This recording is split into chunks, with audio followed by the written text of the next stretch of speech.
from the Design Center of the Philippines, Executive Director Maria Rita Matute. Are you here, ma'am? Executive Director Maria Rita Matute. From the Philippine Trade Training Center, Executive Director Claire Marie Toralba. Good morning, Your Honors. From the Intellectual Property Office of the Philippines, Deputy Director General Nathaniel Arevalo. And from the Philippine Economic Zone Authority, Deputy Director General Maria Veronica Magsino.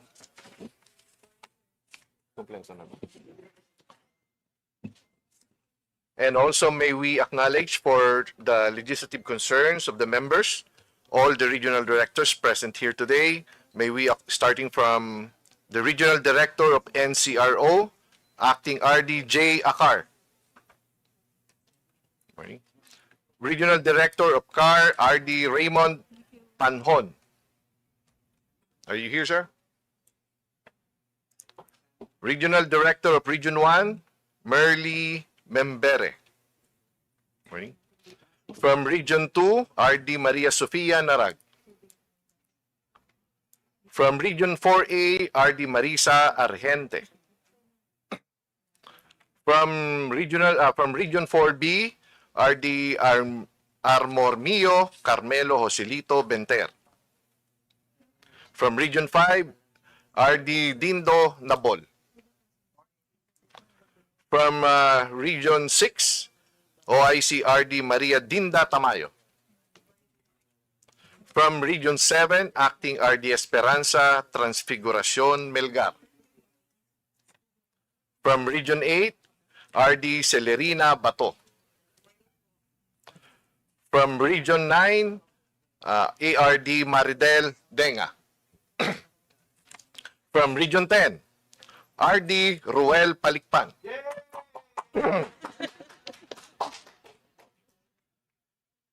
And from also from Region 10, Administrative Aide Anthony Albontano III. And also Regional Director for Region 11, RD Romeo Lastañaga. From Region 12, RD Flora Politud Gabonales. From Region 13, ARD Brenda Corvera. And may we also acknowledge the members present today, our former President, Representative of 2nd District of Pampanga, Representative Gloria Macapagal Arroyo. May we also acknowledge our Senior Vice Chair, Abet Garcia, Vice Chair Michael Tan, Vice Chair Rufus Rodriguez, Vice Chair Maria Isabel Sagarbaria, Vice Chair Agustina Pancho, Vice Chair Loreto Amante, Vice Chair Monique Lagdameo, Vice Chair Ompong Ordanes, Vice Chair Reynante Arrogancia, and the following members, Representative Ryan Recto, Representative Carlos Loria, Representative Walfredo Di Maguila, Representative Roy Loyola, Representative Agatha Cruz, and from the minority, Representative Rene Co, and also Vice Chair Roger Mercado. That's all, Mr. Chairman. Thank you. Maraming salamat, Comsec. Honorable members of the Committee on Appropriations, former President Congresswoman Gloria Macapagal Arroyo, distinguished colleagues, Secretary Maria Cristina Aldeguer Roque, and esteemed guests from the DTI, fellow public servants, welcome to the House of Representatives. Magandang umaga po sa inyong lahat. The Department of Trade and Industry stands at a critical juncture, balancing its mandate to promote industry, empowering MSMEs, and protecting consumers amidst evolving trade dynamics.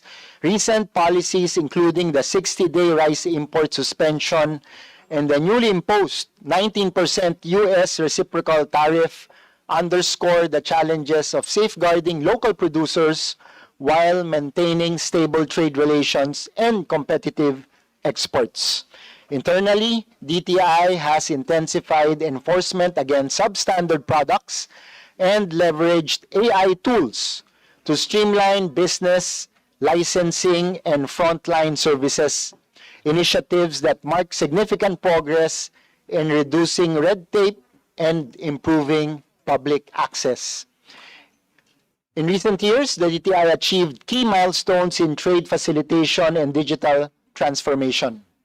These include the launch of a 24/7 AI-powered chatbot and Project Trina to automate public assistance, and the successful staging of Manila Fame International, which showcased over 400 modern Filipino products for the global market. For fiscal year 2026, the department proposes a budget of 12.08 billion pesos, a 15.67% increase from fiscal year 2025, excluding automatic appropriations of 347.25 million pesos. This investment represents 0.18% of the national budget,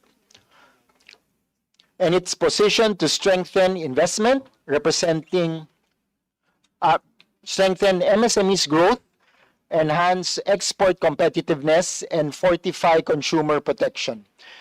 This committee looks forward to a presentation that will demonstrate how previous budget was utilized and how proposed fiscal year 2026 allocation will drive measurable outcomes, job generated, industry supported, and business enabled towards an inclusive, sustainable trade environment.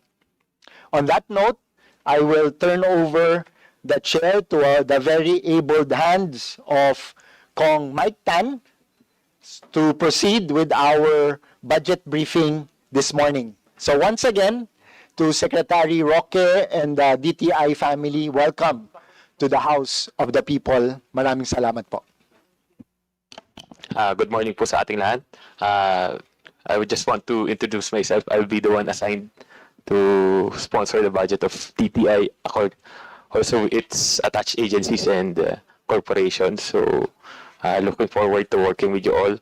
And Secretary Cristina A. Roque, you may now proceed with the presentation po.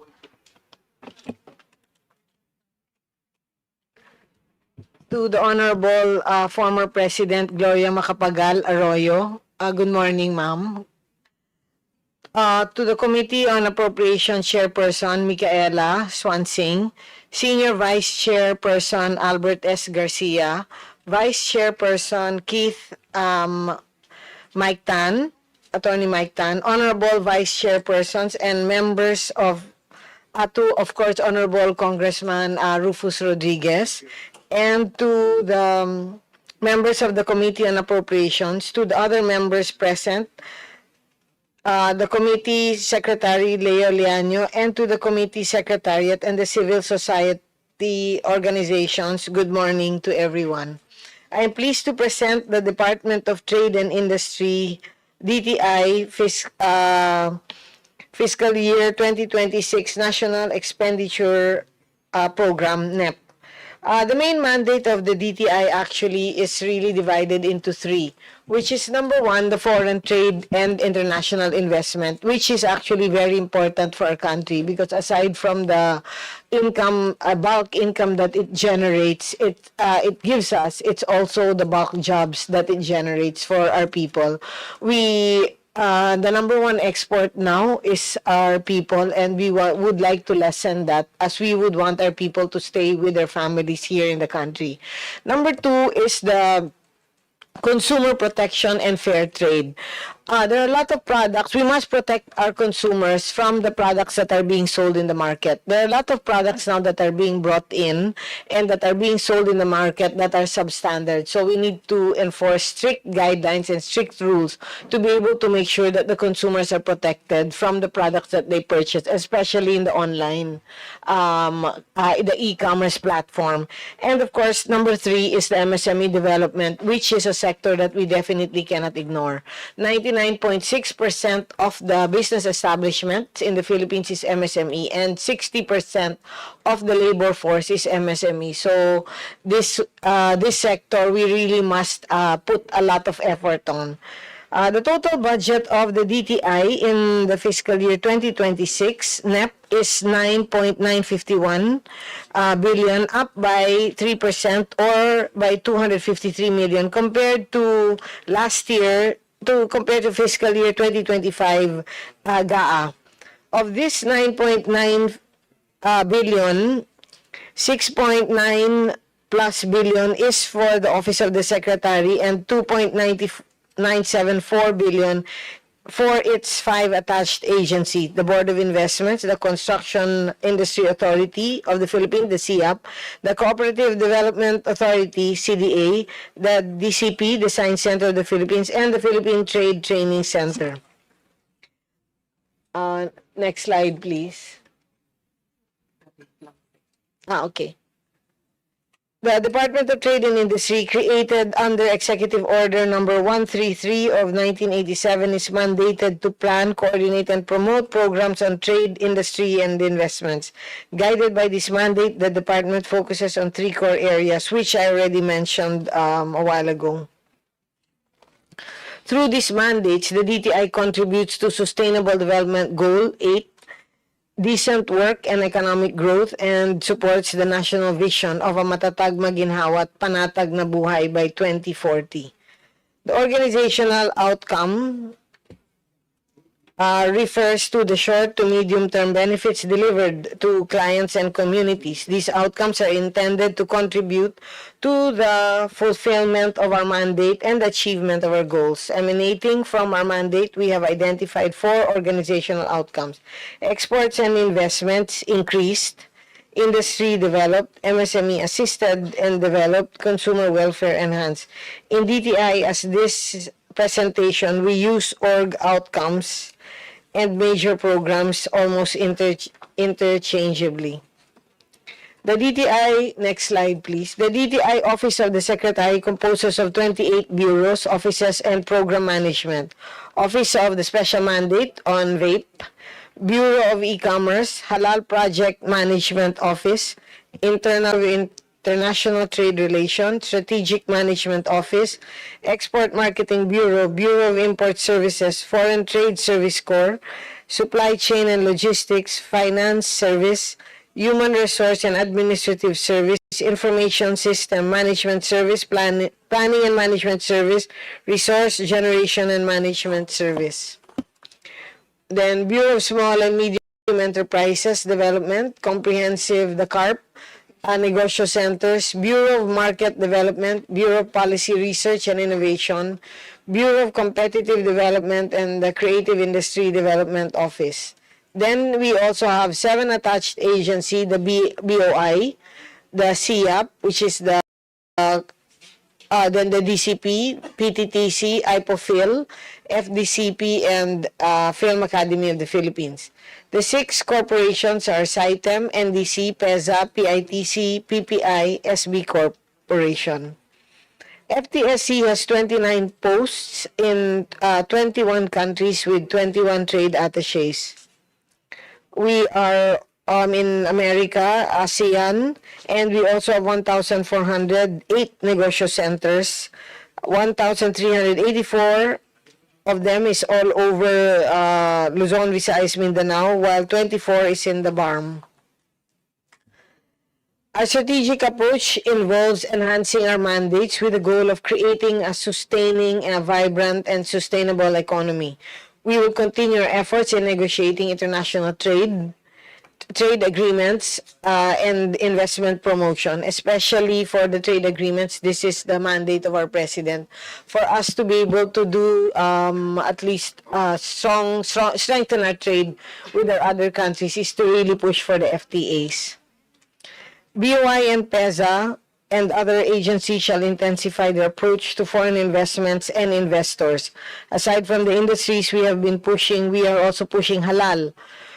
Actually, halal has a potential of 4.5 trillion US dollars worldwide, and we are just really hoping for a certification on this. There are already 3,000 products now that have the halal that are being exported, and DTI will have an aggressive approach on the priority industry clusters for development: industrial, manufacturing, transport, technology, media, telecommunications, health, and life sciences, modern and basic needs for a resilient economy. We are also working closely with the different departments, so at least we don't overlap also with the work that has to be done. Aside from that, we are opening showrooms in all the Philippine embassies all over the world to showcase the products of the MSMEs. We have actually opened already, I think, around 8 to 10, and we use this to promote B2B with the companies there and also with the companies here in the Philippines. For the creative industry, this is a sector that we will really be pushing for this year, 2025, as we feel the creative industry is a driver of trade and tourism.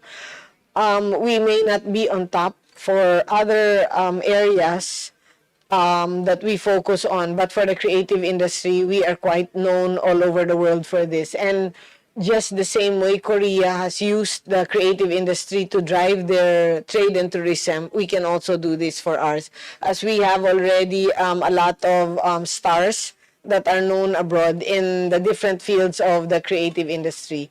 And another thing that we might want to drive is also the anime and also the game development, which we can see a lot of potential in also leveling up the income or the salaries of our people, so that we can hindi na sila masyadong on the blue collar job, but on the more technical and the more technology based work. For the consumer protection, we will have more aggressive price monitoring, fair trade enforcement, product standards will be set. Actually, we are really strong on the monitoring and enforcing of the products of the basic necessities and prime commodities. We didn't have any price increase on the basic necessities and prime commodities for this whole year, from August last year to August now this year. So this is a feat actually, because in the past, there's always an increase of prices for basic necessities and prime commodities. So we have kept it as no price increase in spite of the increase of some of the materials or raw materials. We will strengthen and ensure the quality of our products being sold in the market. So we also have a strict push on the e-commerce platform, because a lot of these products are now being sold in the e-commerce platform. And then for the DTI strategic direction, for the 5-point strategy for MSME development, digitalization, and AI, we must go digital. We are 7,600 islands, and the only way for us to sell and to get the message across and to be able to disseminate information is to use the digital platform and AI. We are also global. We are also open to the global world, so we cannot be left behind in the digital space or digital technology. Number 2, diversification. We must teach our MSME to diversify. They cannot rely on a single product anymore to sell. So if anything happens to that single product, they have a second, third, fourth source to rely on. And then next is the funding. For MSMEs, napaka-importante ang funding. So DTI has the SB Corp, an attached agency, it's a bank. So we have made a lot of changes. So no collateral for 1 year. No payment of principal and interest also for 1 year, for loan from 10,000 to 10 million, to make it flexible and easy for the businesses to really move. Next is franchising. A lot of the businesses are sunset industries already, so we must teach them to franchise. We work with the Philippine Franchising Association, so we ask for the top 20 that are pwede for the MSME. So we are pushing for franchising, and they can get funding also from the SB Corp on this. And the next is the mentoring and learning. It's good for us to find a mentor and good for us to continue to learn, because sometimes we'll never know when we're going to need this learning. Next slide, please. So we're now in the fiscal year 2026 National Expenditure Program, the NEP. Okay, the slide provides a comprehensive budget summary for the Department of Trade and Industry for the fiscal year 2025. The data is broken down into OSEC, attached agency and corporation, with columns for personal services, PS, maintenance and other operating expenses, MOE, capital outlay, CO, total and percentage share. Key highlights. OSEC and attached agency, the total budget is 9.5 plus billion, with the Office of the Secretary receiving the largest at 6.9 plus billion. Board of Investments allocated 1 billion, representing 10.46 of the total budget. CDA receives 1 plus billion, making up 10.94% of the budget. Special accounts include MSME, RF, CEMF, and RLIP, totaling to 347 million, 3.49%. Next slide, please. This slide provides a comprehensive budget summary for the Department of Trade for the fiscal year 2026 NEP. The total budget allocated amounting to 12.4 billion is broken down into OSEC, attached agency, and corporation, with columns for personal services, maintenance, MOE, CO, total, and percentage share. Key highlights. OSEC and attached agency receives the largest share, totaling 9.6 billion, which is 77.3% of the overall budget. Within this group, the Office of the Secretary, 6.98 billion, Board of Investments, 1 plus billion, CDA, 1 plus billion, and other agencies, CIAP, DCP, and PTTC have smaller allocation.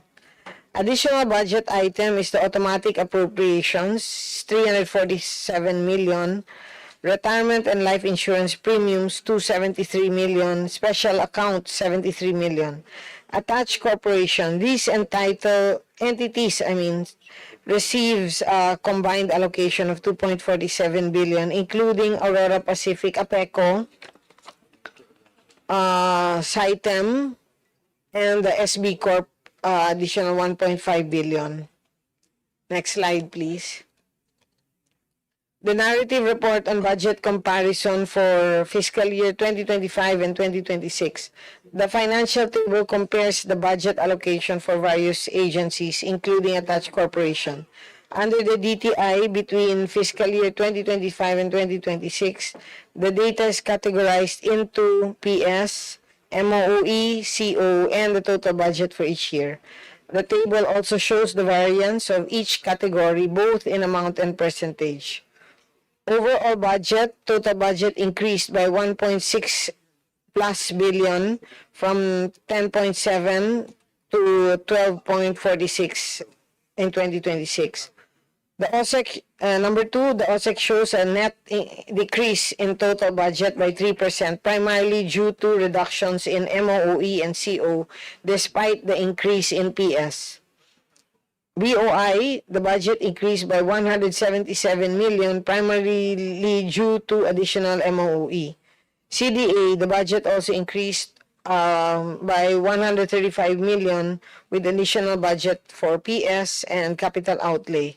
CIAP, DCP, and PTTC also see slight increases both in PS and capital outlay.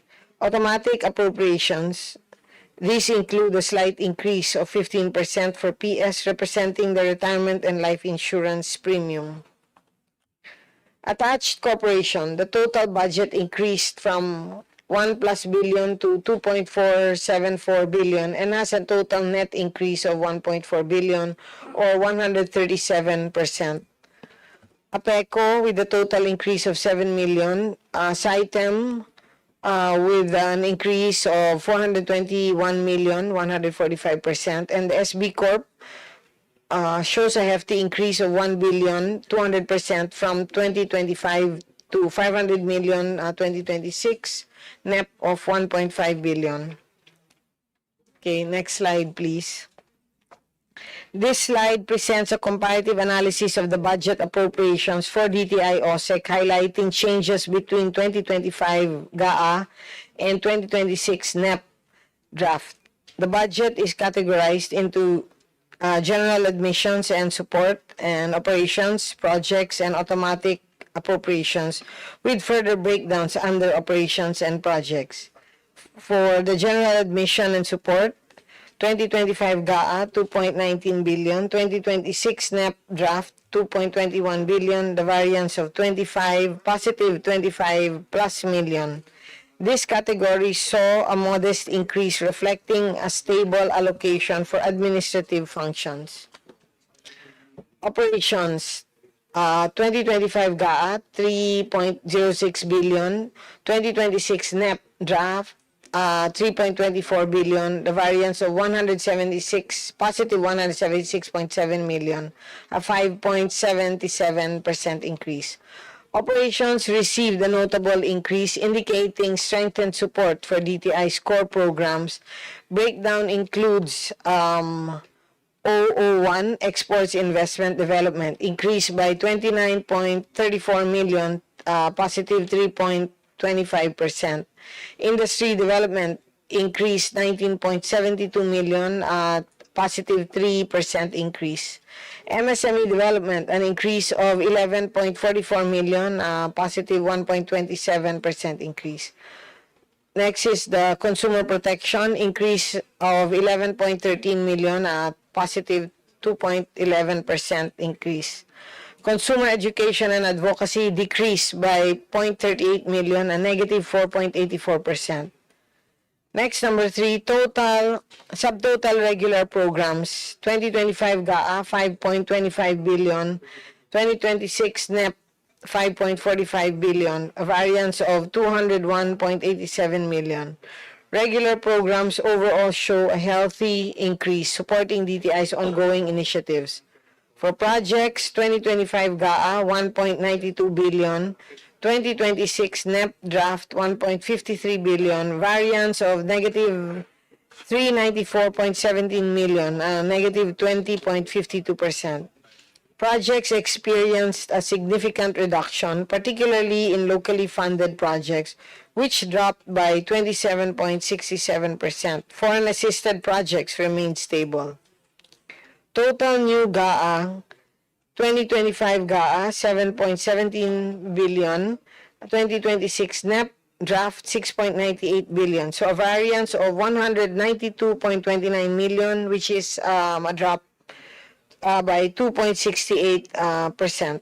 Despite increases in regular programs, the overall new appropriation declined due to cuts in project funding.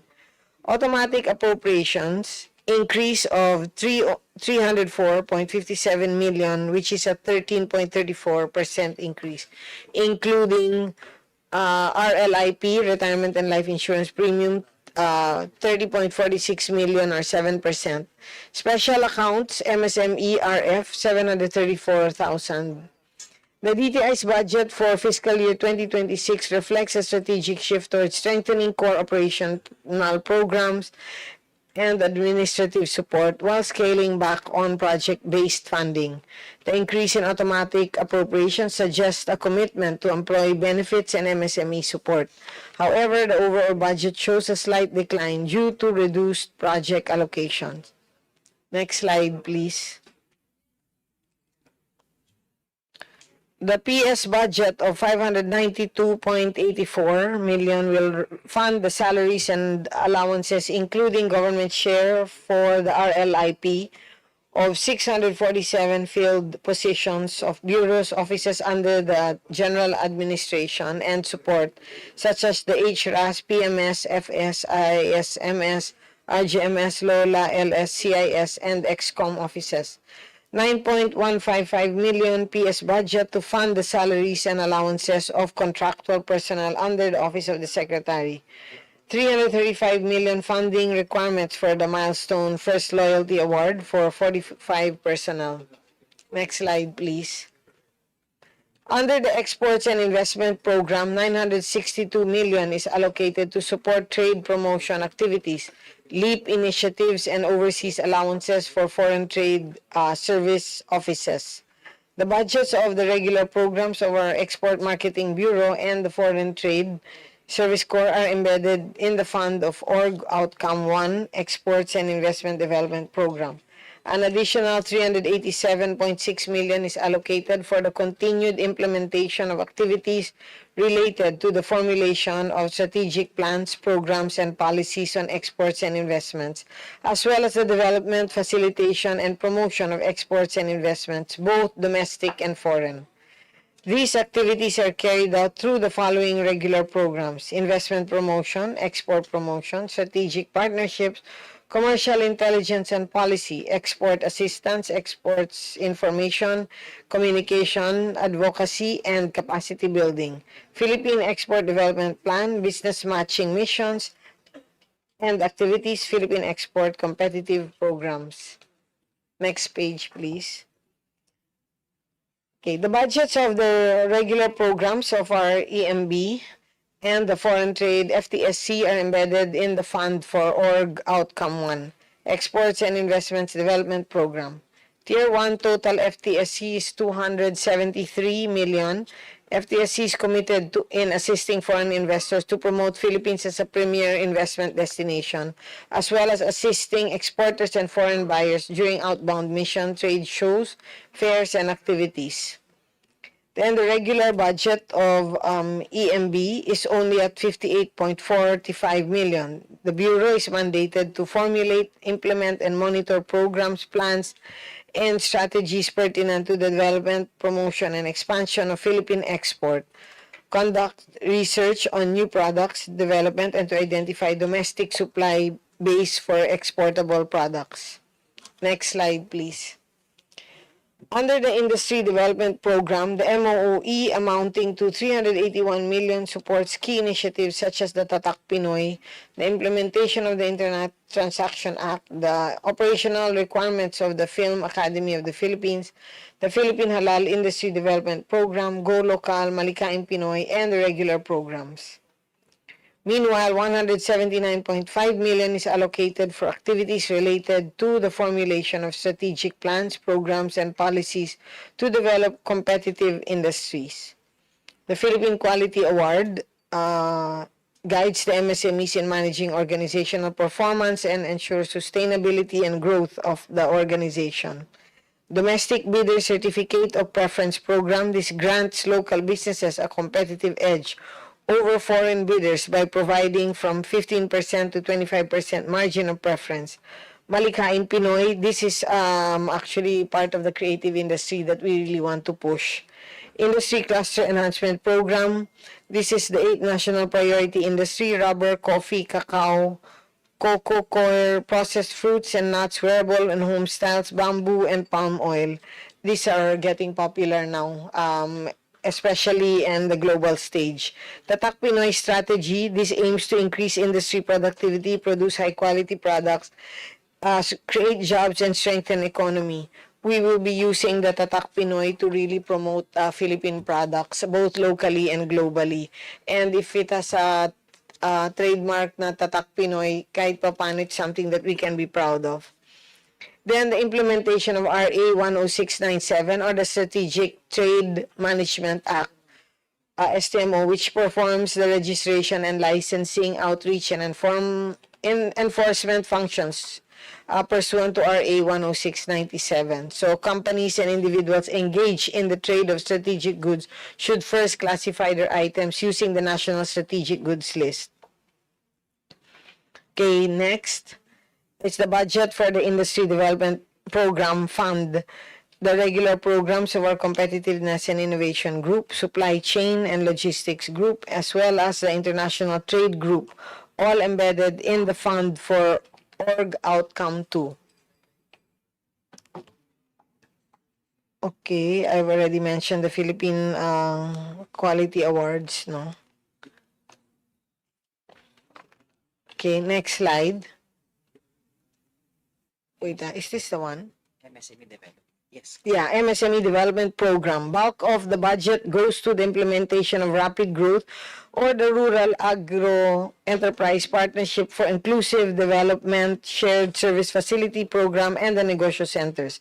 Other key activities include the formulation of strategic plans, programs, and policies on the MSME development. The activities are supported by the following programs: the domestic trade fairs, which have already shown a lot of potential; the business name registration, madami na rin nagre-register as a single proprietorship, and as they grow, they become SEC now. Then the One Town, One Product, MSME Development Program for Agrarian Reform Communities, MSME Development Plan, Youth Entrepreneurship Program, Kapatid Mentor Me Program, the Green Economic Development Program, Itaas ang Pinay. Okay. What else? Next slide, please.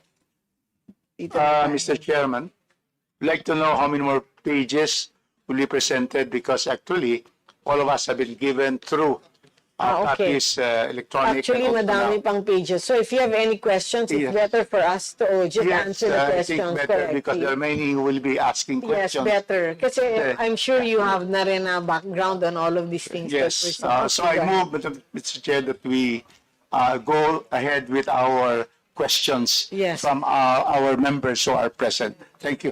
Thank you. Thank you.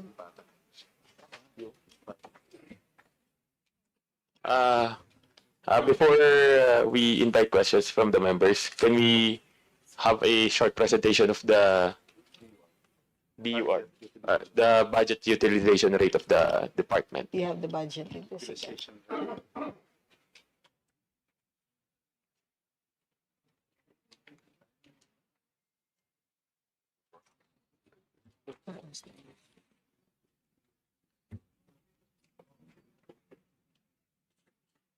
Can we present it already?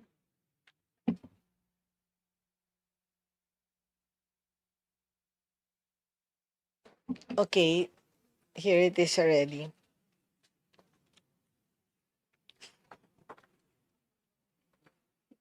Okay, You- yes, yeah. Okay, for the agency-specific budget, we have a utilization rate of 90%. For the RLIP, 98%. For the MSME, RF, 97%. For the Special Purpose Fund, which is 96%.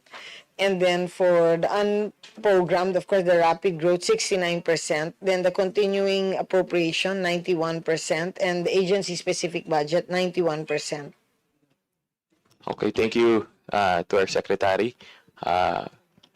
Since there are still a lot of, since the members are already provided with a copy of the presentation, the committee invites questions from the members, particularly on the utilization of the previous budget and proposed allocation for fiscal year 2026.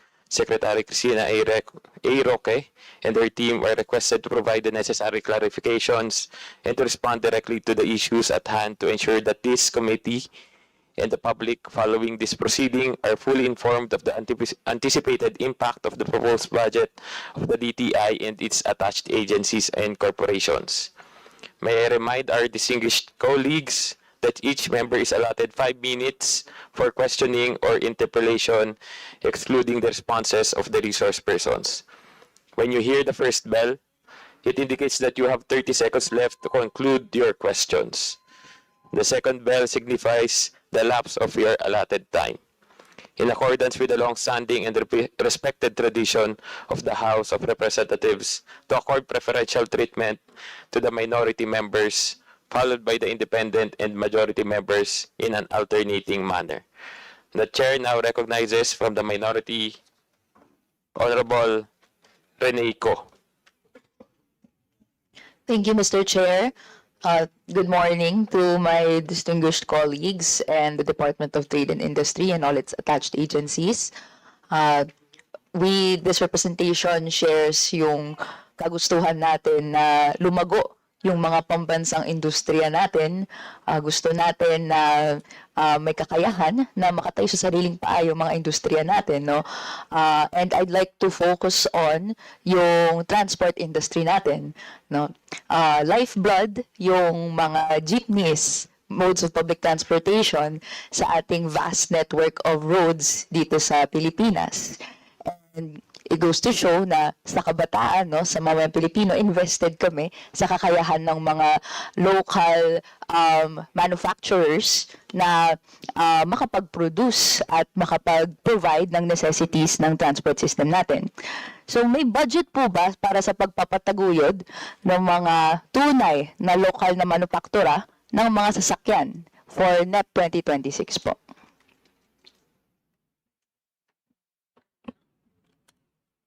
Good morning, Congresswoman Rene Co. I would like to pass the to Yusek Raquepo.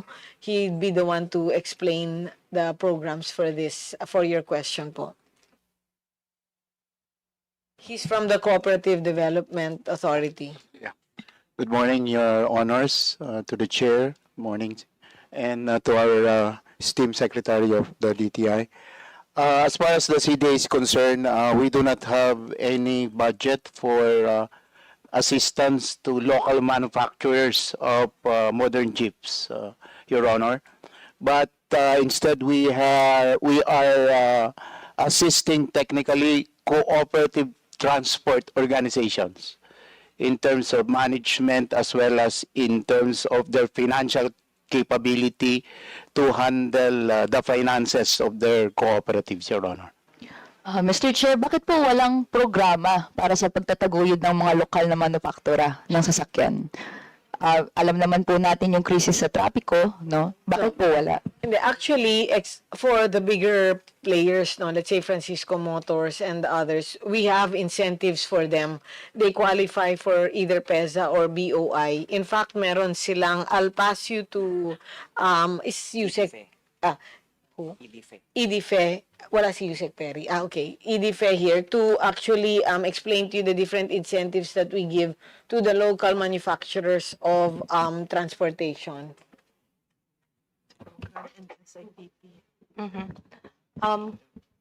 Thank you, Your Honors.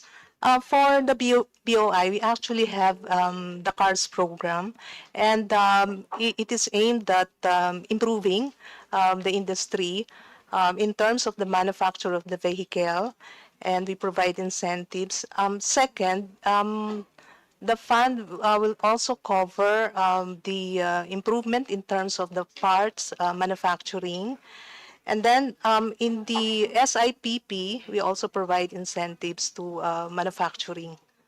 So those are the program of BOI in terms of developing the industry for the cars. In addition to the cars program, we also have the race, which is essentially taking off from the cars and with the same incentives, but with different terms and conditions. But this program, the race, has not been started yet, unlike the CARS program, which is already in its latter part of implementation. Thank you, Your Honors. Thank you, Mr. Chair. Actually, pupunta rin po tayo doon sa CARS program. Thank you po for mentioning it. Kasi po, as you mentioned, since 2015 pa po yung CARS program, specifically implemented through Executive Order 182, kung saan sa pauna, binigyan po ng 27 billion in subsidies sa loob ng 6 na taon ang 3 internationally recognized car makers na may proven global track record at under existing multinational operations. Mr. Chair, meron po bang mga local na manufacturers na makakapasa sa gantong minimum requirements? Congresswoman Arenino, merong actually program also and incentives given for local manufacturers that are also moving towards the electric vehicle. So yun din ang isang ano natin, no? And then also for the public transport na EV, meron din incentives given to them. Is this under the CARS program po? No, this is not under the CARS program, but they can avail of it through the Create More law, Create More Act. Okay, thank you. Noted po, Mr. Chair. But in regards to the CARS program po, pwede po bang ma-enlighten yung body dito? Sino po ba yung beneficiaries ng CARS program? Essentially, there are two car manufacturing companies which avail of the incentives under the program, and this will be Toyota and Mitsubishi. And as far as the industry is concerned, these are the companies that have established operation in the country, and therefore the BOI and the DTI believes that supporting these two players which complied with the requirements under the program would also result to additional employment, and of course we want the backward linkages in terms of the manufacturing of parts, and therefore at the end of the day, ultimately we increase the value adding in the manufacturing industry in terms of the car parts manufacturing also. Thank you, Your Honor. Yun din siguro yung crux of the matter, Mr. Chair. Dahil po, bakit sa halip na pondohan yung mga lokal na industriya gamit yung buwis ng taong bayan, ang popondohan ay yung mga industriya or mga kumpanya na malago na, dayuhan pa.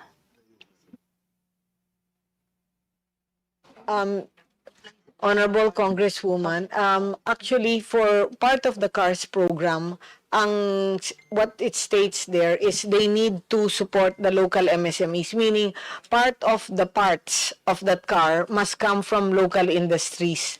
So yun yung main part through ng CARS program.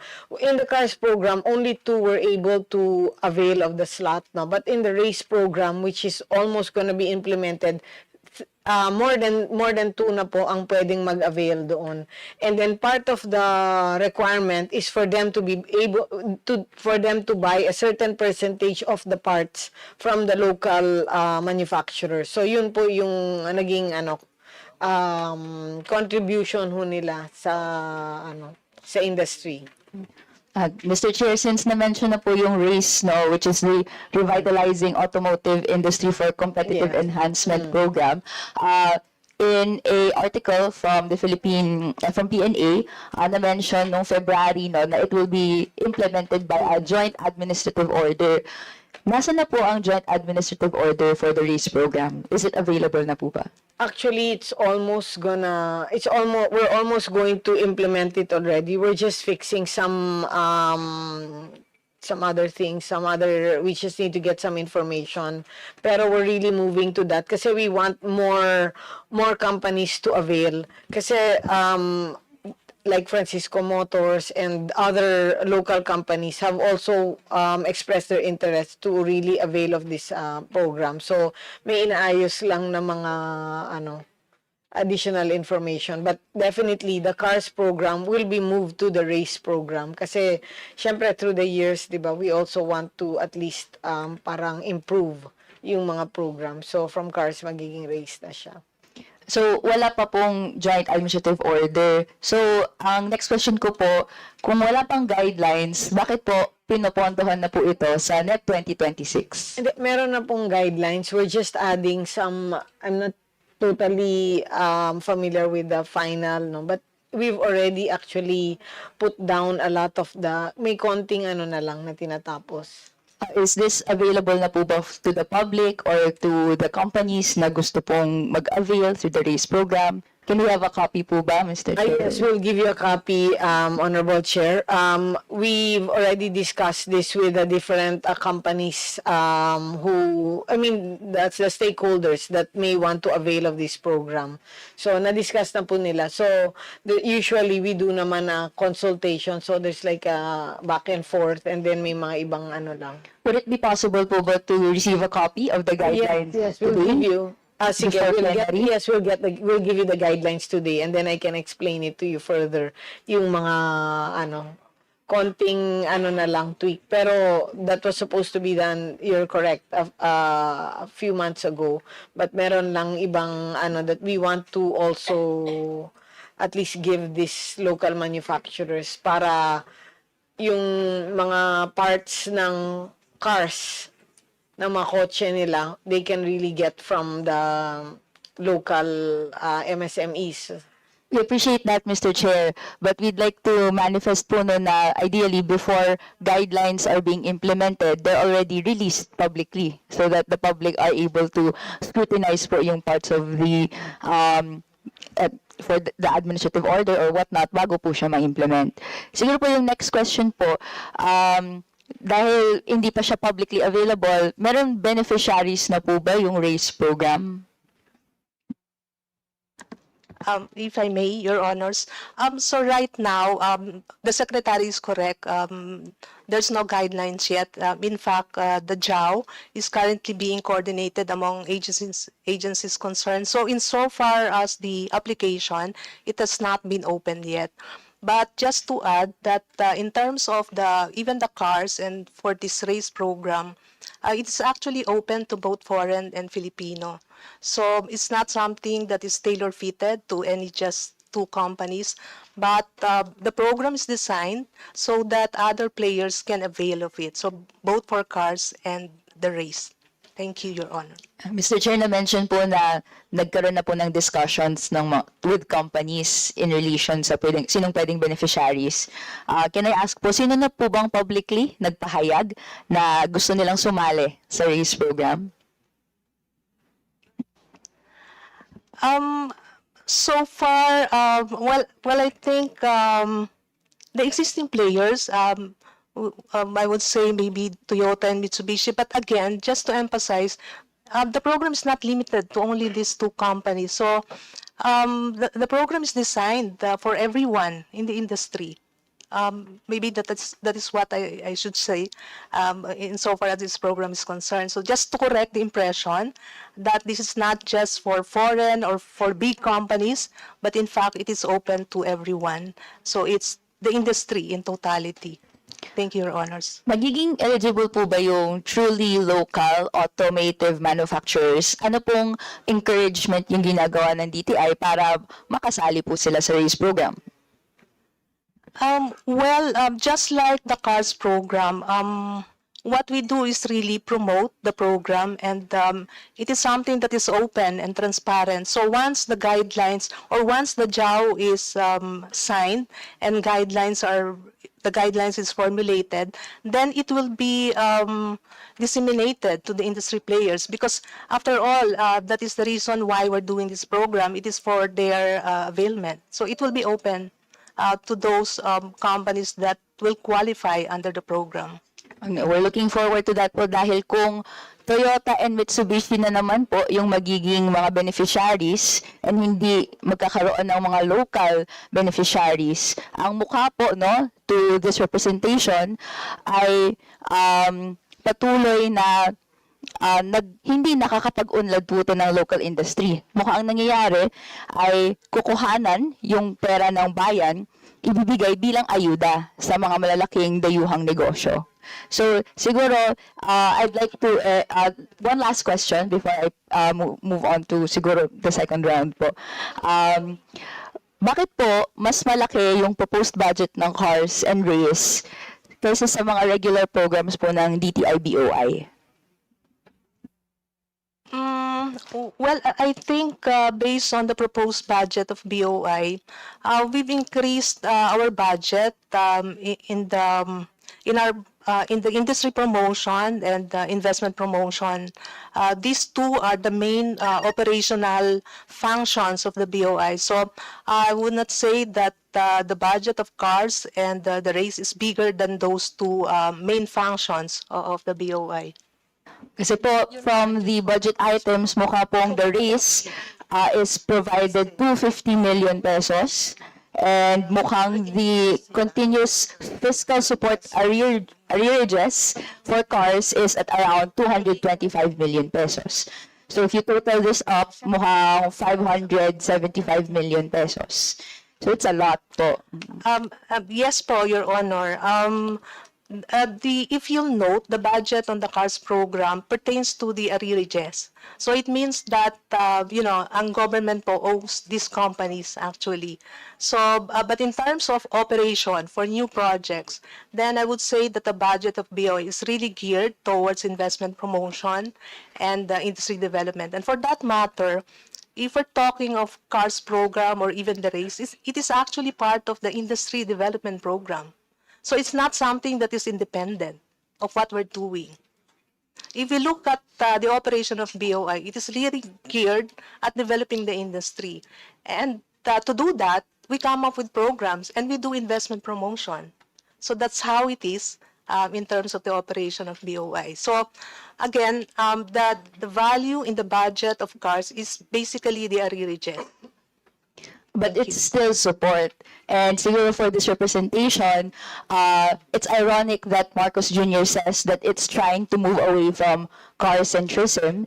And inadmit niya rin mismo sa kanyang recent discussions na dahil sa traffic, 1.3 trillion kada taon ang cost ito sa economy. And 3.5 billion kada araw ang nawawala sa araw-araw, kada araw, no? So, last question po, paano po naging economically sound yung mamuhunan sa mas marami pang kotse? Last question po. Yes po, Mr. Chair. Mula sa mga foreign manufacturers pa, kung titindi pa ito sa traffic at sa makatwid, magko-cost pa ito sa economy?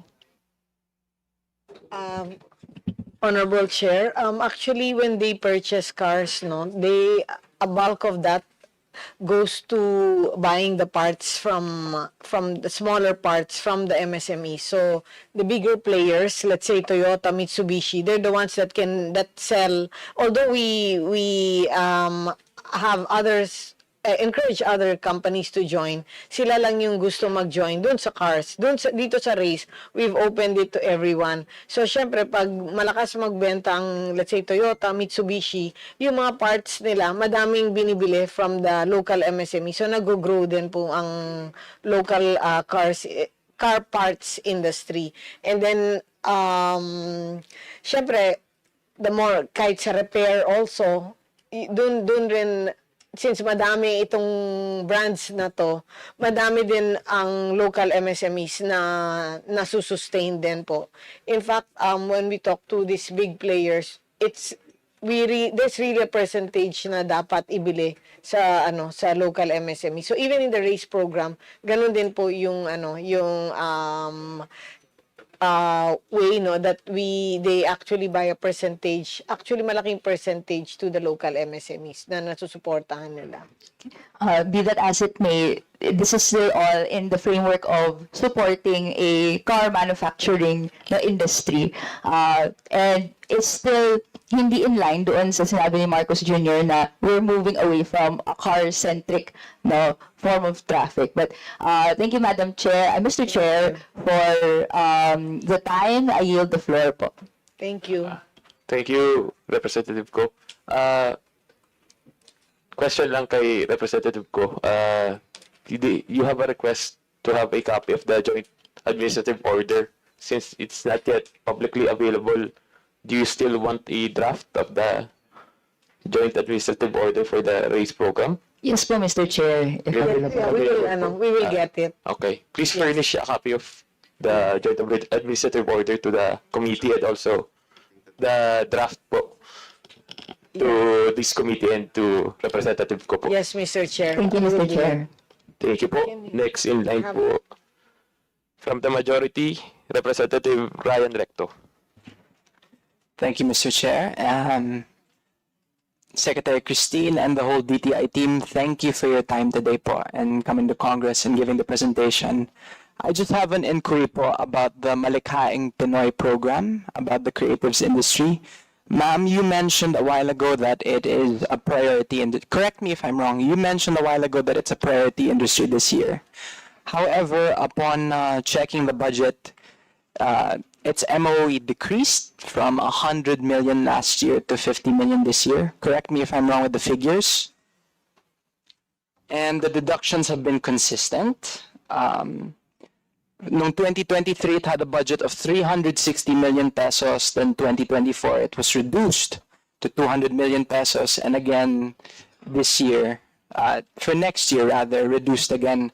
However, the creative economy has been increasing naman, 8.7% in growth, which is roughly 1.94 trillion of the nation's total GDP in 2024. So I guess, can the Secretary and the team please provide a clear explanation for this budget reduction, especially since a new dedicated funding source exists, that being the digital taxes law, in which case 5% of incremental VAT revenue is exclusively allocated for the development of creative industries. I would like to get your thoughts on that, Ms. Secretary and the whole team po. Yes, thank you, Honorable Congressman Recto. I've been in this in the DTI for 1 year, and maybe in the previous leader, the trust was not the creative industry. But for now, for my term, the thrust is the creative industry, because I feel that the creative industry is where we excel. So we must push this, because in others, let's say digitalization and all other industries, we're not on top. But for the creative industry, I feel that we can use this as a driver for trade and tourism, the same way Korea has done it and other countries have done it. So it's just a matter of priority. That's why maybe it was given budget before and then it kept getting less and less and less, because that was not the push during that leadership. But for now, creative industry is we're going to be pushing the creative industry. We've already tried it by using our aces, let's say in the fashion, to bring them outside, and then we realized that the people, there's really a response for it, and there's really a market for it, and we can use it to get people to know about the Philippines. So for the Malikhaing Pinoy, we're pushing it. In fact, we have an event on August 28th, and we're promoting not just, of course, the usual weavers and all this stuff, but we're also doing on the creative, on that digital landscape, so that they also see that kahit papano we're already globally relevant, or we can also adapt to the global world. Our artists are known, painters, our fashion designers, our anime artists, our game designers are really known already worldwide. So we feel that this is a way for us to really get our country out there. And then for next year, since we're sharing the ASEAN 2026, the creative economy and the creative industry is also where we're putting a lot of effort on also. Kasi we need to put out our aces. So that's one of our aces also. Thank you, Madam Secretary. If you'd like to collaborate on projects like that, please do not hesitate to let me know, ma'am. And I know a couple of my colleagues are interested in supporting the creative economy as well here. So thank you, ma'am. Yes, thank you. Thank you for the offer, and thank you, Honorable Congressman. On to my next question lang po about online selling and BMBEs. First question lang po, ma'am. I would just like to clarify, do all who earn income through online selling, should they register with the DTI and by extension the BIR? Yes, you are correct. For the online selling, they must be compliant. They have to be registered and they have to be compliant with the different permits of the government, whether with DTI or with other departments. So this is a must. But of course, in reality, sometimes or oftentimes they only have the business name, but they don't have other departments requirements. So now we're having a whole government approach, no, on really pushing to make sure that all of these people that sell online are compliant. Yes, yeah, because of course we already understand the taxes are not being paid, or they have some, let's say, some requirements that are not being done.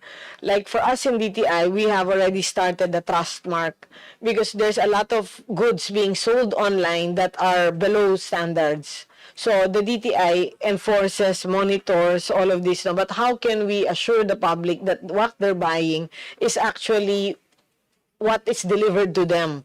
So we have established now a trust mark. I can forward you to ASEC Marcos to discuss the whole program of Trustmark. So now we will want that sellers to avail of this Trustmark. So when you see the Trustmark of the DTI on the goods sold, yeah, online, then you'll say na, kahit pa paano na-check ito ng DTI. Because we really try to monitor and enforce. But of course, we can't control everyone, especially private sector, ang mga online platforms na to. So I'll give the floor to ASEC Marcos to discuss the Trustmark, which we are really pushing aggressively. Thank you, Mr. Chair. For the trust mark, we recently launched this. The main purpose is to guarantee the opportunity of redress for our consumers, because normally when you buy from an online merchant, you don't know where the merchant is located, you don't know how to contact the merchant, you don't know how to file your redress in case there's a complaint as to warranty or the quality of the product. So we are focusing on that, giving the opportunity for the consumer to have the opportunity for redress. But currently, the Trustmark program, on its face now, it's still voluntary because we understand that majority of the online sellers are in the household, and we want them to catch up on the system. But eventually, per the Internet Transactions Act, the online merchants, they do have to register with the DTI e-commerce bureau, and it is the Trustmark that we will use as the registration mechanism for all these online merchants. Thank you for that question, and I fully agree with consumer protection, hence the need for a trust mark. Do online sellers, for the sake of an example, I used to have a friend who she bakes mini cupcakes, but she's the only one operating it. Can she be qualified as a BMBE under the Barangay Micro Business Enterprise? Can she be qualified as that in line with your push to support MSMEs po? And by my understanding, BMEs are exempt from, they have tax exemptions, they're exempt from paying minimum wage. However, they must still comply with SSS, GSIS if they have employees, in addition to getting loans as well. Yes, Honorable Congressman. No, I'll pass you to Undersecretary Bless. I'll finish. So the e-commerce platform is actually, we encourage the MSMEs to use the e-commerce platform. Number one, it's the cheapest way for them to be able to sell.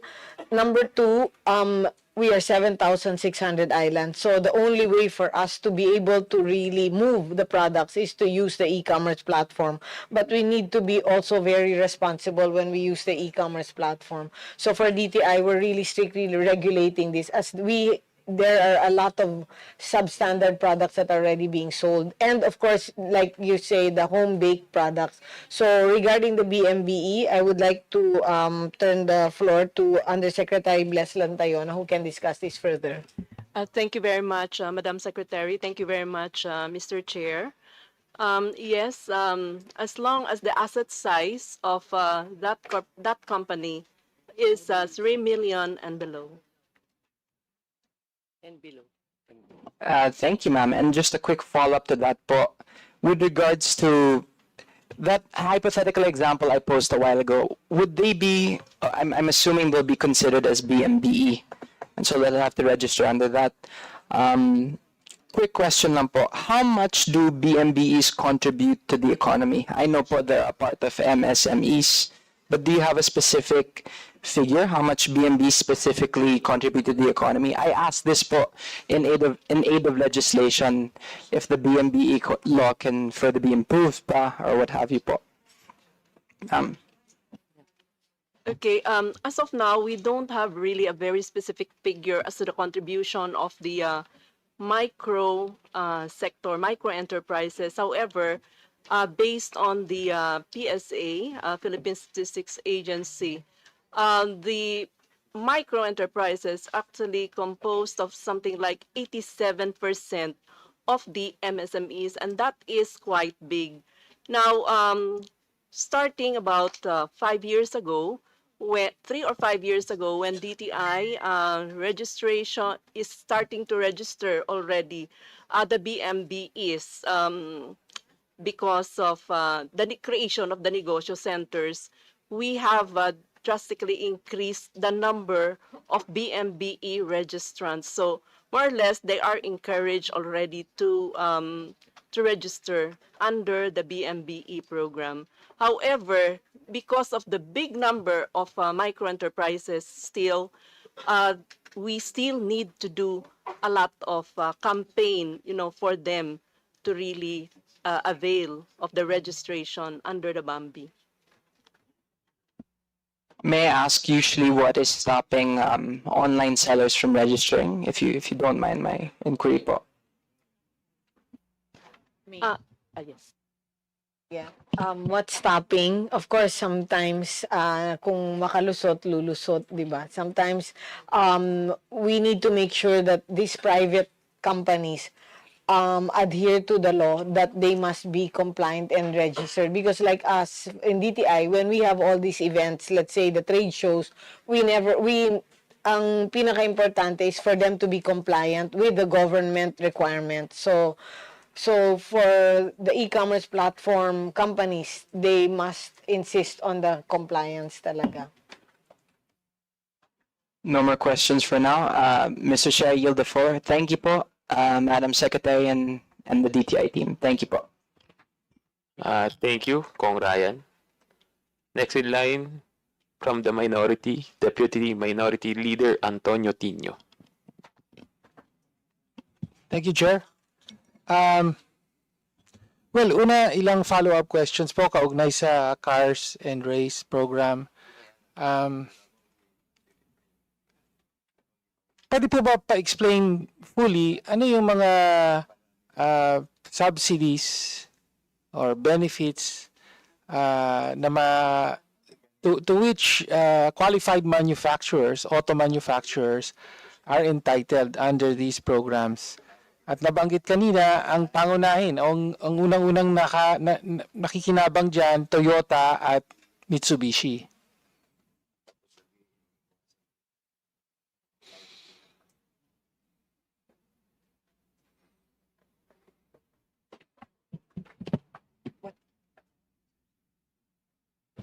Idife, go ahead. Thank you, Your Honors. To respond to the question of the good Congressman, for the RACE program, we actually provide so-called fixed investment support, or FIS, which is equivalent to not more than 40% of capital expenditure in the form of tax certificates.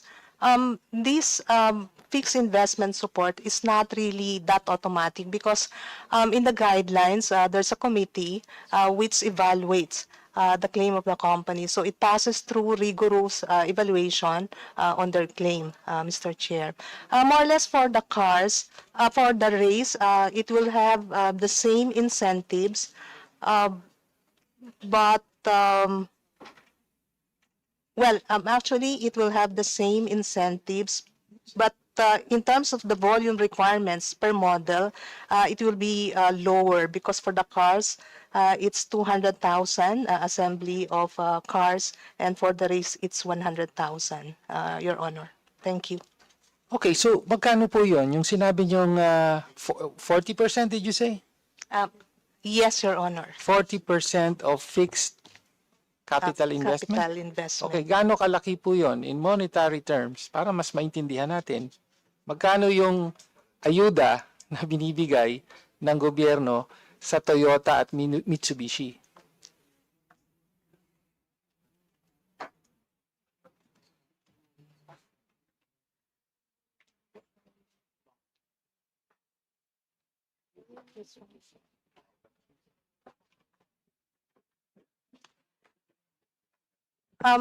Your Honor, for the CARS program, because the race has not started yet. Fixed investments na gagawin nila. Yes, so far, the claim of, say, Mitsubishi, it's around 484 million. And for Toyota, it's 1.3 billion. And that refers to the FIS, Your Honor.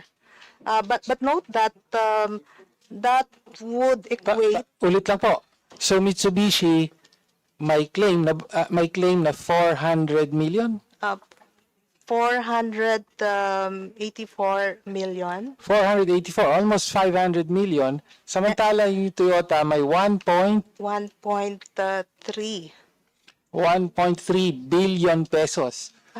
So again, ang diin natin, ayuda ito So bibigyan ng gobyerno ang Mitsubishi at Toyota ng all in all mahigit 2 billion pesos. Is this for a specific year?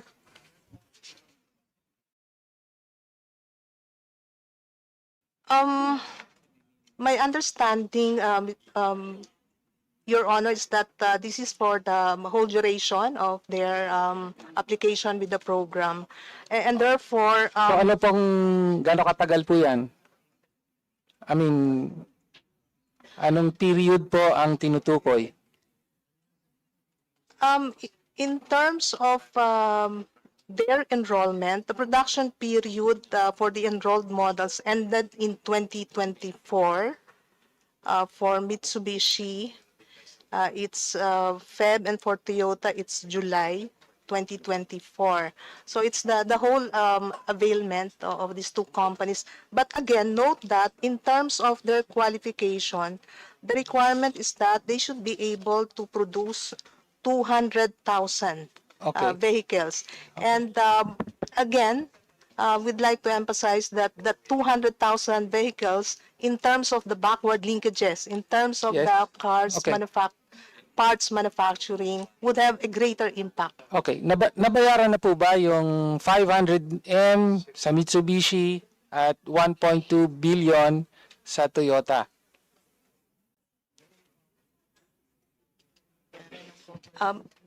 Mr. Chair, the amount in the budget referring to the arrearages is the one that will cover this unpaid Okay, FIS. so may utang pa ang gobyerno. Meron po. So, may utang pa ang gobyerno sa Toyota at Mitsubishi. For this year, ang proposed po na babayaran, magkano po?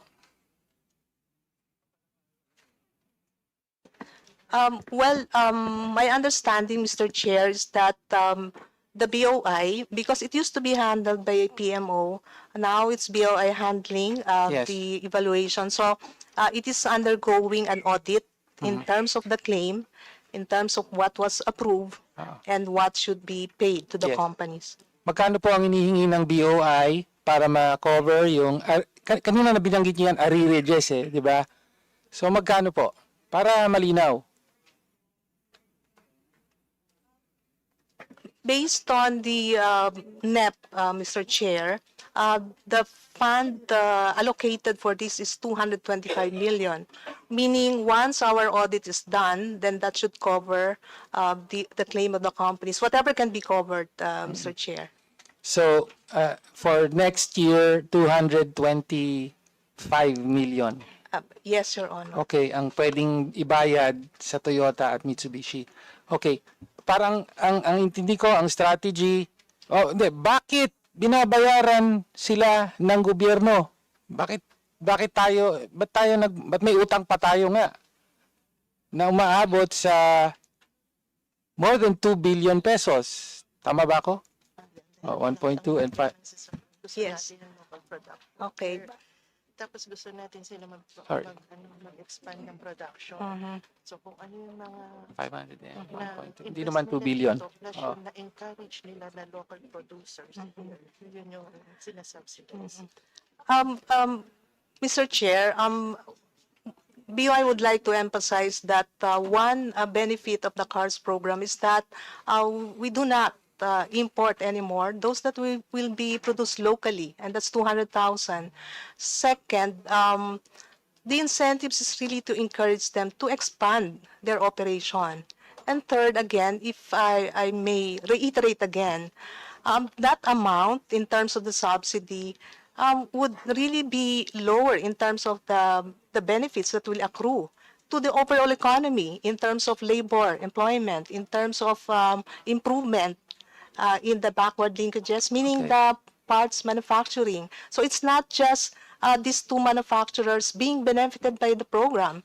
It's actually a whole lot of companies doing this, as mentioned by the Secretary, the small and medium enterprise also benefited or will benefit under the program. And again, we're not, again, to say, I have to emphasize again, Your Honor, this is not just a program for these two companies. It's just that they have operations here and they qualify under the program. And if only for the employment that will be generated because of the expansion in their operation, I think hindi naman po tayo nalugi, Your Honor. Okay, so binabayaran ng gobyerno ang Toyota at Mitsubishi para makalikha ng trabaho dito dahil nandito sila. Tapos, ang teorya, yung mga local suppliers, pwede ring ganun ba? Meron. Yes, for a while. Mr. Chair, if I may butt in, with all due respect, is it okay if I just get actually I know parts, so I'll just get the complete story and then I'll get back to you within this time also regarding that because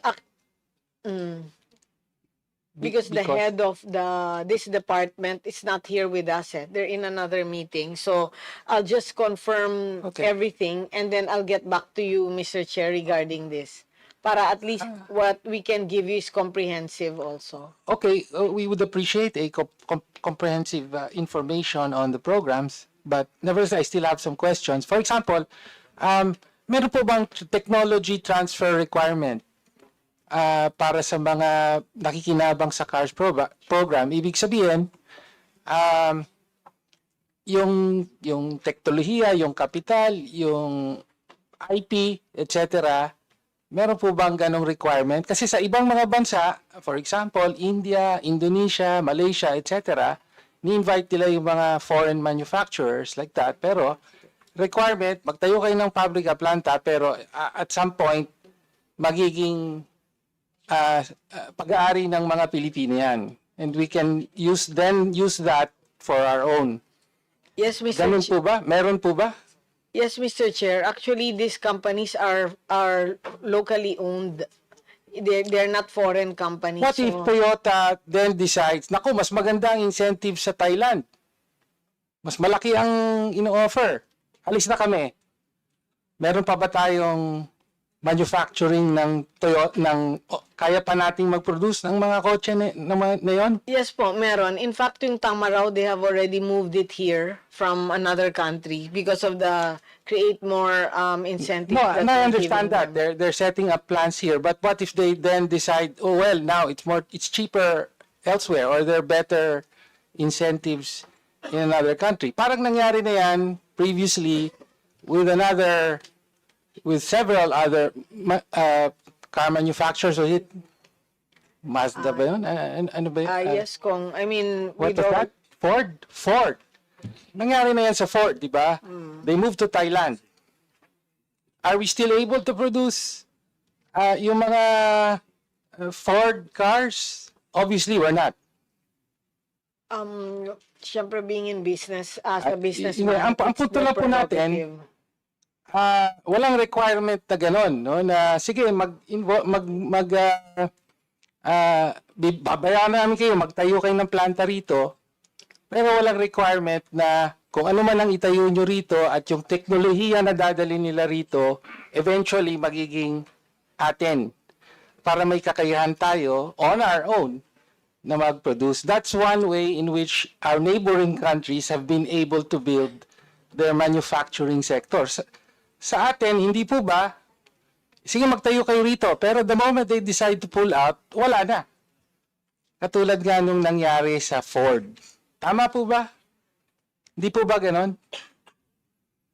We offer incentives to the Yes. foreign investors that set up here. And if there's offers in another country, and if they feel that the offer is better, of course, we can't control rin po for them Yes. to transfer. Kasi private companies po ito. But So, we can control. Yun nga ang point natin dito. If our government had a genuine industrialization strategy, pwede nga ganun. Ganun ang ginawa. Ginagawa yan sa India, ginagawa yan sa Malaysia. How do you think Malaysia is able to produce? Di ba meron silang proton? Tama po ba?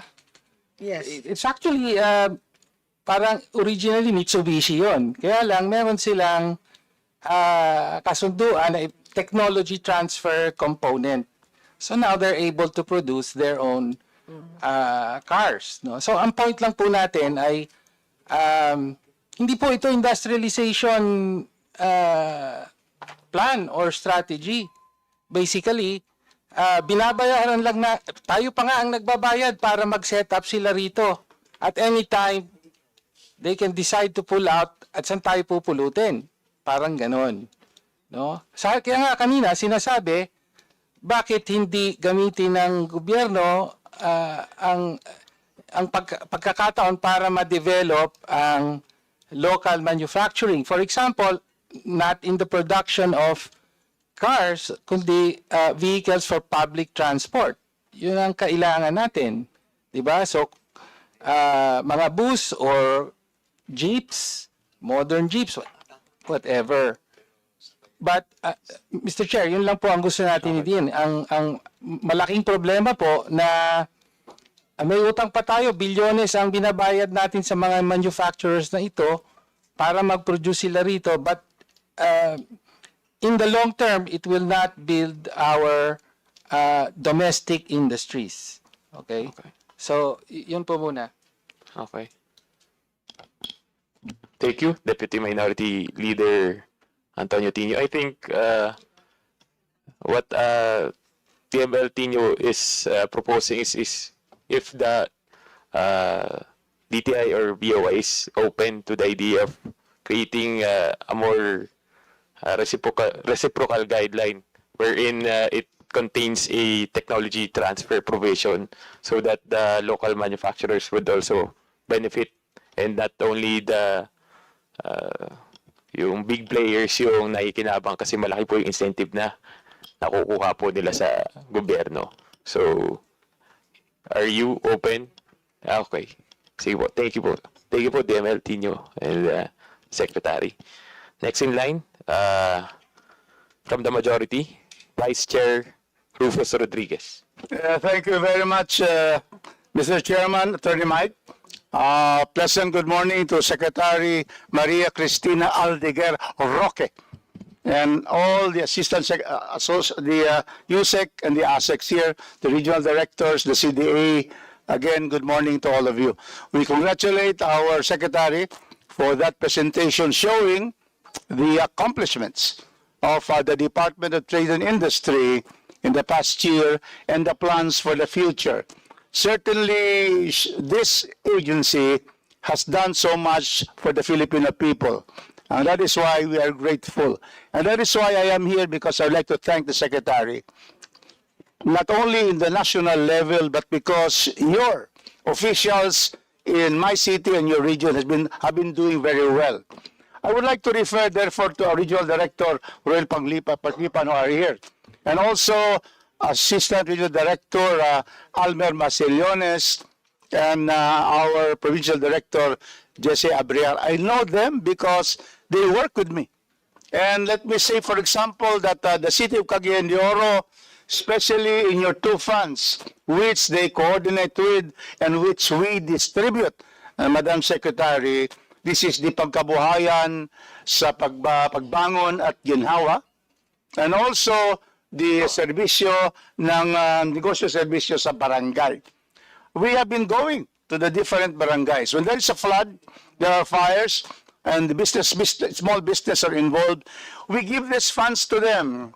We give these goods and commodities so that they can rise up from adversity and calamity. And so we are very thankful for that, and that is why the representative of the City of Cagayan de Oro, second, this is the City of Golden Friendship, is here to thank you. And that is why I have a letter for you for additional funds for this too. So that takes care of that. Secondly, Madam Chair, Madam Secretary, I saw your budget, and here it is quite alarming because the Office of the Secretary has a reduction in budget. Do you confirm that? Yeah. The OSEC. Yeah, here, I have here the records. Yeah. On OSEC itself, ito, comparing with 2025 to 2026, the DTI Office of the Secretary, there's a reduction. Can you again state the reduction? Use a performing office and department. I just read to you because I have been reading this the whole night. It has been given to us 2 days ago. 2025, you have 7.398 billion. Now, for 2026, you have a total of 7,236. This 1 to the 7th page. So there is a variance and a reduction in the Office of the Secretary of negative 2.19 or 161,836 pesos. May I know why you reduce in spite of your excellent performance? Thank you, Honorable Congressman Rodriguez. A lot of it the reduction came from insertions. There were insertions to increase it. Yeah, so wala na siyang insertions. Oh. Whether legally or illegally. Insertions were made to increase always. And so you were saying that yeah, there's a reduction, 161 million, because I'm going forward to ask you, what will the Secretary request from this committee? Because we have here Chairman Mike, and I am here, and the Vice Chairs are here, and the members, to be able to augment, because the power of the purse is always given to Congress. And so therefore, if there's an agency, a department performing well, and it needs more funds to be able to put our country in a footing that will allow the economic growth of our country, will do it. Okay. So, may we know? Yeah, these are the budget. As I've said, the Office of the Secretary will reduce by 161 million. And what is now the request? Because we are all listening now, what is now the request? So that we can make you more. You can face the challenges and be able to continue to be successful in 2026. Okay, thank you for that, Honorable Chair Rufus Rodriguez. No, do you want me to say one by one already a request? Give us the priority because Yes. in one hearing, when I asked how much Hindi. do we need to, he said 1 billion. We don't have that kind of space, fiscal space. Yes, So siguro lesser than 1 billion. Yes, what we need actually is for the foreign investments, no, foreign trade. We are always requesting, or we always want our foreign investments to be in the trillion pesos mark, but the budget for that to increase that sales is only nasa 1B. So we were really hoping at least to increase it further so that we can use it for marketing to market the Philippines worldwide, globally, especially that we have of course, we have competitors in our Southeast Asian countries. So for us to be able to at least show them what we have is to strengthen the marketing and strengthen also our trade missions as we go abroad. So that's something that we So how much will that be, Honorable Secretary? How much will be the augmentation for foreign investments? No, that's not the one. The one of USEC.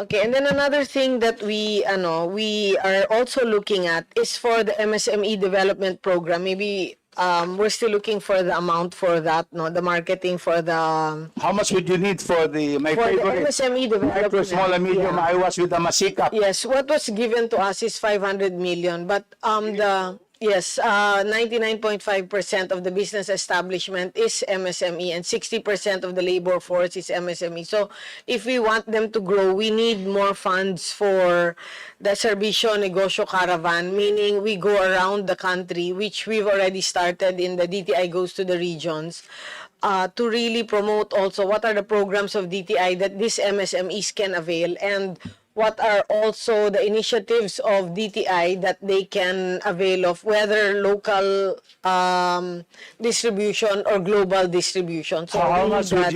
you request this committee? We were asking To for add to another the, 650 million for this. 650? Yeah. Yes.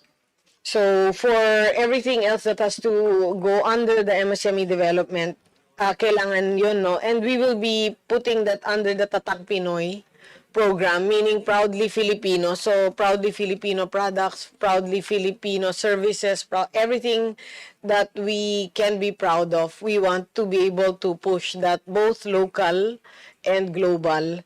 So, and then for the foreign trade, no, to really get the marketing done, and also for the foreign trade attaches to be able to do a strong B2B and to be able to bring in also investors both to us and also there. We were requesting for 250 million for this. Kasi we want a trillion peso foreign investments to come in, but our budget is only 1 billion. So if you calculate it, 1 billion divided by how many trillions, it's negligible. So the same thing with and then also for the foreign trade consumer protection program, we need to catch the people that are selling, let's say, substandard steel. We can't afford, we can't have substandard products, especially, let's say, substandard steel to be sold in the market. But we need to catch these people, especially now, ang laki na ng mga ang dami na ng produkto na pumapasok sa sa country natin. So we need to really strengthen this also. So we need to also go digital. We need to also use the digital platform, AI, to be able to at least address all of these concerns, kasi naaapektuhan na yung mga manufacturing industries ng Philippines, especially by the products that are being imported. Let's just say appliances. There's a lot of substandard appliances that are coming in the country, which cause a sunog, or aside from that, it also affects the manufacturing industries of the Philippines that provides jobs, gives benefits to the employees. So we were hoping for 100 million on that one. So we can give you the list of the programs and the asks, at least the priority. So also for the MSME development, which is under the Tatak Pinoy, part of the 650 is the marketing. Kasi we need to get we need to get out there the different programs of the DTI and the different initiatives that we can do for them. In fact, like let's just put the trade shows, no? We've increased our trade shows from 5 trade shows to this year 12.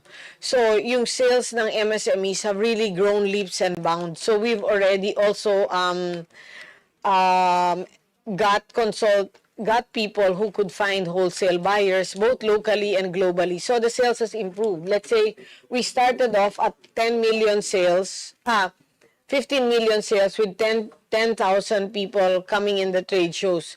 Then after that, it already increased to 50 million sales with 50,000 people coming in. And already the 113 million sales with 60,000 people coming in our trade shows. That's for 5 days. Exactly the same location, exactly the same number of days, and the budget halos the same.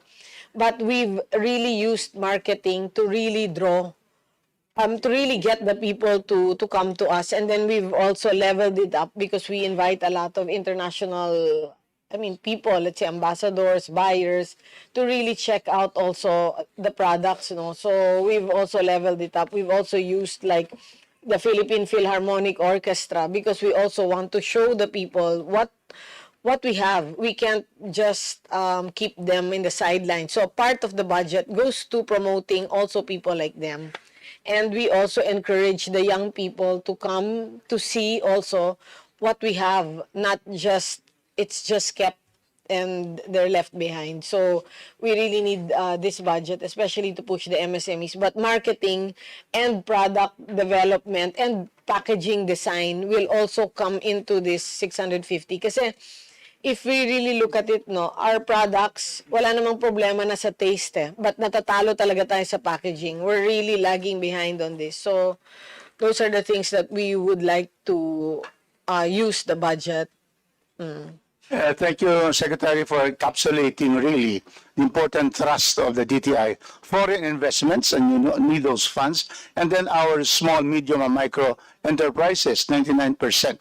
So please submit that to the committee, the entire request, including protection of our consumers, these 3 big important functions of the DTI. And certainly, I would like to therefore state that in the proper time, Mr. Chairman, this representation will move not only for the approval of the figures and the budget of the NEP, but for the augmentation of the budget of the DTI and its attached agencies, Mr. Chairman.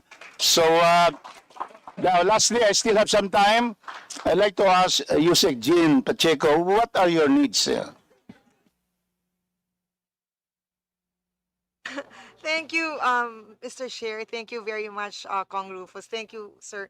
Of course, I defer to what the Secretary has yes, as mentioned, the supply chain and logistics group, which was created by the Secretary, is a cross-cutting service among all of the priorities mentioned by the Secretary, sir. So whether it's consumer protection, foreign trade, and SME development, as we've seen in our logistics mission, Mr. Chair, what we are doing is really to support not only the regional operations, but all the other units within the DTI. So the perspective, Mr. Chair, is really this additional budget will have supply chain lens in the programs, and we really look forward to having this additional funding. How much? Mr. Chair, can we give the numbers that we will send? But thank you very much, We support you on that. We were together in the market sensing in Europe. We are putting up the first national food hub at the Clark International Airport area. And the next one will be the regional hub in Cagayan de Oro City. Imagine that. So next, my last point is we'd like to ask the CDA through Chairman Alex, so what do you need? Thank you, Congressman Rodriguez, and to the Honorable Chair and to all the honorable members of this committee. Well, the CDA as far as we're concerned, we have three major functions, Your Honor. That's developmental, next is regulatory, and third is adjudication. And we wish and pray, Your Honor, that our developmental role will be given some additional funds so that we can provide more developmental efforts to the more than 20,000 cooperatives in entire the Philippines, Your Honor. Thank you. How much would you need reasonable amount to be able to perform your three important functions, including quasi-judicial, quasi-determination of issues? We're only requesting an additional fund, Your Honor, of around 195 million as per our proposed NEP for 2026, Your Honor. Please submit that to the committee and the justification. We support the CDA. Cooperativism is the way to go. And we support very much the cooperativism that is being espoused by your agency, especially also in Mindanao. So with that, I end, Mr. Chairman. And once again, thank you, Secretary Roque. Thank you to our DTI family and the CDA. Mabuhay tayong lahat. Thank you, Honorable Congressman Rodriguez. Thank you, Representative Rufus Rodriguez. Next in line from the minority, Representative Robert Nazal. Okay.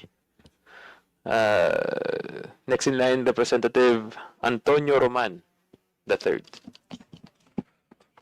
Tony nilang po, Mr. Chair. Or Tony Boy. Tony Boy. Tony Boy.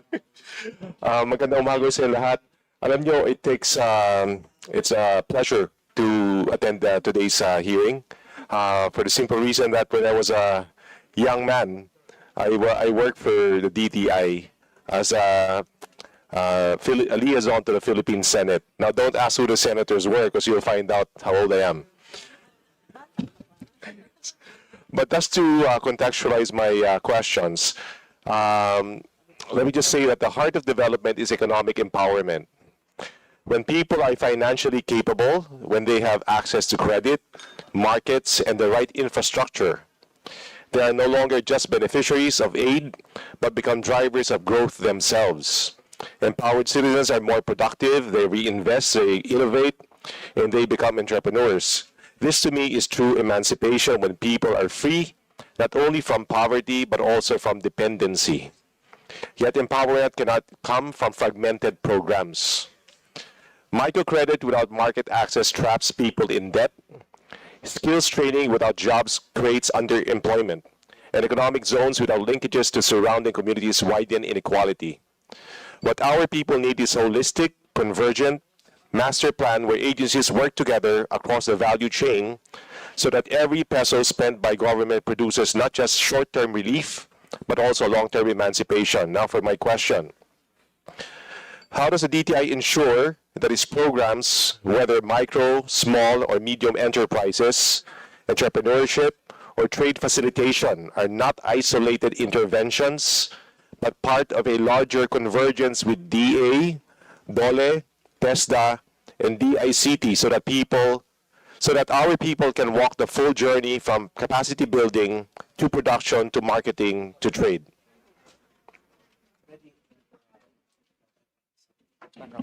Okay, thank you, Honorable Congressman Roman. That's a good question, actually. We are taking now a whole government approach on this. There are some programs that were in DTI that we've actually moved to the different agency. Let's say the CARE, the Center for AI Research. DTI is not, our mandate is not research. Our mandate is really income and trade to drive either investments or to really level up the MSMEs or to level up the businesses. So we have moved now this program to DepEd. After consulting with all the cabinet secretaries, we have realized that it is better off with DepEd because DepEd really does the research and the students can actually start learning AI at a young age. But for us, we just use AI as a driver for business. We encourage businesses to use AI, but not the research is not with us. So we are starting to take out redundant or programs that are already available in other, let's say, the departments, so that as we focus which on the trade and income, which is really what the mandate of DTI is. So, and then aside from that, you've also mentioned the funding. Actually, finance or funding is really important for the MSMEs. DTI has an attached agency called the SB Corporation. This year, we have totally changed the mechanics for SB Corporation. Now, the loans are non-collateralized already. So, 10,000 to 10 million, no collateral, because we understand that the MSMEs don't have collateral. And then 1 year, no payment of principal and interest, because this will give the MSMEs at least time to be able to grow the business. Kasi if we charge them principal or even interest in the start, so the money that they'll pay there is the money na inutang din nila. So we give them now 1 year to get it going. And then the amount is still 10 billion, but we've already specifically put down the different programs under this 10 billion, so that the MSMEs will realize that, oh, ako pala to, oh, pwede ako dito. Let's say, number one, we have the PO financing and PO financing. So if I have a PO from, let's say, a big company or any company that's legit, I can go now to SB Corporation and loan against that PO. And then there's also check rediscounting. I got the check payment, but let's say 30 days, 60 days, I can already go also to SB Corp and avail of the funds. And then we also have the Enterprise Rehabilitation Fund. We realized that, let's say may bagyo, we always give ayuda, but we forget that the businesses collapses. So if we don't revitalize or revive the business, then nothing will happen to the ayuda that we gave. So we also have this Enterprise Rehabilitation Fund, which they can borrow from SB Corp. The processing time is 5 to 7 days na lang. All they need to do is to show the picture of where and to give the address, no? Then we can already give the funding. And then aside from that, we have now, which we, actually madami siya eh. We also have the OFW fund.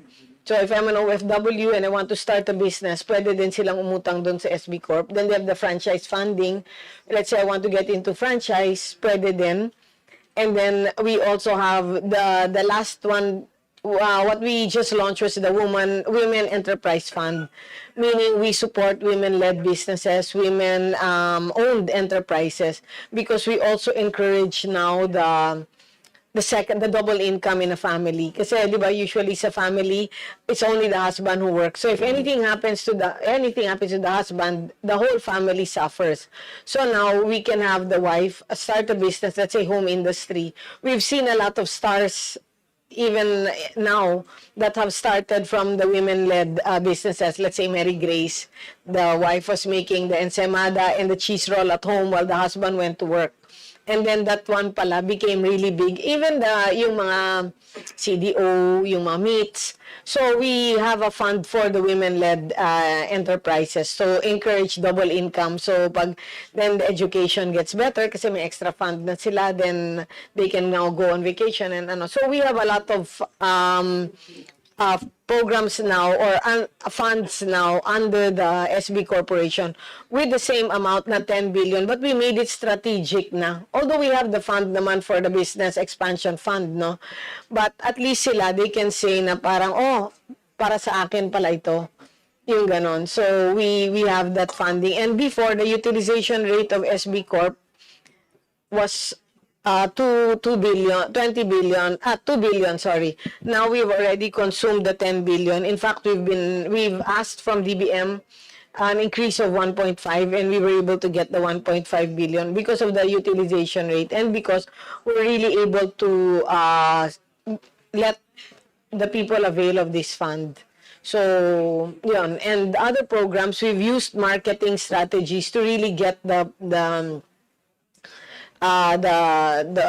word out there that these are the programs of DTI. And we also have now, DTI goes to the regions. So we have this bus that lumang bus na rin. Then we just put the sticker that DTI goes to the regions. Then we all go there and then we have a town hall meeting and then we really tell the people what the programs of the DTI are and then what they can the programs that they can avail.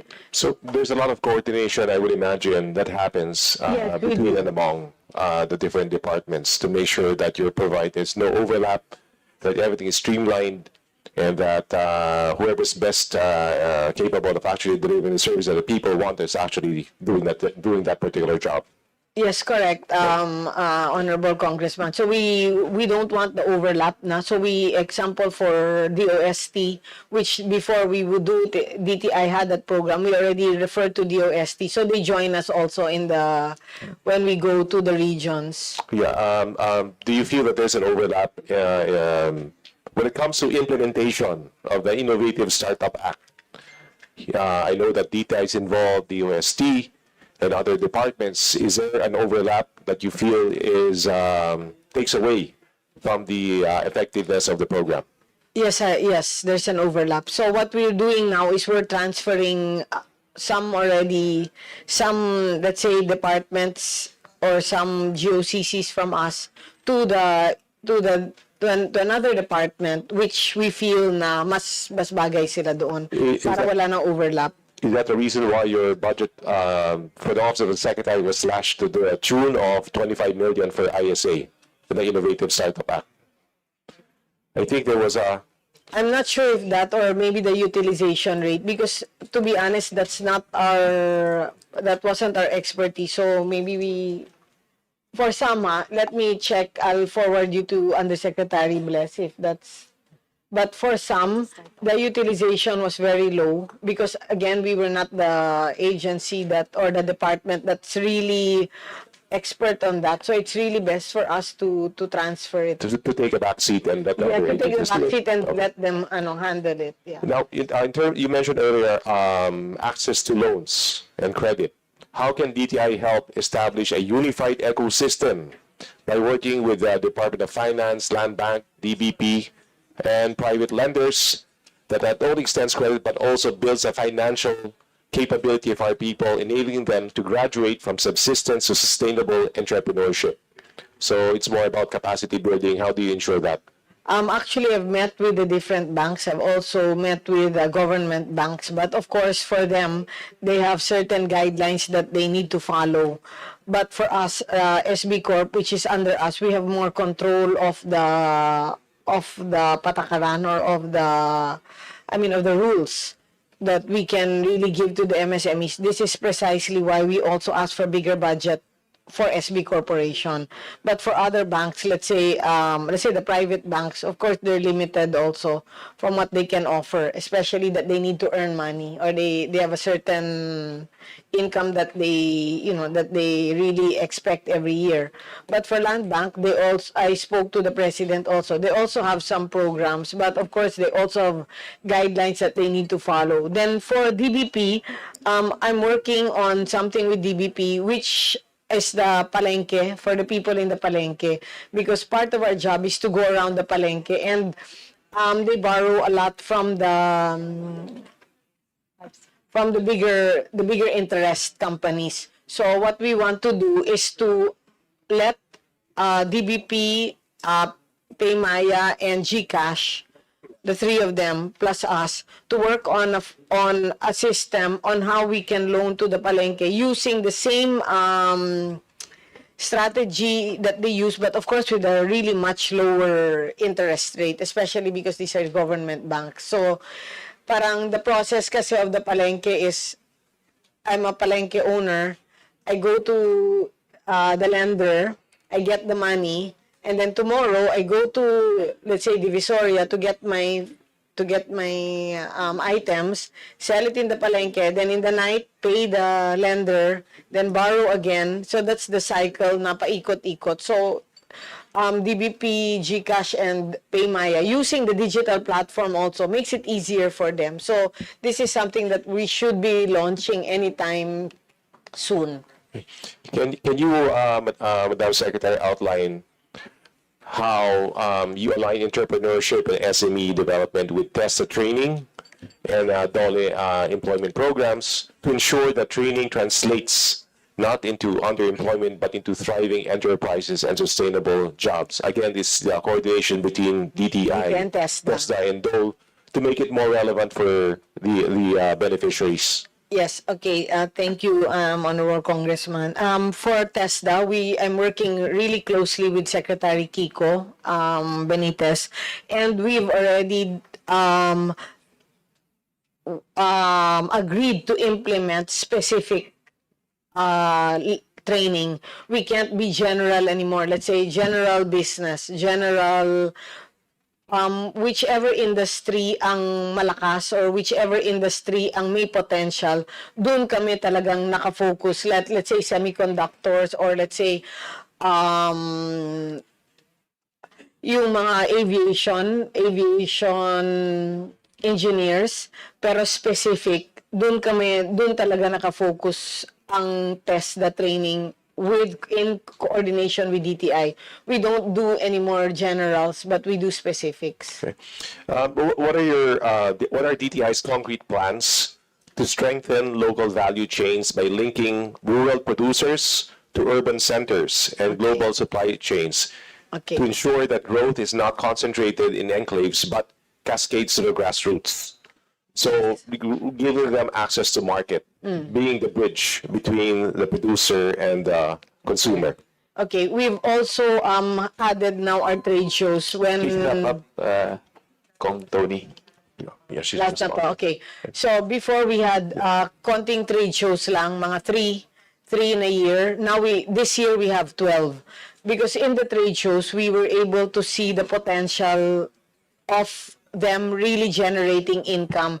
And we've also engaged people to bring in. There's a company kasi that can bring in wholesale buyers, consolidators, buyers for hotels, buyers for cafe, bulk buyers, in other words, both local and global. So we have brought them in. So our sales, as I mentioned earlier, has already increased from dati 15 million for the 5 days.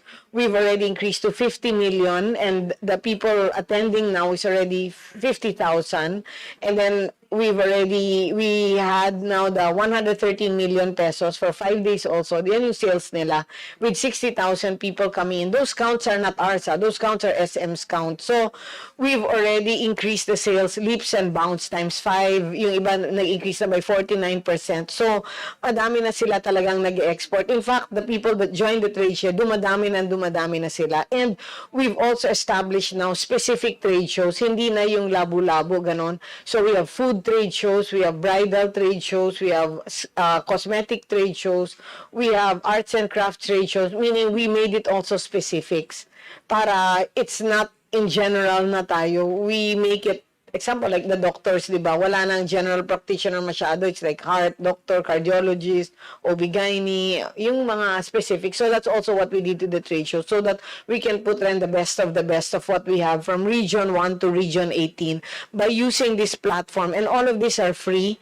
These are subsidized by the DTI. So we also invite foreign buyers, and we also invite yung consolidators who have access to market abroad to have a look at and all the products here are compliant, meaning they have the business permit, they are FDA approved, and they are also have the business name registration, whether with SEC or with DTI. And for my last question, how does DTI engage locators and private sector players in eco zones to integrate local communities through supplier development, technology transfer, and local hiring into the cycle of productivity and reinvestment? Because Bataan is, as you know, the entire Bataan is an economic zone.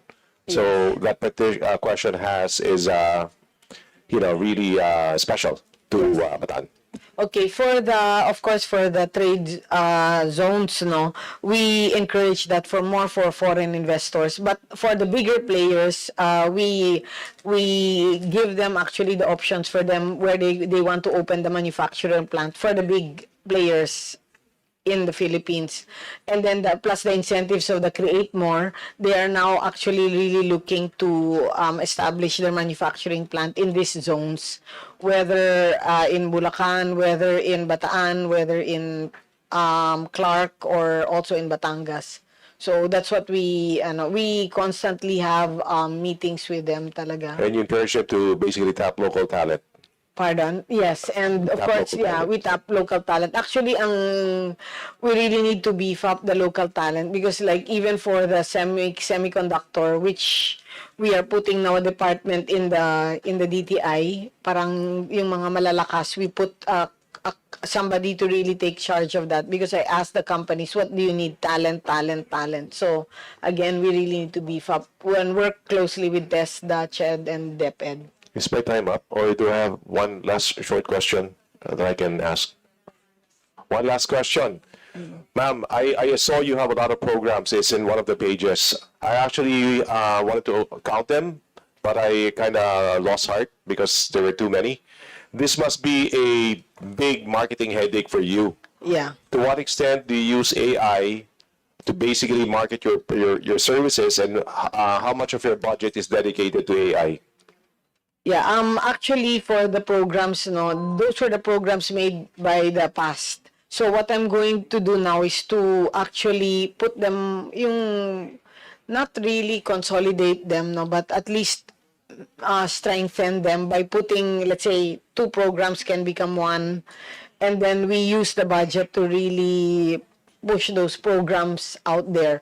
For AI, for the AI research, for the AI training, for the AI how to become AI savvy, we've already given that to DOST, the ICT, DepEd has that also. So we don't do that anymore in DTI. What we do is we tell these business people through the 1,400 negosyo centers how to use AI to drive the business. So it's really more of mentoring or telling them how to use AI, but the training and then the training and where to go to is not with us anymore. It's really with the ICT, the OST. Kasi they have the budget. Second, they also have the facility that's already existing. So we might as well just go there rather than build their own facility pa.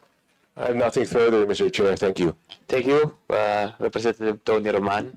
May I just remind for our members here, if you have any parochial concerns, the regional directors of each region are also here. The committee is willing to help you find them if you have any concerns regarding them po. Next in line po, Representative Walfredo de Maguila. Thank you, Mr. Chair. Would like to commend the entire DTI family for their implementation of the Negosyo Center program. Example, in the city of Binyan, because of the Negosyo Center, we were able to double the number of business registrants. And of course, it goes without saying, we were able to increase our collection. In fact, last year, we were able to breach 1 billion peso collection for our businesses. But the problem is, I was able to interview some of the business counselors in different negosyo centers. And I found out that most, if not all of them, are occupying job order positions. Judging from your NEP, you've just maintained your budget for negosyo center program. You just maintained your budget at 454,267,000. Meaning, there will be no changes, there will be no additional plantilla for this personnel. So, and in some cases, I've interviewed business counselors occupying the same position for more than 7 years, 8 years. And the story is, marami nang lumilipat sa LGU. So, could you comment on that, ma'am? Yes, good morning, Honorable Congressman. I would like to pass it to Assistant Secretary Chris Ablan as he's the one in charge of this one. Thank you, Madam Secretary and Mr. Chair. Yes, Honorable Congressman and Mr. Chair, we do have a lot of our business counselors scattered in our negosyo centers, whose items are job order and contract of service. We have already requested from the DBM OPCCB the plan to convert our job order job order and contract of service from into contractual. At least there's going to be an employer-employee relationship. And so far, our proposal is 200. And yes. We requested for 600, Mr. Chair, and then we've now reduced it to 200, and we are awaiting the final approval of the DBM for the contractualization of our JOCOs in the negosyo centers, Mr. Chair. Merong TIDS, TIDA, and STIDS. May I ask what would be the entry-level position for business counselors? The entry-level position would be a TIDA, or Trade and Industry Development Officer, analyst, and the salary grade is salary grade 11 po. Salary grade 11. Correct, Mr. Chair. Parang mababa. And we have a ladderized program, Mr. Chair. After SG11, there's also a chance for them to go up to SG15 and SG18. This is for our business counselors po. So maybe this representation could assist you, could help you during the deliberation for the additional budget for your... Yes, please. Thank you very much po. And last question, for, I don't know who's attached agency is concerned with this idea. Would there be a situation where, would there be a program wherein the DTI would assist local manufacturers in securing brand new motor engine, vehicle engine, bagong makina, vehicle engine, and thereby loaning it to local manufacturers, and they could build up from ground up, matatayo na nila, magagawa na nila yung vehicles na yun, like jeepney. For example, we know for a fact na maraming local manufacturers nakakagawa ng jeep. But the problem is, the engine would not pass our requirement, yung Euro 4 or Euro 5. So why not assist our local manufacturers in securing brand new engines? Then from there on, they'll be the one to build up our vehicles. And we can be sure that more than 70 to 80% of the components of that vehicle would be sourced locally. Hindi Toyota, hindi Mitsubishi. Pwedeng Toyota ang engine or Isuzu ang engine, but the entire body is made in the Philippines. Would that be possible? Actually, Honorable Congress, we don't have that program, no, but we can study that and we can have a look what we can do so that we can at least get into that also. And because I think that would be a better program instead of, extending assistance or ayuda to Toyota, to Mitsubishi, to Isuzu, if they will be joining. Why not ask Isuzu, particularly for our jeepney drivers? Panay Isuzu ang gusto, ang mindset is Isuzu. Yeah. So why not, with the help of DTI, make an arrangement with Isuzu Japan, let's buy new engine, Euro 4 compliant, and have it loaned to our local manufacturers, and thereby, meron na tayong, may babalik natin yung jeepney, yung jeep natin. I'm sure, alam niyo yung idea na almost all lang jeep natin is, 4BA1. Yun yung, and definitely, you would agree with me, wala nang 4BA1. 4BA2 na, yung mga, so if we phase out na ito, and if we could arrange with Isuzu Japan, bibili tayo ng engine, then we will loan it to our local manufacturer, makakapag-build na sila. We can do chassis, di ba? Bodybuilding ng sasakyan, we can do it. So, that would be the first step in promoting our transport, local transport. Yes, actually, Honorable Congressman, DOST does that. So what DTI can do is I can work with DOST, and when they create that program or that vehicle that you like, then DTI can give the incentives for local manufactured vehicles, because yun po ang role talaga ng DTI is to give incentives for us to really push the different businesses. But the creation po is with DOST. Okay, don't worry, ma'am. I'll be attending the budget hearing of DOST. Yes, you can mention that po. Kasi whole government approach na ho kami. So we don't anymore, we try to pass it to the different departments where that's their expertise po. That will go, Mr. Chair. Thank you. Thank you, Representative Di Maguila. Next in line from the minority, Representative Alan T. Thank you, Mr. Chairman, and good morning to Secretary and as well as to the DTI family. My question is in relation to the question of Congressman Di Maguila regarding the MSME. There are other programs under export investment development programs, industry development programs. And can you confirm to us the amount that there's also 502 million pesos for development facilitation and promotion of export and investment domestics and foreign under the PS for NEP 2026? Can you confirm the amount? 502,529,000.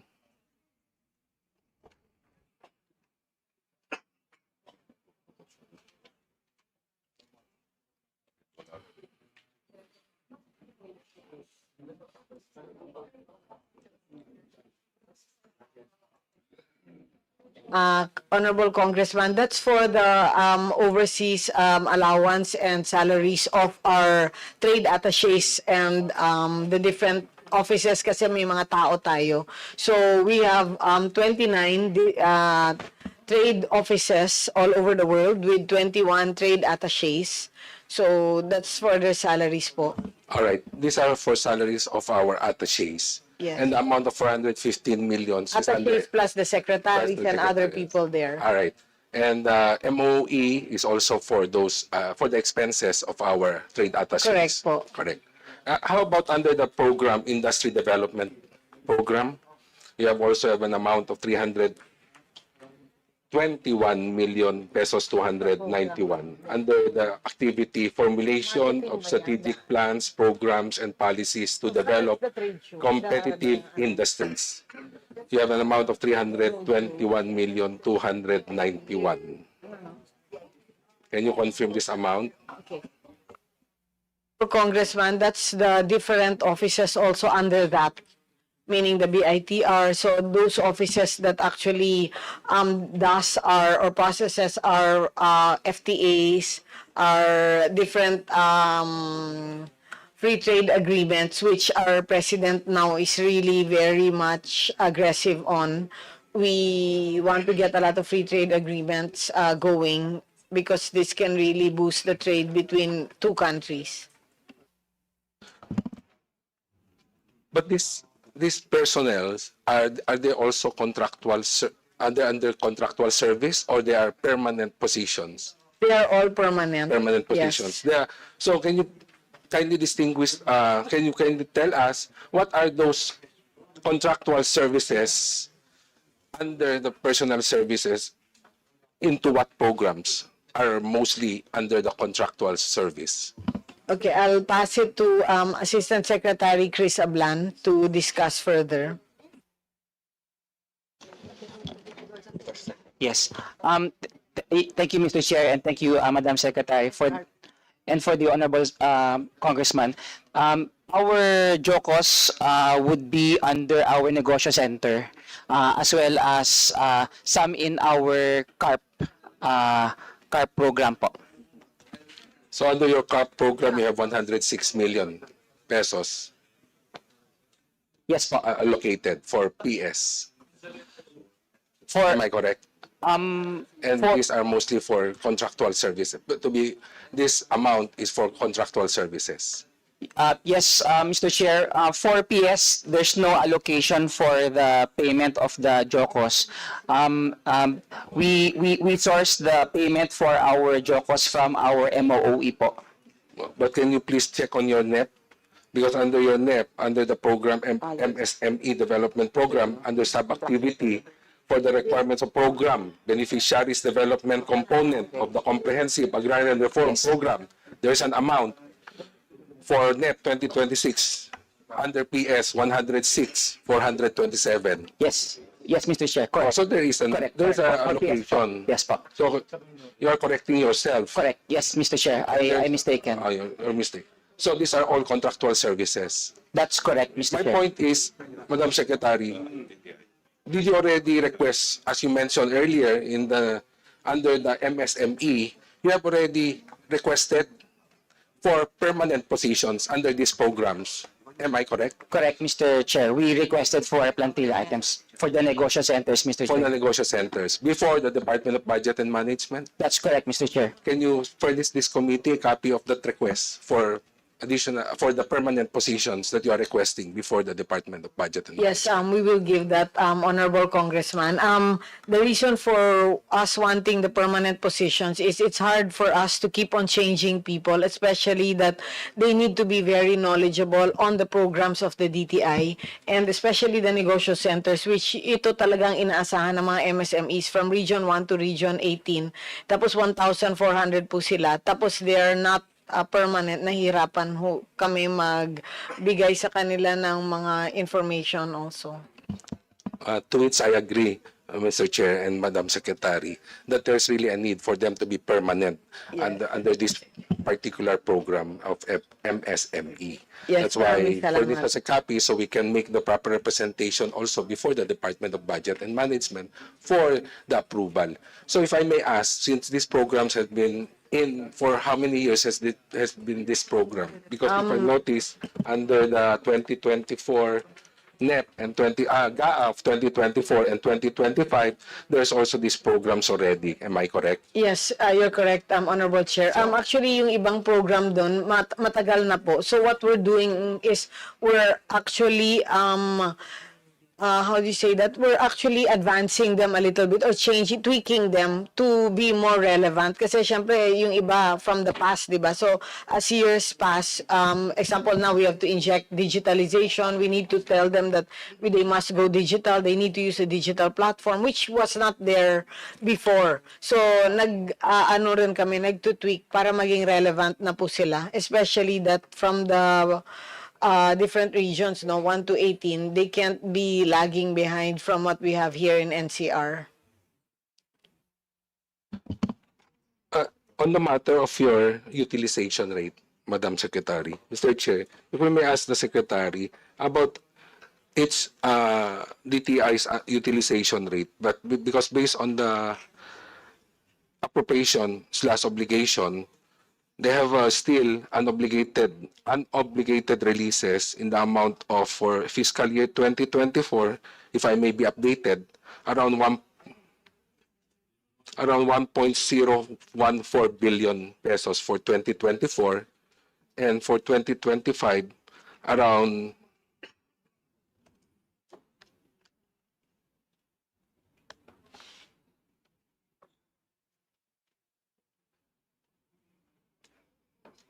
if I'm correct, can you confirm around 1.069? Unused appropriation, around 1.069 billion? That's confirmed, Honorable Congressman. So can you explain to us why there is an unused appropriation in fiscal year 2024 of 1.114 billion, as well as in fiscal year 2025 for 1.069 billion? Please wrap up. Yes, Mr. Chairman, I just want to get an answer to the query or to the question. For the past, I was not yet the secretary during the time, and I've only been the secretary from August 2024 to August to date. So for the utilization rate, ngayon pa lang po kami talagang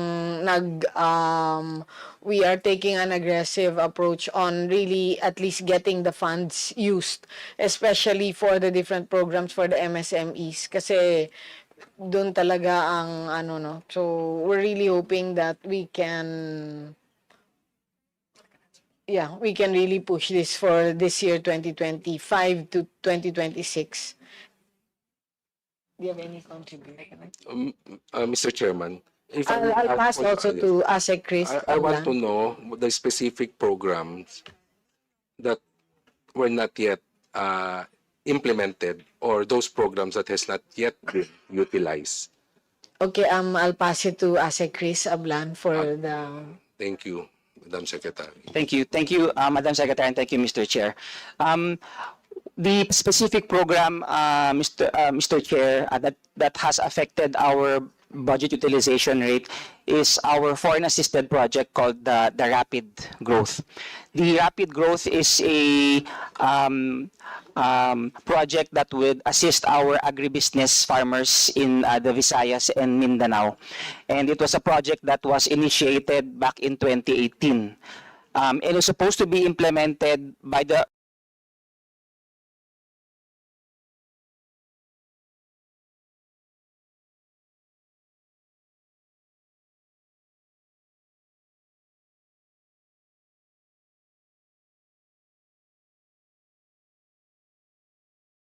early 2020s extension of the project, and we only got the extension approval late last year, and that explains, Mr. Chair, our low budget utilization. We have already developed our catch-up plan for this year and next year so that we would be able to attain a higher BOR rate by fiscal year 2026, Mr. Chair.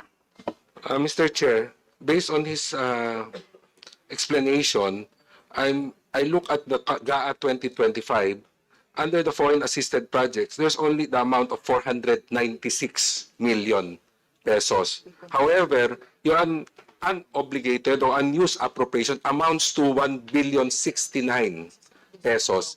So where are the other? Where's the balance amount that were not yet also utilized under the different programs of the Department of Trade and Industry? Yes. Can you explain? Yes, Mr. Chair. The balance is coming from other projects, specifically Tatak Pinoy, our implementation of our ISSP, the implementation also of the shared service facility, and a little bit from our FTEB, or Fair Trade Enforcement Bureau, Mr. Chair. That's the balance of the, which explains the utilization rate po. I have two last questions, Mr. Chairman. And also in relation to the foreign assisted projects. Kung Alan, you may... Just for two more questions, Mr. Chairman. Short question. For GAA 2024, there is no loan proceeds. There is no rapid growth. There's no FAPs for 2024. So what you mentioned is only for 2025. So how about for 2024? You have an unused appropriation of 1,114,000,000. Can you please explain which activities that were not yet funded or were not yet used by in GAA 2024? What are the programs? Can you please specify to us before this committee? Yes, Mr. Chair. We have a lapse allotment for our 2024 PS at 1.3 million, MOE po for 43 million, and CO po for 300,000 po. We're talking about 1,114,000,000 pesos. Billion. We're talking about billion here. We're not talking about millions.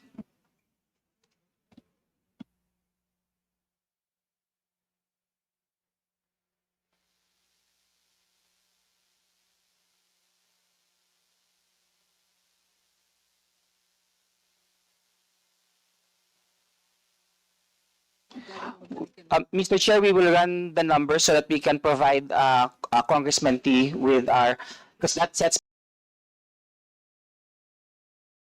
back to 2024. We'll just confirm our numbers and submit it to the Congressman by today.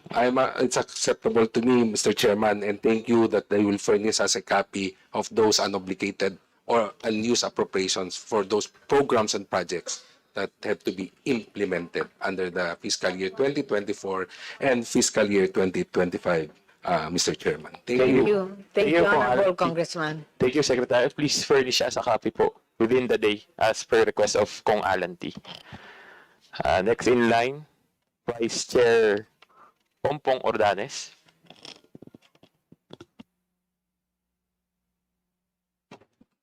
Thank you, Mr. Chair. To our Congresswoman, Gloria Macapagal Arroyo. To my dear colleagues, sa DTI family po, sa lahat na nandito, magandang umaga, tanghali sa ating lahat. This is not about the budget, ma'am. Are you aware of the purchase slip booklet po ng senior citizens.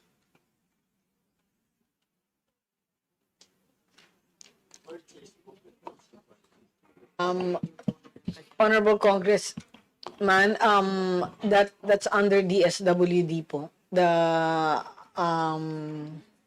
No. Kasi ma'am, ito'y para doon sa mga discount ng mga senior citizens, yes, ng mga correct. establishment. Opo, yes. And I understand, sa DTI po ito, hindi sa DSWD. It's not po with us. It's with DSWD po. It's not under DTI, the senior citizen discount. Okay, sorry. Yun lang po ang dapat kong itatanong sana, but then it is not your jurisdiction, so thank you very much, ma'am. Thank you.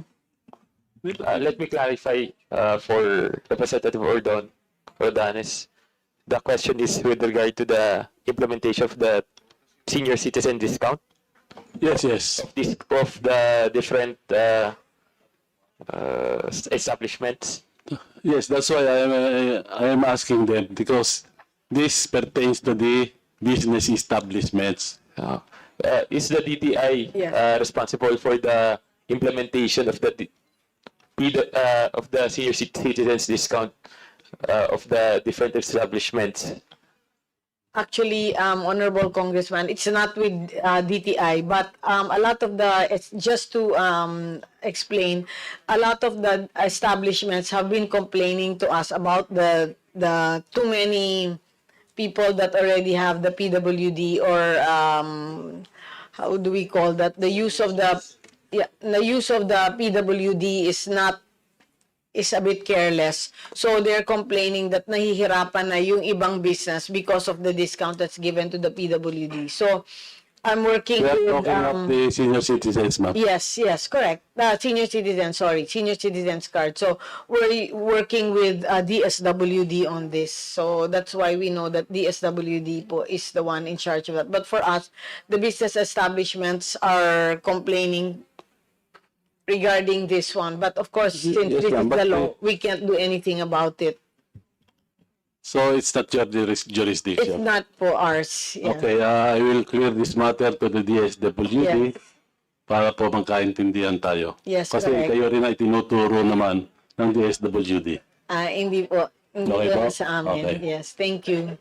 Okay, thank you po, thank you. Thank you, Vice Chair Ompong Ordanes. Thank you, Mr. Chair.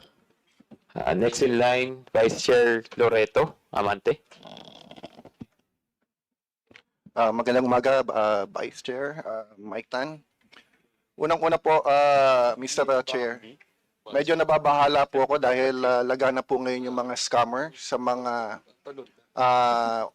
online platforms at saka social media.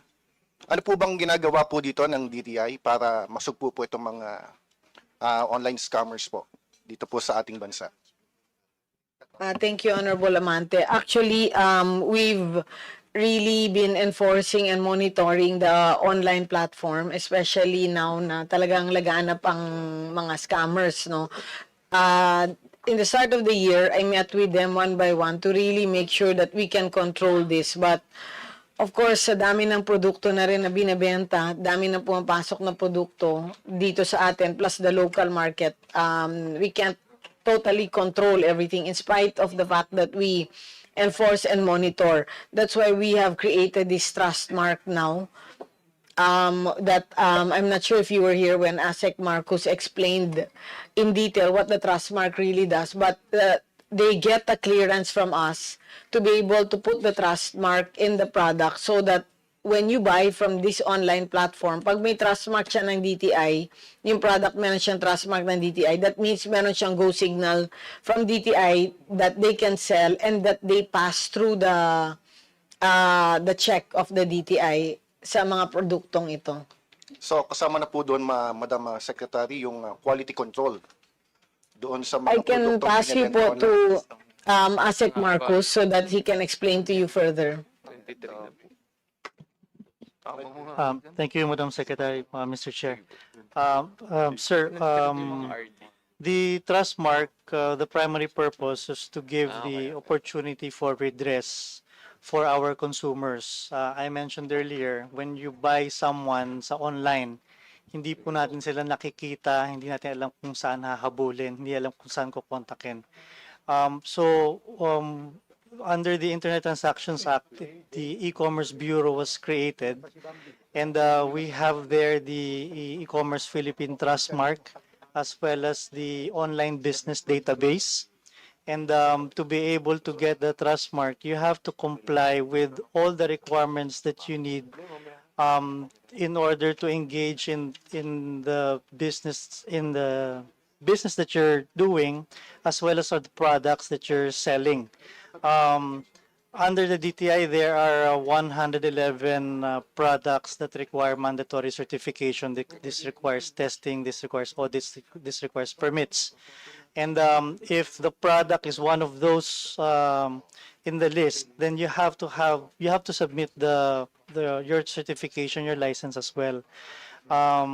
In the online business database, we have there a listing of all these products, as well as we're also coordinating with other agencies with consumer protection functions that have that issue licenses for products and services under their jurisdiction, and then we will also list them down there in the online business database, so that when a consumer would buy in one of the e-marketplaces or digital platforms, we're urging the consumer to please check first if that establishment or that online merchant is registered, so that you will know that once you buy, hindi ka po tatakbuhan or alam mo kung saan ka magko-complain. Nevertheless, we also understand that a lot of our online merchants are just beginning, or household merchants, and they may not have their own redress mechanisms to address yung mga complaints. So also under the Internet Transactions Act, we're developing the online dispute resolution system, and this one can be used both by for business to consumer and business to business complaints as regards their online transactions, Mr. Chair. Okay, Mr. Chair, pero syempre, definitely may mga violators na dyan. So, anong naging action? May nakasuhan ba dito sa mga scammers na to? Yes, Mr. Chair. Together with me is Director Gino of Fair Trade Enforcement Bureau. They're also handling yung mga complaints po, yung mga nare-receive natin, and they've received formal charge complaints on these scammers, and they've filed formal charges as well. Pero meron na bang naparusahan? May I refer, Mr. Chair?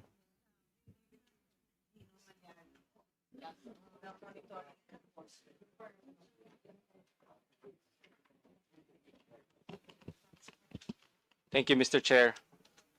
Your Honor, sir. For the consumer complaints handling of the Fair Trade Group, if I may just inform the body, for January 2025 to June 2025, we received a total complaints of 18,494. Of this, 3,528 were processed through mediation. So it's not always naman, sir, to penalize or be punitive to the respondents, but we often are able to successfully mediate the parties. And then the 14,000 of those received complaints were referred or endorsed to the proper other agencies or other offices of the DTI. Okay, thank you, Attorney. Next question. Madam Secretary, how about yung monitoring ng mga presyo sa mga pamilihan o mga pampublikong pamilihang bayan dito sa ating bansa? Nagagampanan ba ito talaga ng gusto ng DTI?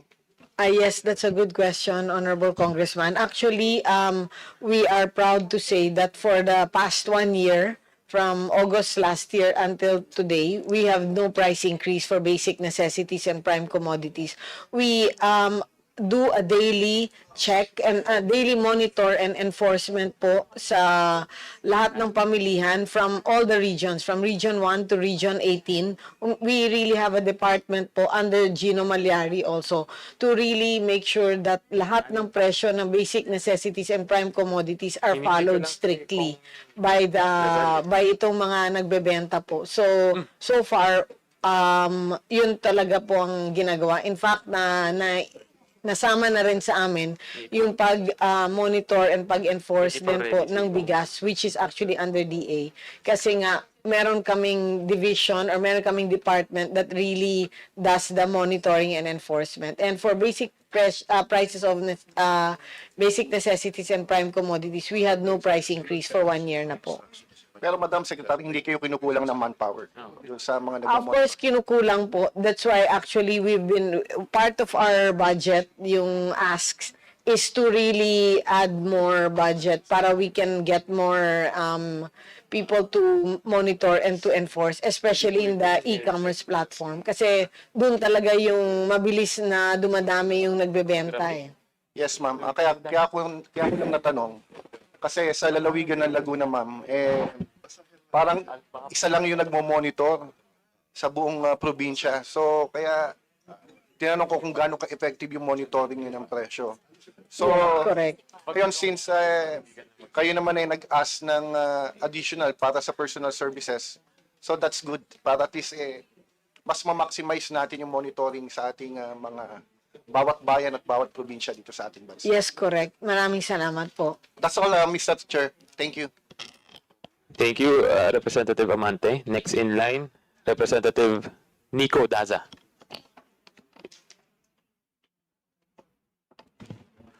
Thank you, Mr. Chair.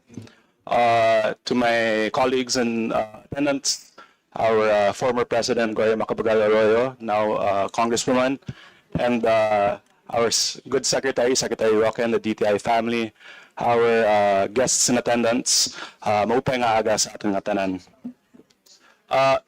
Before I begin my questions, I would like to highlight, under the guidance and the leadership of Secretary Roque and the DTI family, our provincial government of Northern Samar has worked together to showcase our local trade and craftsmen, especially during our annual festival, the Ibabaw Festival.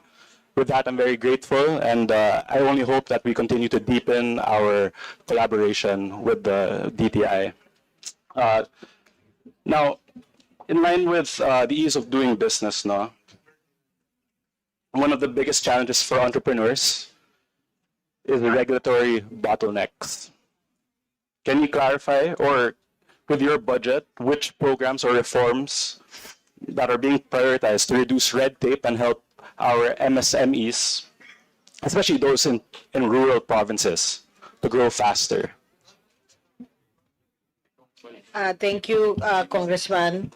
For the red tape, there's actually the ARTA now, the anti-red tape department, which is being handled by Secretary Nes Perez. So that's a totally different department now. But for us, here in DTI, we really try to at least work on it within the Department of Trade. Like for the foreign investors, they actually go to the DTI office, and then we connect them, or we set the meeting with me together with the different cabinet secretaries that are involved in the different problems also of these businessmen.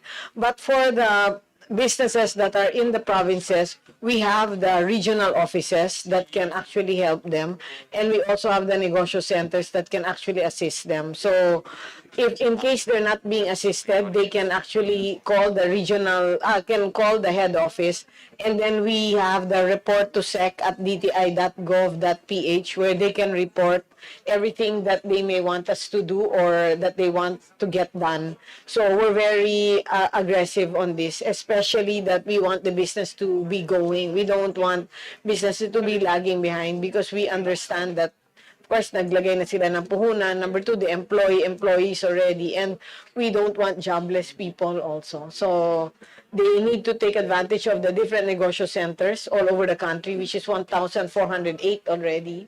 and also the regional offices all over the country. Plus, they can go to ARTA if the business is quite substantial. They can go to ARTA, and ARTA can assist them also. But we're going to be establishing also green lanes for MSMEs. That should be done within this year. Mr. Chair, I'd like to thank the good secretary. I'm quite happy to hear that DTI is quite proactive in making the use of business that much easier, no? But I'm glad you brought up as well the ARTA compliances. As we know, in the Ease of Doing Business Act, there are 6 compliances. I would like to know from the DTI, are we compliant with those 6 ARTA compliances? And if you have a report that you could furnish to the committee, I would respectfully ask for one as well. I'll check first if we get reports from ARTA because that's a different department, so I'm not sure if we have that. But for one of the most number of needs of the MSMEs is the FDA, so the Food and Drug approval or Food and Drug permit.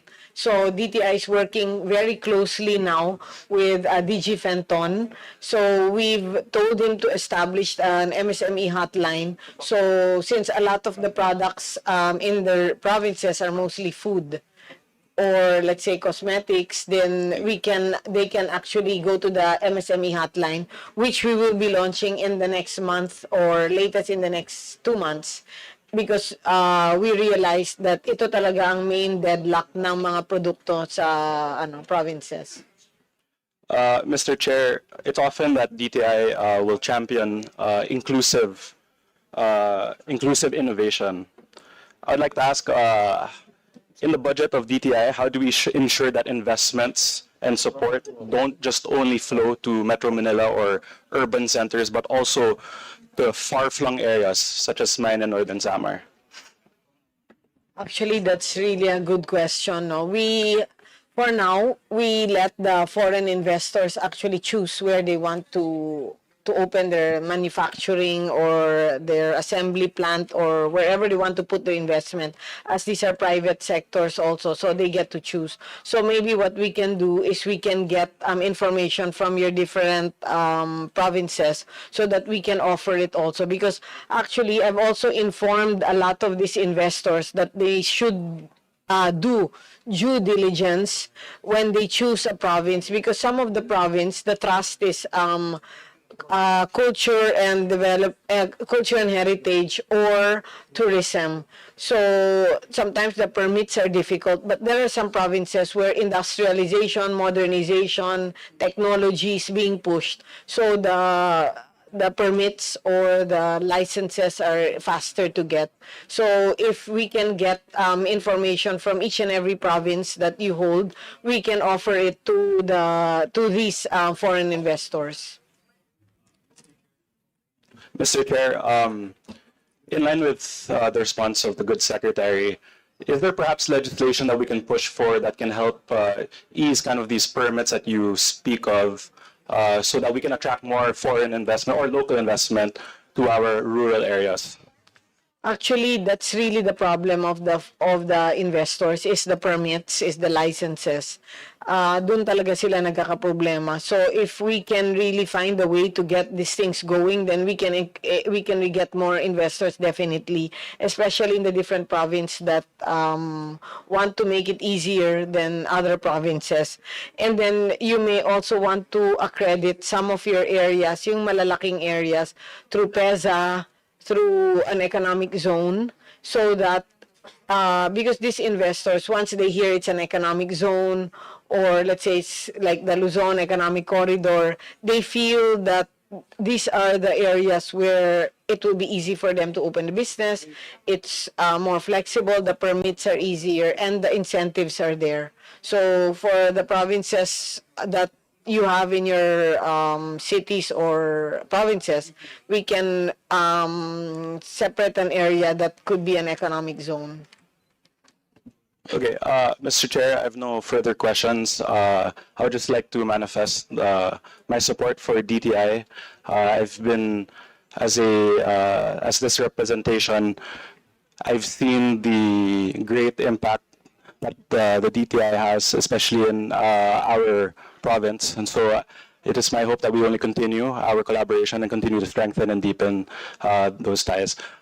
Maraming salamat po sa ating DTI family. Thank you for your time. With that, I yield back my time. Thank you. Thank you, Representative Daza. Next in line, former President Representative Gloria Macapagal Arroyo. But I would like to begin, of course, by echoing my other ex-DTI officials in supporting the operations and the budget of DTI. And I don't want to wait until the plenary to move for an increase in budget, but I want to do it right here in this committee. So I have three questions. One is related to the ecozone locators concerns. Create very specifically, gave an exemption in the transitory provisions for those who were already registered before Create was established, that they could continue their incentives, all their incentives, until 10 years later or 2034. But then the revenue regulations or the DOF IRR at that time ignored that exemption. And we had hearings here in aid of legislation on why are they ignoring that exemption. And the result was create more, which reinforced the exemptions of those already previously registered in the ecozones. But again, now the BIR revenue regulations ignore the transitory provisions, whereby the VAT zero rating can be enjoyed by locators in the economic zones until 2034. So that's one question of mine, because you mentioned, Madam Secretary, that you often dialogue with the businessmen in the ecozones, and so do I, and that's always their number one concern. So although it is in the policy of the BIR, where we have to look for the reform, it's also important that the advocacy should come from the DTI, because the business community is your client. Number two question, the bamboo industry is a very important industry, and it contributes much to sustainable development. The last time the Bamboo Industry Development Council was funded was in 2010. I was still president, imagine, I provided for that, and never more. So I think that if we agree that the bamboo industry is very important for sustainable development, then I would hope that in the budget increases that Congressman Rufus Rodriguez and I are advocating, there will be a portion there. In 2010, it was only 20 million pesos. It's really a small amount. So Bless knows about that, because you were in DTI since that time. So I think at 20 million pesos, of course, correcting for inflation should be much more now, but 20 million is better than 0 million. So I hope that we can have a little bit of revival of that program. And then my third question is about the food hub mentioned by Congressman Rufus Rodriguez, where the first national food hub is supposed to be in Clark, and he is hoping that there will be a regional food hub for Mindanao in Cagayan de Oro. Now, that food hub was something that I have been advocating for, not as president, but when I was a congresswoman. That's why it ended up in Clark as their choice, because in my search for investments there, the food hub, the original proponent, but there are other proponents already, was French. I think there's another proponent who is Spanish. I was present at the meeting of the French food hub investor, at a meeting with the highest levels of government, and they very clearly said that there has to be an investment and a risk-taking fact on the part of the national government, that they cannot do it alone. And from what I saw about the body language of the officials, they seem to say yes, and I even pointed out that means budgetary outlay. I said that. That means, and they said yes. So I was. So my third question is: have we really now complied with the Philippine government's commitment to give its own counterpart to that food hub? Otherwise, I think it will never happen. So 3 questions, Madam Secretary. Thank you, President GMA, for your questions. Can I start from the third going up, because the last, okay. For the food hub,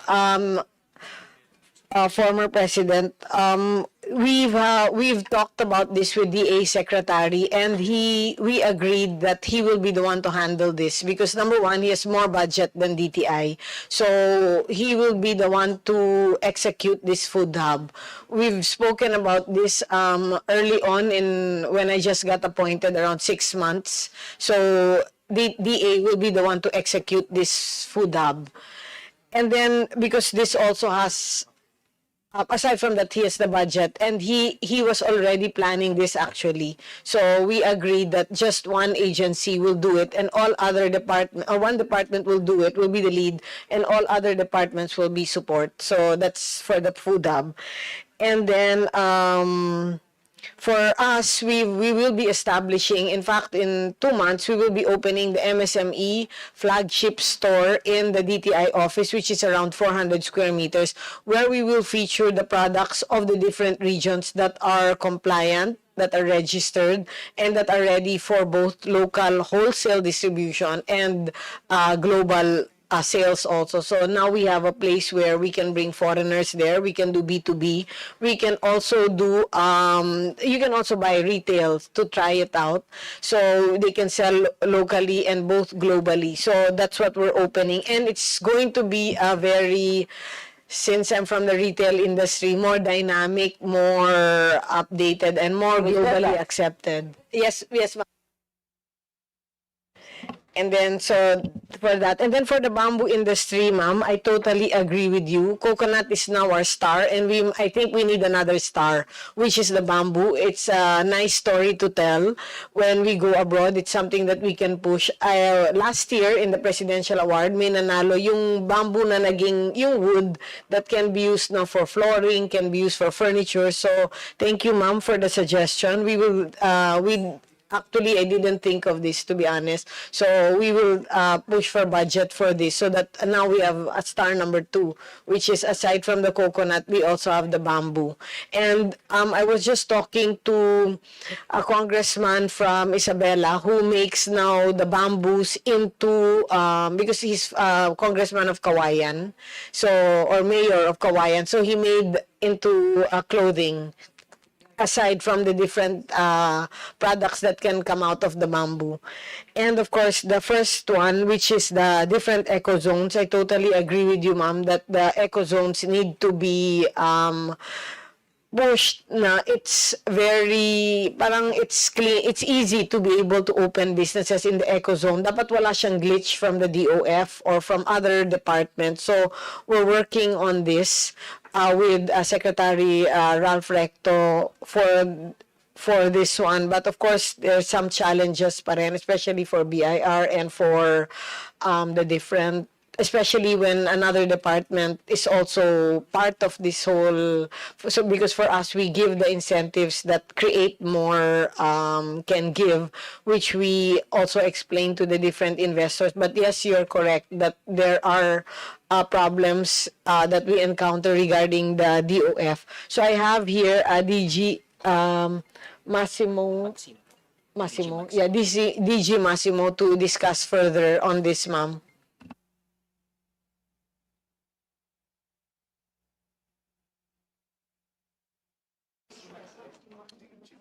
DG Magsino po.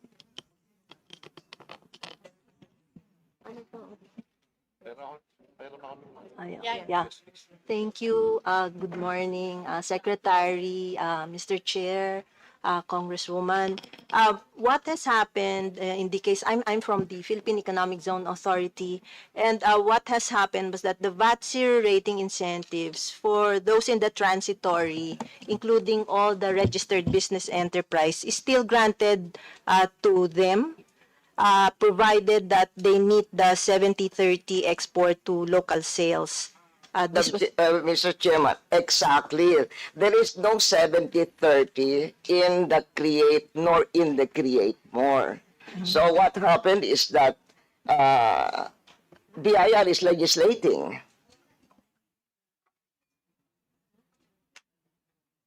I wanted that argument has been pointed out to them. There is no provided. I have all the transitory provisions here with me now. There is no such thing as provided 70-30.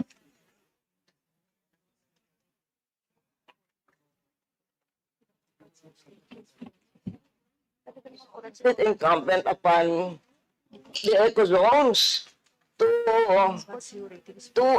fight for the rights of their constituents. Ma'am, we can discuss this again with the BIR. I can talk to them on this and I can relate to them your concerns because it seems that maybe we're not totally aware of the magnitude of this complaints also. Then I'll discuss this, ma'am, with Secretary Ralph Recto and also Commissioner Lumagi on the problems that are that these investors are encountering. Thank you to our former president, GMA. Next in line, from the minority, Representative Iris Montes. Is she here? Wala. Okay. Ito. Since she's not here yet, from the majority, Vice Chair Dale Corbera. Thank you, Mr. Chairman. I really wanted to ask questions because I want to support a budget increase for DTI.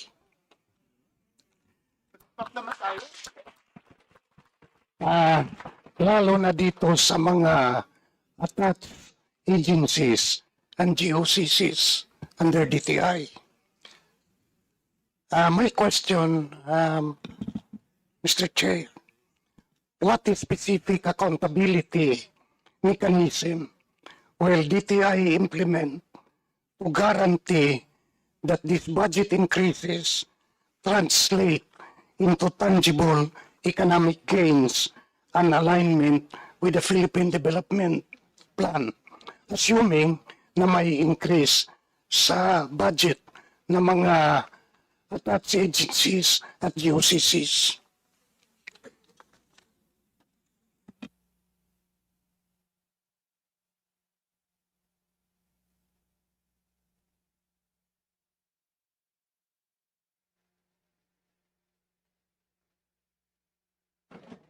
Thank you, Honorable Congressman, for the question. No? For one, we, during my term, I've already established also strict guide or strict mandate to make sure that the utilization rate of this budget is high. Because from the utilization rate, doon natin makikita rin if the budget is being used to implement the programs. Then we also have a department that really checks on the performance of each and every functional group, as we call them. But of course, ang important dito is the utilization rate kasi doon mo makikita talaga kung ginagamit yung funds to really push the program. So even how much we push it, but if the utilization rate is low, then that means these programs are not being pushed.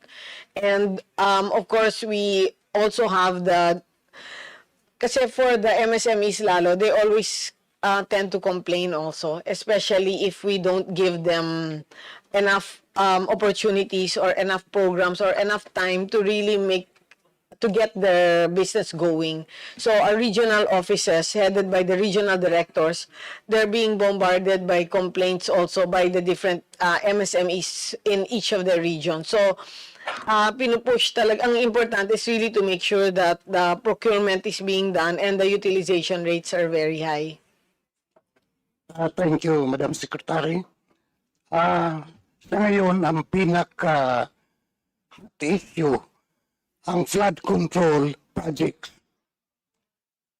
And the Philippine Contractors Accreditation Board, operating under the SIAP, has the power to penalize contractors for violations of their license.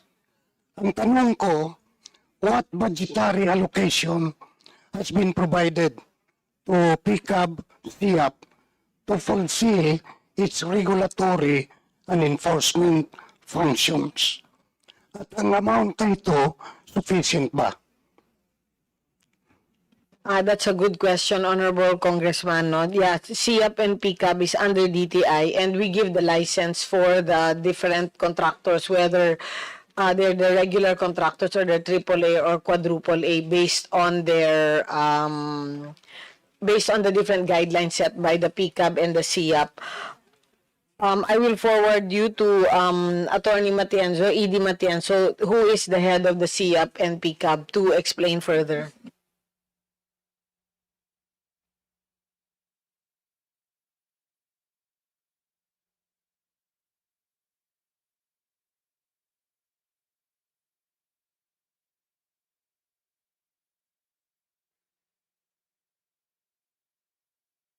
He's not here now. Maybe, syempre maraming ano ngayon because of the flood control, no? But for PCAB and SIAP, what our the main mandate is to give the license to these contractors.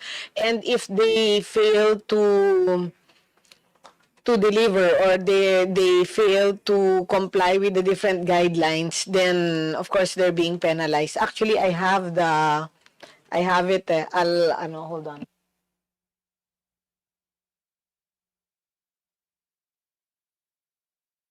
I'll get po the guidelines, and then I'll present it to you maybe after another question. Yeah, thank you very much, ma'am. Kasi we want also to know ng mga challenges along the way sa implementation ng kanilang mandate. Yes, for PCAB and SIAP, we just give the license, and then for the projects to be approved, there's many other guidelines also that is taken into consideration, and one of them is just the PCAB and the SIAP license. But there's many other, let's say, business permits or many other guidelines that a contractor has to follow when they get government projects. Okay, thank you very much, ma'am. Now, sa ibang concern, I understand na ang main export destination ng Pilipinas is Hong Kong. At pangalawa naman ang US, lalo na dito sa ating mga electronic integrated circuits. And last July 22, ang US ay nag-impose ng 19% tariff. Ang tanong ko, how this affect the electronics production of the country? Honorable Congressman, did you mean the U.S. tariff? Yes, ma'am. Okay, thank you. We can't divulge exactly the details because we signed an NDA agreement with the United States government. But for the 19% tariff, there are different industries that we gave, but there are also some industries that we did not give, which is the agriculture industries. Because if we gave that for zero tariff, it would kill the agriculture business in the Philippines, especially that ang hinihingi nila was just a small percentage. So it's not commensurate to what to what will happen to the agriculture industry in the Philippines. For the 19% tariff, what we gave the last from the usual that we've already published that we gave the industries was the pharma, because we all agreed, the economic team already agreed that if we bring the pharma products to 0%, the ones from the manufactured in the US, then that would give our mamamayang Pilipino cheap medicines. So, yun, magandang ano yun. So, kasama po yun sa zero tariff ng ibebenta ng mga US. So, in other words, our mamamayan Pilipino now can choose which medicines they like na mababa yung presyo. Because, syempre, we already know that some of the medicines from the US are also good quality. That's one. And the other one, the last one that we gave was also the medical equipments. So we also need a lot of the medical equipments, especially that, especially mga diagnostics and other medical equipments that are needed in the hospitals that are manufactured also in the US na good quality. So with a zero tariff in that would also give our mamamayang Pilipino a chance to be able to at least get good testing, good diagnostics also. So for us, the economic team, we were able to give what we felt was good for the country. Thank you, Madam Secretary. Thank you, Mr. Chairman. Thank you, Representative Corbera. Next in line from the minority, Representative Iris Montes. Thank you, Mr. Chair. Magandang umaga po sa lahat. Ilang katanungan lamang po mula sa kababaihan kabalikatan para sa kapakanan at kaunlaran ng bayan. Yung aking pong tanong ay nakasentro po sa pag-underscore po ng need to ensure that women, particularly those leading micro and small enterprises, those in rural and marginalized areas, are given attention and are not left behind. The Magna Carta on Women mandates all government agencies to allocate resources and design programs that directly uplift women. So I would just like to find out exactly how much from your budget are clearly directed towards empowering women, expanding their livelihood opportunities, and ensuring their fair access to markets, financing, and digital platforms. In the proposed 2026 budget, how much is directly allocated for programs benefiting women entrepreneurs, particularly those in MSMEs and micro enterprises? Thank you, Honorable Congresswoman. We're checking lang if there's an allocation for that, no. But we have a program from SB Corp now that we just launched 2 weeks ago, which was the Women Enterprise Fund. So pautang po yun para sa mga negosyo that are women-led and women-owned. So that's one. And then by next year, we will be coming up with a trade show that's women-owned and women-led businesses also. Na yun lang yung sasali dun sa trade show na yun. Because in our trade shows now, we're really able to encourage wholesale buy and retail buy. So for the women fund talaga, I think there's... Meron po ba tayong disaggregated data para agency tungkol dito? How much ang na-spend para sa mga kababaihan? We don't have that one, ma'am. We don't have that exact amount na naka-separate talaga na for women lang. If we do not have disaggregated data, how do we ensure po na nabibigyan natin ng tamang atensyon yung mga kababaihan, nakakakuha sila ng appropriate budget from your agency, at paano din po natin malalaman kung ang mga interventions natin ay tugma sa kanilang mga pangangailangan. Ano po? I just would like to share this actually in the hindi lang po siguro DTI, pati po sa ibang ahensya din ng pamahalaan. Tuwing-tuwi pong tinatanong kung may disaggregated data, parang napakahirap to come up with that. I just want to share isang article po, it's entitled Strengthening Women Entrepreneurs from the Institute of Corporate Studies, Directors, I'm sorry. sinasabi po dito, the absence of disaggregated data impedes the formulation of evidence-based and responsive policy measures, programs, projects, and activities of the public and private sectors which can support access to finance, markets, networks, technology, and digitalization. So, yun po ang sinasabi ko, kung wala po tayong disaggregated data, paano natin mai-ensure that the programs are aligned with the Magna Carta of Women and other gender-responsive policies? Paano din po natin makakasiguro, how can we make sure that mechanisms are in place to make financing, training, and market access more accessible to women, especially those in rural areas, indigenous communities, and conflict-affected regions? Pangatlo po, how do we measure now and report the number of women beneficiaries reached by your livelihood programs? Yes, actually, Congresswoman, this is a good idea. No? We will implement this in the DTI because actually 2 weeks ago or 3 weeks ago, we started already with the Women's Enterprise Fund because we feel that talagang yun yung sector, yun yung area na kulang pa that we need to push. So thank you for the suggestion, and we will really set aside fund just for the women. Aside from this, for ASEAN 2026, one of the main topics will be for trade, at least, no, because we're in charge of the trade part, where I'm the chairperson, will be the women-led businesses, women-owned businesses, and women in business. So yun ang magiging one of the major topics na i-discuss for ASEAN 2026. So timely din po yung suggestion ninyo sa amin. So just like all other programs, we can evolve to really make it more specific na women po. So thank you. Maraming salamat din po. Ilan na lamang pong katanungan. On partnership and inclusivity, do you work with women's groups, cooperative, civil society, para mag-design po ng mga programang truly responsive sa mga pangangailangan nila?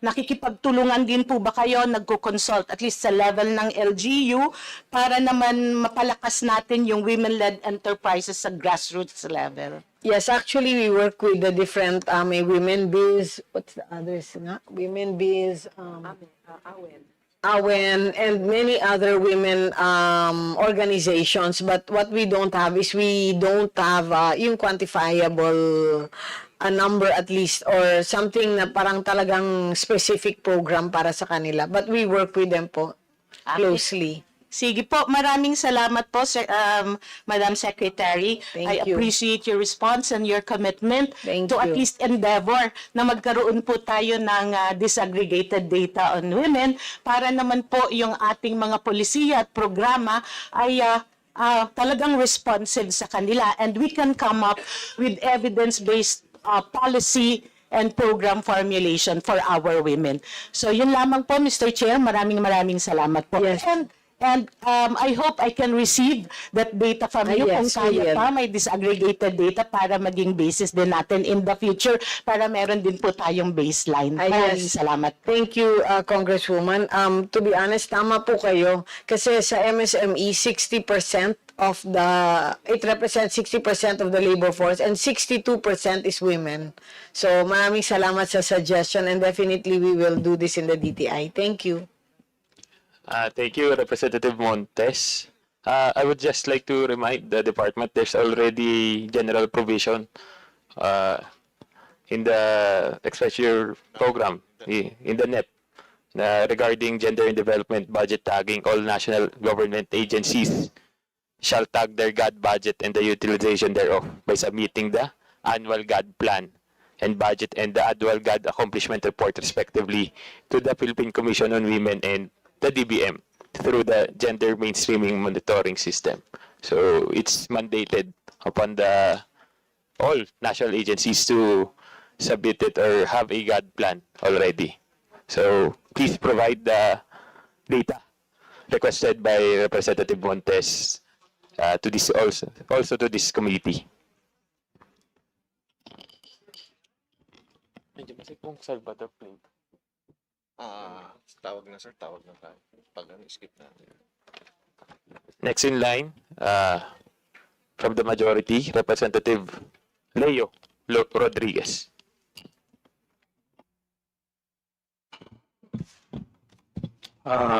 Thank you, Mr. Chair. Good morning, Madam Secretary, of course, the DTA family.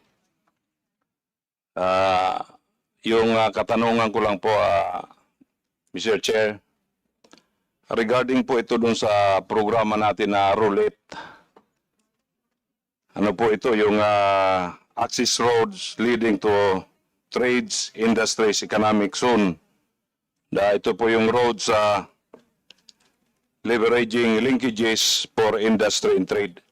Ito po sa kalaman po lang natin kasi doon po sa amin, sa probinsya po namin, sa Catanduanes. So hindi pa po kami nakaka-avail nitong programa na ito. So aywan ko lang po sa ibang distrito o sa ibang kung ito ba naka-avail na sila ng programang ito. Mr. Chair. Thank you, Honorable Congressman Rodriguez. Actually, tama po kayo. Yung roll it, what we did now, because actually there's a lot of investors that have been complaining also.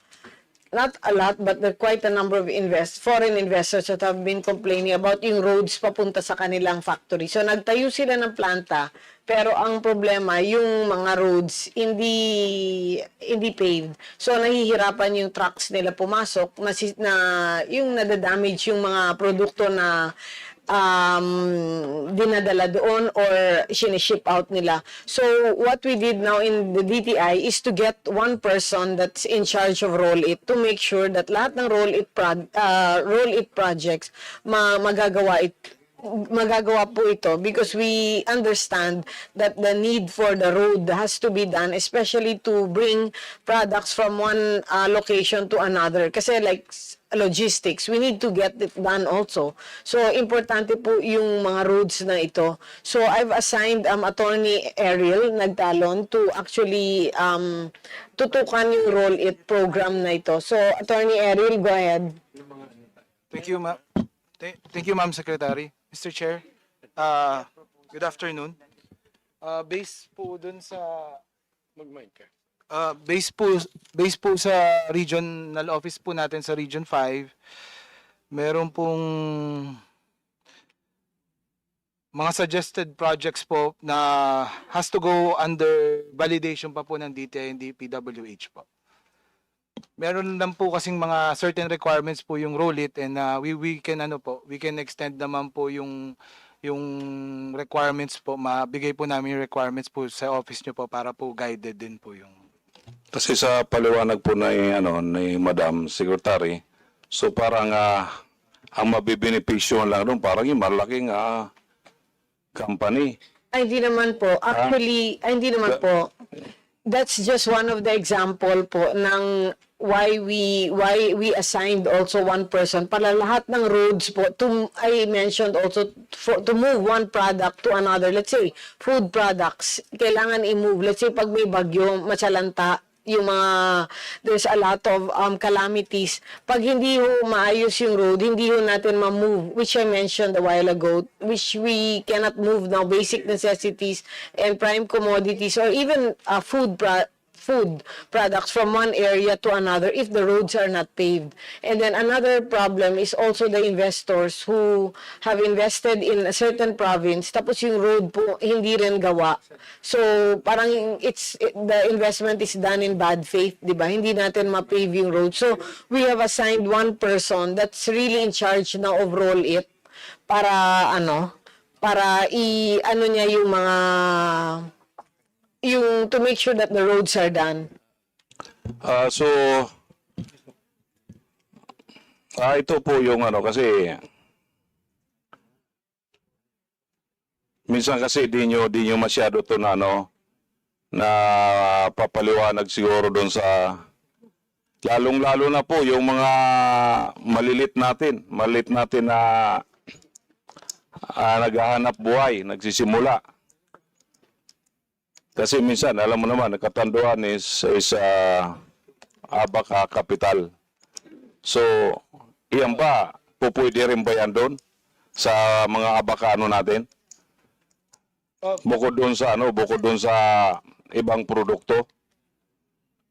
Mr. Chair, may the regional director answer that because he's the one more adept in the field po.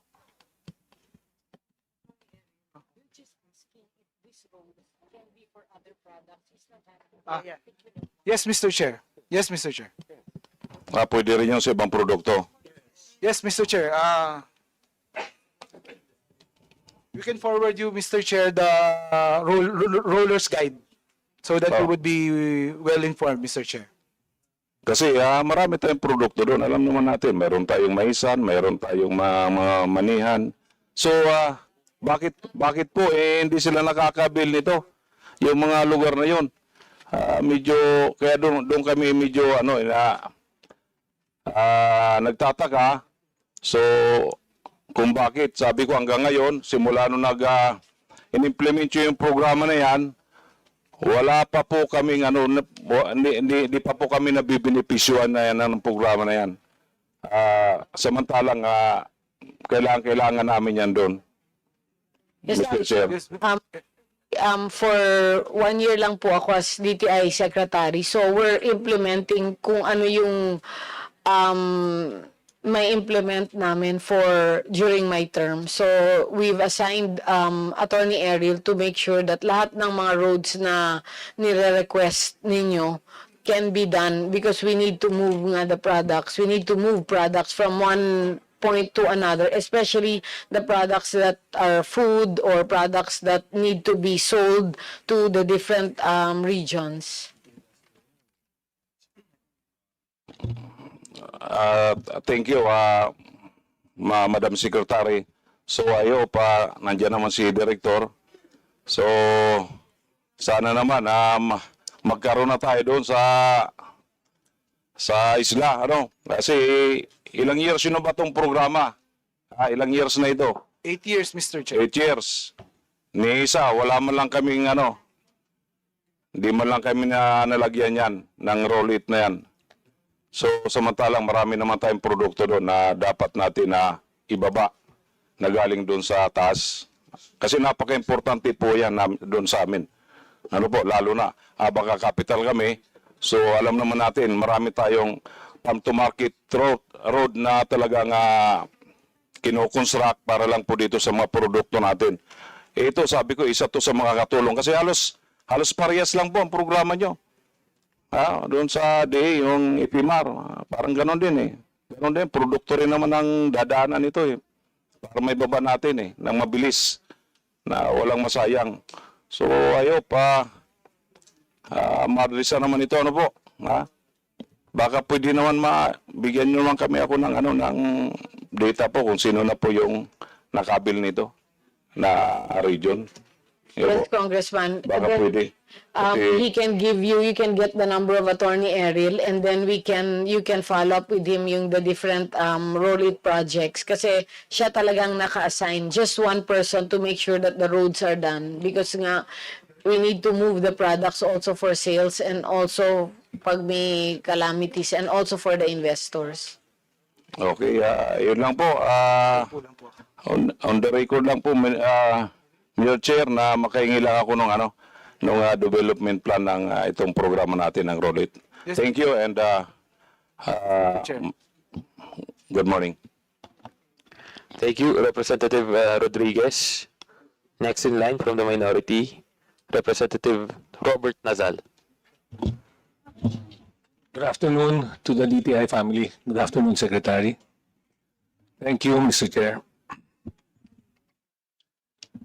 On your earmarked revenues, on the Micro, Small, and Medium Enterprise Development Fund, yung created under RA 9501, could you provide a detailed explanation of the provision that allocates 90% of penalties collected from lending institutions for non-compliance with the amended Magna Carta for Micro, Small, and Medium Enterprises? Specifically, what types of violations by lending institutions are being cited as the basis for these penalties?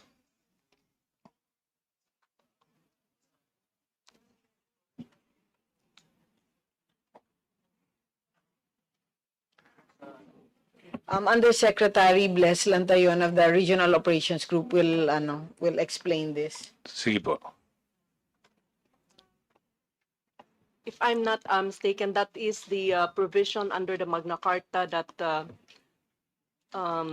penalizes financing institutions Yes. that do not lend to the to the Yes. MSMEs. Yes. And I think that provision has already expired in 2018, Congressman. But ma'am, may I ask, kasi you have a balance from December 31 of 2023 of 127 million. And then based on your report, you have collections of 21 million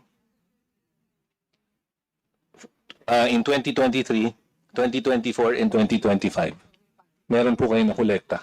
So, kung nag-lapse na po siya, saan po nanggagaling yung pera? Yeah, we'll pass to ASEC Ablan regarding these funds. Yes, Mr. Chair. To answer the Honorable Nazal, the funds have reverted back to the Bureau of Treasury po. It goes straight to the Bureau of Treasury. So we don't have it at the DTI, Mr. Chair. So wala na po ito? Yes. But bakit po meron expenditures in 2023 may expenditure na 17 million and then 2024 there was an expenditure of 21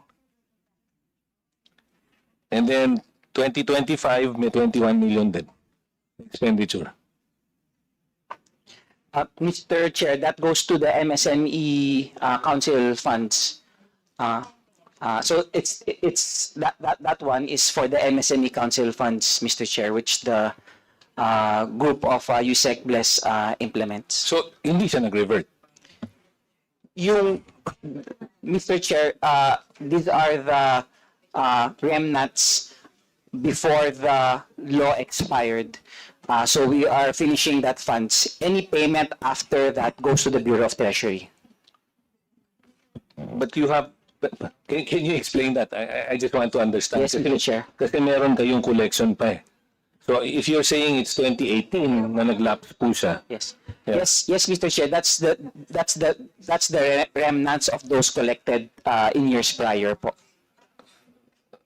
Correct? Can you explain? Can you expound on that? Yes, USEC. May I yield to USEC Bless, Mr. Chair? Every year, Congressman, there is an allocation to the SMED Council of an amount of 21 million, and that is used for the National SMED Council projects. And every year, that is 21 million until it is exhausted. So like this. So up to when is that? Until the fund is exhausted. Saan po so there are still collections from the financial institutions? No more. That's the total amount of collections in the previous year, and that is being used by the SMED Council. But after the law has that one has expired, there is no more collection. So there is a certain fund that has been collected, and part of that every year will go to the SMED Council. So yun ang nire-reflect yung revenues? It's not a revenue. Nakalagay po sa report niyo yun eh. That's how the entry is being done. So effectively, parang based on your report, we are still collecting an amount every year. So 2023, 24, 25. May I know how the funds are being spent? Okay. As far as the SMED Council is concerned, the different regions or the different committees in the SMED Council, they submit a project proposal, and then that will be evaluated by the Secretariat, which is the Bureau of Small and Medium Enterprise Development, and for final approval of the projects by the SMED Council. So this is something, what is can you describe? The SMED Council, Small and Medium Enterprise Development. Micro, Small, and Medium Enterprise Development Council, Yeah. which is chaired by the Secretary of Trade and Industry, and the Vice Chairman is coming from the private sector.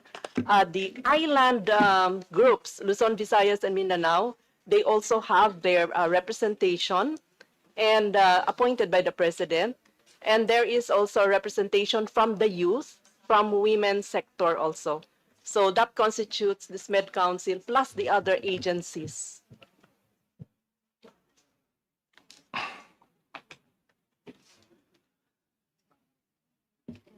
So, can you just explain to me also? Can you just go back to yung my question earlier? Saan po nanggagaling sa ngayon yung reflected revenues? So meron pa tayong nakukolekta. Hindi na po kasi when that one expired, Yes.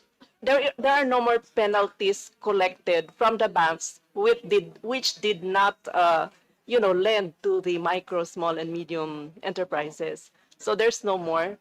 And I'm not really sure on our accounting why that is reflected as they might have a reason for that. But on the part of the SMED Council, we are on the utilization of the fund, and that is to the tune of 21 million a year. Yes. So yun ang ginagawa nyo. Yung ginagawa namin, sir, Yeah. sa doon sa fund na yon. Siguro pakicorrect na lang po yung entries dun sa accounting. And then, kasi as of 2023 na December 31, you still have 127 million. So, I think, kung ano ba yung utilization rate natin dun sa SMEC? Sa SMED Council, SMED Council. 21, as far as proposals So- are concerned, sometimes our proposals are even beyond 21. Yes. We are limited to the funding allocation of 21 21. per year. Yes, yes, ma'am. How come?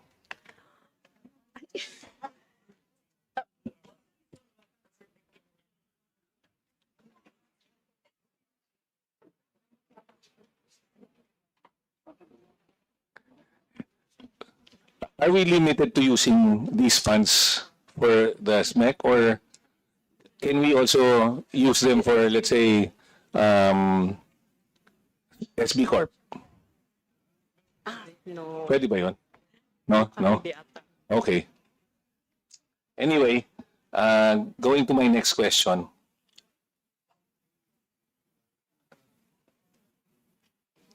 Sa going to yung RA 11861, Expanded Solo Parents Welfare Act. So, the RA 11861 expands the Solo Parents Welfare Act. Agencies are urged to include solo parents in applicable programs, recognizing their unique daily challenges alongside other groups such as senior citizens and persons with disabilities. How is the DTI incorporating expanded provisions of the Solo Parents Welfare Act into its current programs aimed at improving livelihoods and conditions for Filipinos? Can you please provide concrete examples of programs or initiatives that now include solo parents and any performance indicators or targets? Honorable Congressman, the solo parent is not with us, but and we also don't have any programs for solo parent. Usually our programs are for everyone. That's why when Congresswoman suggested not to have the women's, it was a good idea for us to at least create programs that's really naka-focus sa women-led. Siguro ma'am, Madam Secretary, you can take a look at the law kasi we should be prioritizing solo parents, or we should at least be creating programs specific to them. Correct. Kasi po, alam naman po natin, mahirap. when you're a solo parent, di ba? Yes, correct. Nag-aalaga ka ng anak, and then you're working, so baka applicable sa kanila yung mga work from home or maybe programs which they can do from their livelihood programs na pwede nilang gawin nang habang nasa bahay sila. Yes, thank you for this suggestion, and definitely we will do this. Representative Desal, your time is up. Just another last question. So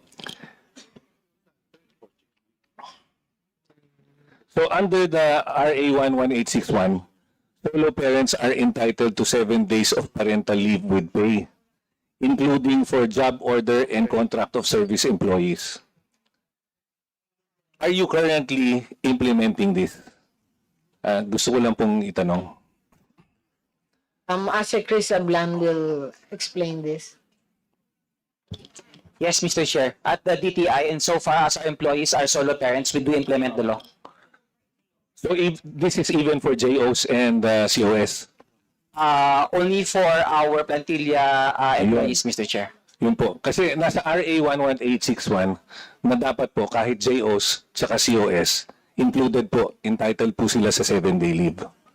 So, one suggestion during our hearing with the Civil Service Commission was isama na po sa contract nila yung 7-day leave for JOs and contract of service workers. So, pwede po ba namin asahan na ganun na po ang gagawin nyo? Yes, Mr. Chair. Okay. Thank you. Thank you, Madam Chair. Thank you, Madam Secretary. And thank you to the DTI family. And I believe dapat po dagdagan po ang inyong budget. So, Thank you, Kong. para matulungan niyo rin po yung mga solo parents. Thank you, Thank you, Representative Kong. Dazal. Thank you very much. Next in line, Vice Chair Tina Pancho. Good afternoon po. With regard to livelihood seeding program, I assume that this is intended for farmers, for planters. Yung livelihood seeding program po natin, that is for farmers.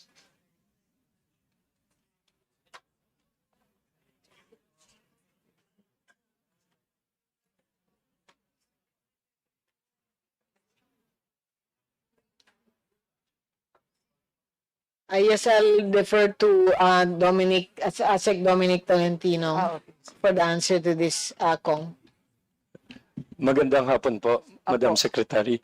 Madam Congresswoman, hindi po kasama yung mga farmers doon, bagkus ang mga kasama po yung mga micro businesses, yung mga sari-sari and iba't iba pang maliliit na hanap buhay. Ang kategorya po nito, yung isa mayroong existing na 1 year na hanap buhay at kompleto po ang papel at naapektuhan po ng mga kalamidad. Yun po yung PPG, pagbangon at Pagkabuhayan sa pagbangon at ginhawa. Yes po. Same thing with negosyo, serbisyo sa barangay. Yes po. So yun po ang beneficiaries natin. Doon po tayo nagkikater affected by typhoons. Yes, ma'am. Yes, How about yung livelihood seeding program? What's this? Yung livelihood seeding program? Affected din po ng mga kalamidad, subalit existing na po yung hanap buhay nila. So kailangan po makarecover sila at matulungan po silang makabangon muli. So ano po ito in terms of cash or nego card o kit ng livelihood? Madam Congresswoman, may iba't iba pong pangangailangan yung mga micro businesses. Depende po sa assessment ng ating mga regional and provincial director. Pag minsan po, binibigyan po namin ng mga tools, equipment, panghanap buhay. Kunwari po, mga kalde-kaldero, kung sila po ay magluluto o magkakarinderya. So, iba't iba po na mga pangangailangan po ng mga micro businesses. So, yung nego card, is that included po doon sa program? Yung mga nego card o different program? Ma'am, isa-iba po yan sa DOLE. Sa DOLE po. Opo. So, yung sa inyo na yung mga small items lang para Yes, to ma'am. recover, Ma'am, for example, sari-sari paninda. Kasama po doon yung mga kung ano-anong paninda nila sa mga tindahan nila right away. And pagka minsan meron po silang bigasan, package. So, naititinda, pinapaikot po nila yan. At ang isa pa po dyan na talagang mabenta po, meron din po yung mga digital programs na para po sa kabataan na gustong maghanap buhay, yung mga design, ganyan.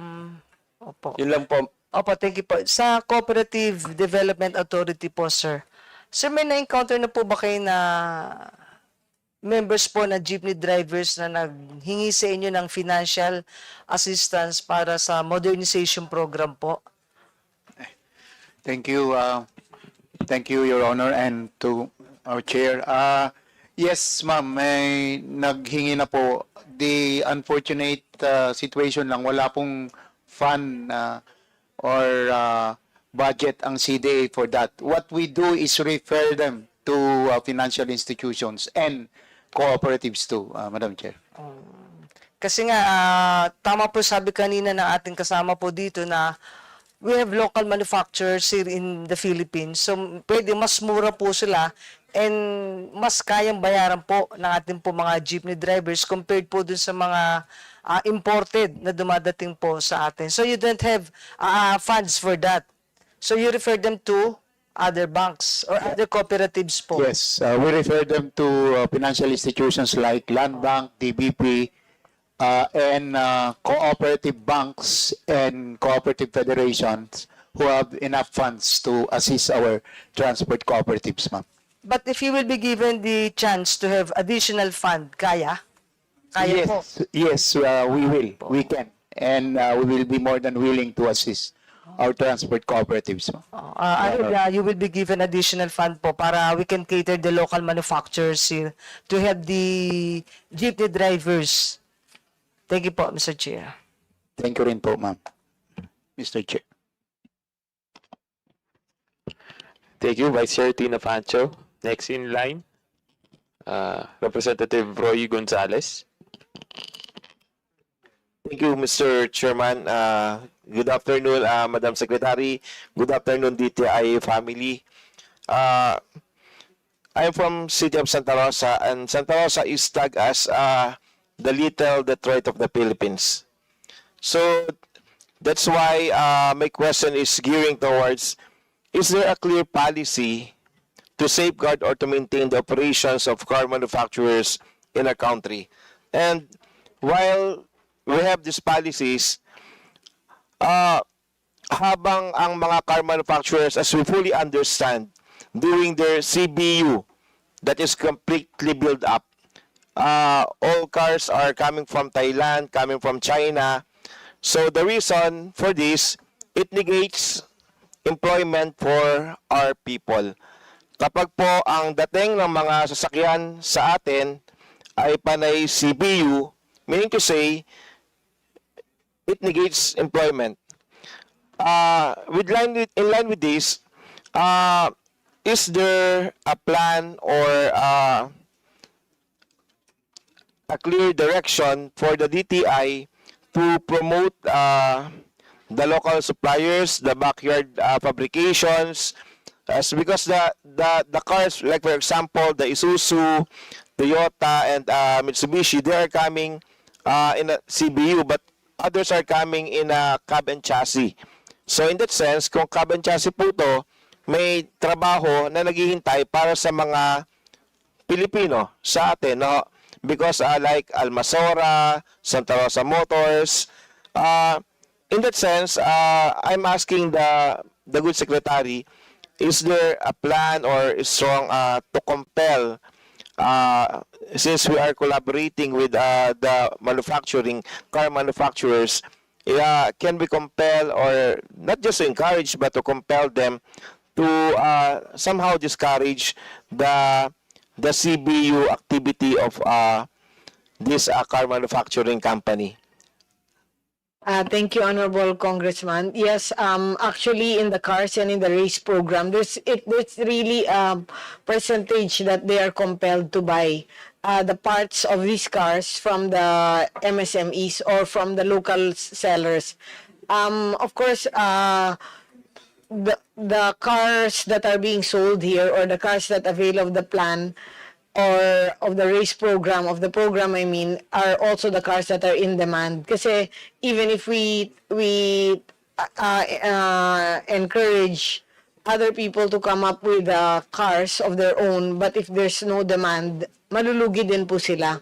So of course we give incentives through the BOI, through PEZA, for the different car manufacturers to either open a manufacturing plant or to at least operate them, no? But ang mga nag-avail are just the Toyota, Mitsubishi for the cars program, and for the race program, we've opened it to other car manufacturers also. So, but most of those who avail are those that have the demand also of the consumers or of the people. But part of what is expected of them, which is part of the rule, is they need to buy a certain percentage from the local manufacturers talaga, which actually yun ang sometimes nagiging problem ng mga big corporations to open in the Philippines because of the demand that they must buy from local manufacturers. Thank you, Madam Secretary.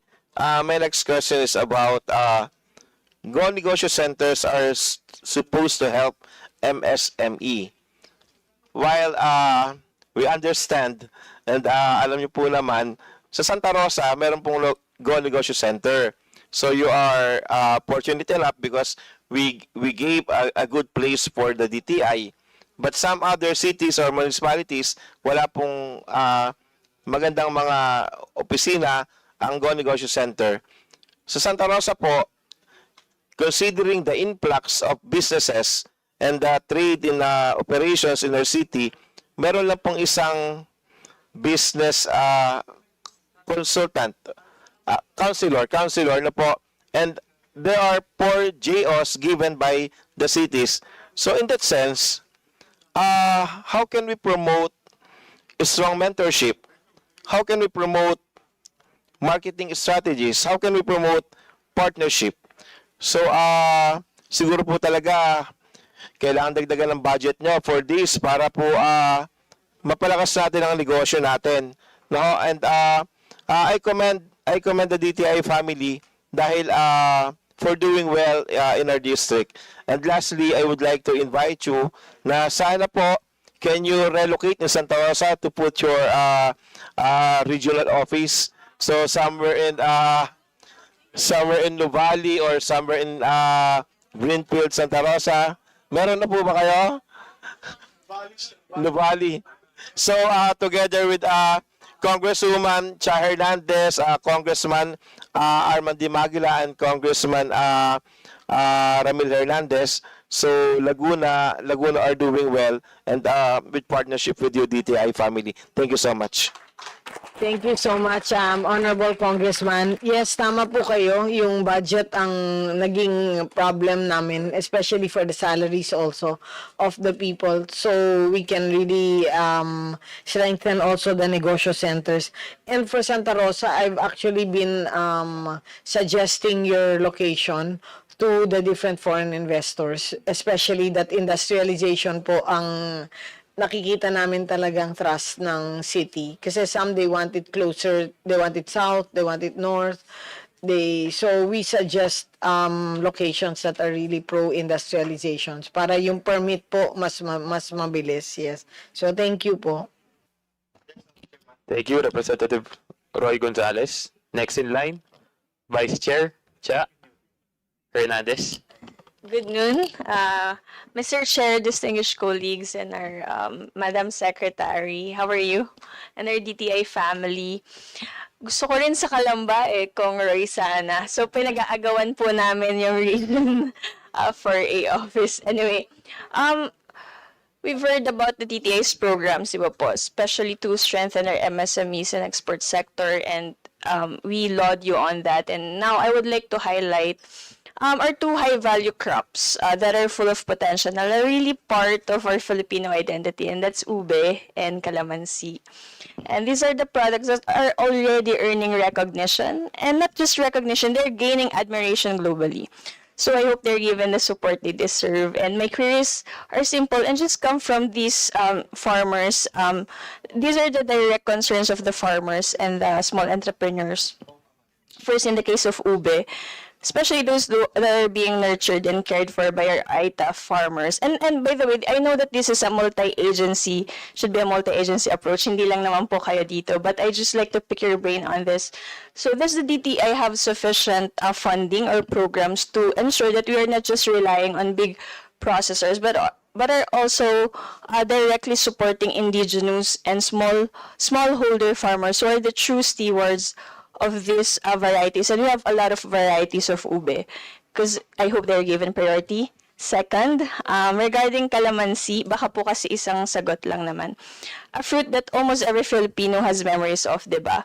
All of us, and especially with the sausawan. But according to experts, it's kind of being left behind, so quote unquote, compared to other citrus fruits in ASEAN neighbors. So does the DTI have a clear budget or program for calamansi processing and value adding and export-ready products? And because I found out that in Vietnam, they're already selling these products. Para hindi lang tayo malimitahan to selling to only fresh fruit, would just only last maybe a week.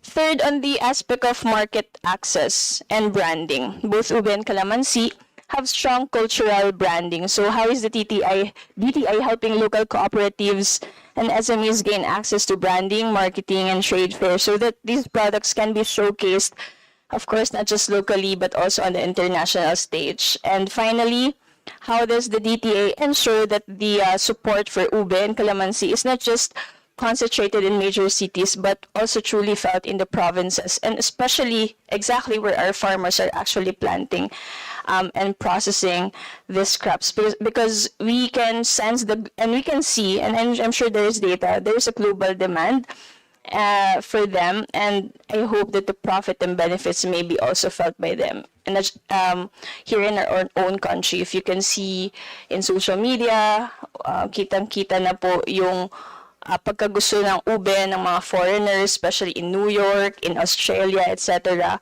So I raise this concern because, of course, this isn't just about the promotion of business, but most importantly, the upliftment of our livelihood, of our farmers and communities, which is really the foundation of our trade and agriculture. Thank you, Madam Secretary. Thank you, Mr. Chair.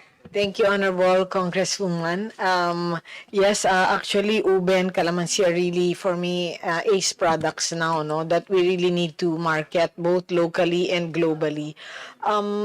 Actually, ube through the farmers is really it's really part of DA. And then for DTI, once it's finished products, then we can really find market for these products.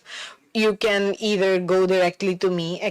I'll give you my card. So all the companies that sell the ube and that are ready to be sold locally, I have access to SM and all the big retailers that will buy these products. But I also encourage them to avail of the free booths in the DTI trade show, both in your province and also in NCR, because these trade shows have been very successful, as we've had a lot of export through the trade shows, and locals we sell also to wholesalers locally, cafes, hotels, restaurants, etc. So you can then all the trade shows are free. And we have so many people that go to the trade shows. We've already reached the 60,000 mark for 5 days only. And our sales have already gone to 90 million and to 113 million pesos. So that's for a product like ube and calamansi, that should not be difficult to sell. A lot of hotel buyers have come to the DTI trade shows to look for supplies also. So that's one thing that we can assist you with also, or assist those companies. Another thing, if they're export ready, we have the Foreign Trade Service Corps, or in the DTI, which I can give you, better to give you my number, and then maybe we can meet and you can bring some of them. They can sell the products all over the world. We have 29 offices with 21 trade attachés that can really do a B2B for these products, and without a middleman, directly. But there are some companies abroad, let's say, sige, sabihin natin sa Japan, Don Quixote has already spoken to me, and they want now products, MSME products and Filipino products that will be sold in 782 stores worldwide. kasi marami ng Pinoy. So, if you go to Japan, Don Quixote, you can see madami ng Filipino products. So, they're still looking for more products. So, again, I can assist with that. And also in UAE, we have Lulu, which is the biggest supermarket and department store in the Middle East.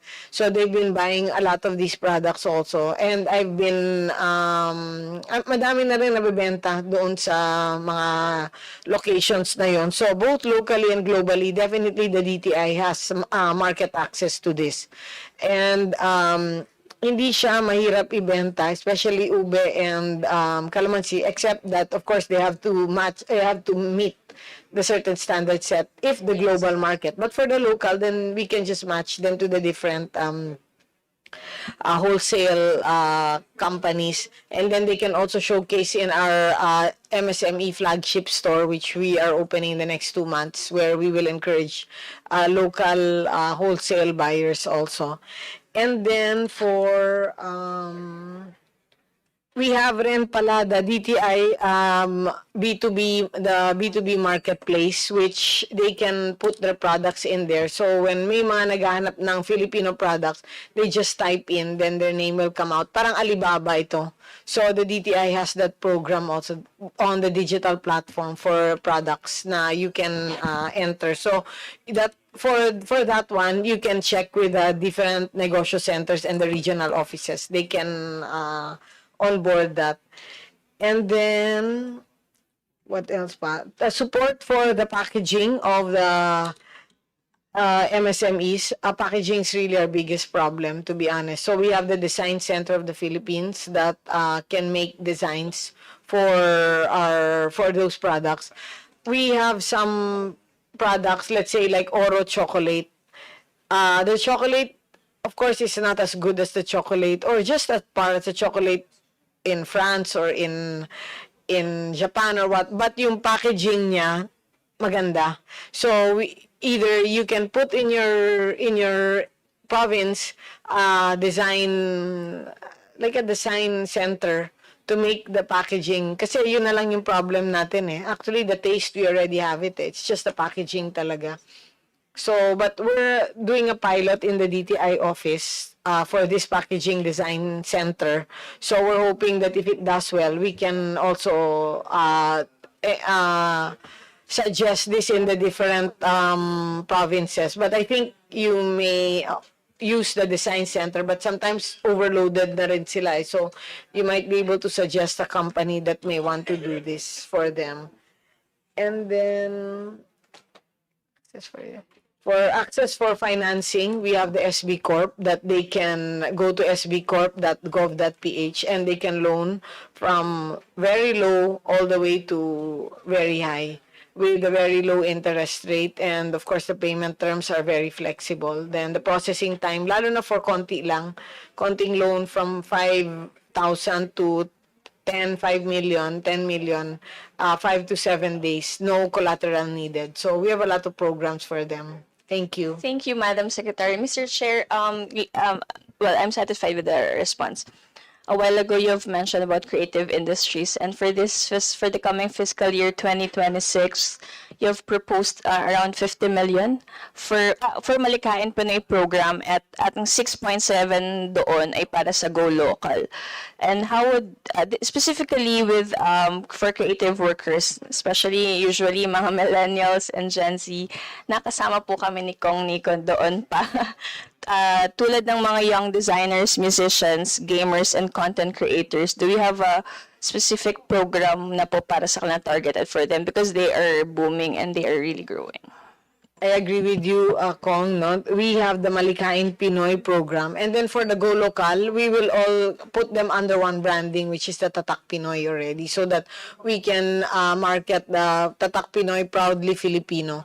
I have here Asek Naila Bautista, who will discuss further the programs of the Malikain Pinoy. Thank you, Madam Secretary and Congresswoman Hernandez. We're very happy to share that Malikhaing Pinoy is taking a forefront in terms of harnessing and showcasing the creatives of the Philippines. So this coming September 4, we're going to have the very first Creative Expo in the Philippines, wherein we're going to showcase the 9 domains that we're going to have. Namely, we have the audiovisual, we have the creative expressions, so on and so forth, to include the gaming and animation and also the digital services that you're saying a while ago. So all of the councils will be properly represented, and then we're going to showcase again the services that you can offer, wherein we can conduct B2B transactions, and at the same time offer workshops for our artisans and creatives. And also for the Malikhaing Pinoy program, we have the so-called Malikhaing Pinoy chats, wherein we go to different universities to market our programs and also the incentives that we can bring to our creatives. So we are going to again go into the younger generation, because we believe that the creative sector is a stopgap solution in terms of to showcase the soft power of our country. So once again, we're doing the rounds at the different universities and different regions as well to be able to communicate the plans of the creative industry. Thank you. Sorry, ma'am. Yeah, thank you. Well, that's just it. And Mr. Chair, I would just like to express and manifest my full support for the proposed increase in the budget for DTI. Because for every peso we invest in trade and MSMEs and our creative industries, that would also translate to jobs, innovation, and global competitiveness. And I believe this is not an expense; it's a growth strategy for our nation. So thank you very much, po. Thank you, Kong. Thank you for the support.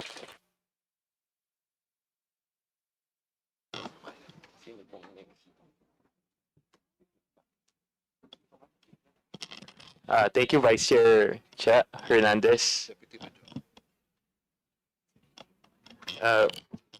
We would like to recognize Deputy Majority Leader Mika Gonzalez. Thank you, Mr. Chair. Good afternoon, DTI family. We're very happy that you're all here present to defend and to brief us about your budget.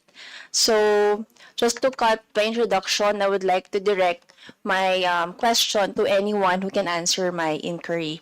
So, number one is, Mr. Chair, I wish to ask the DTI family, could you provide an overview of the DTI's entrepreneurship programs specifically made or program for the youth and the women?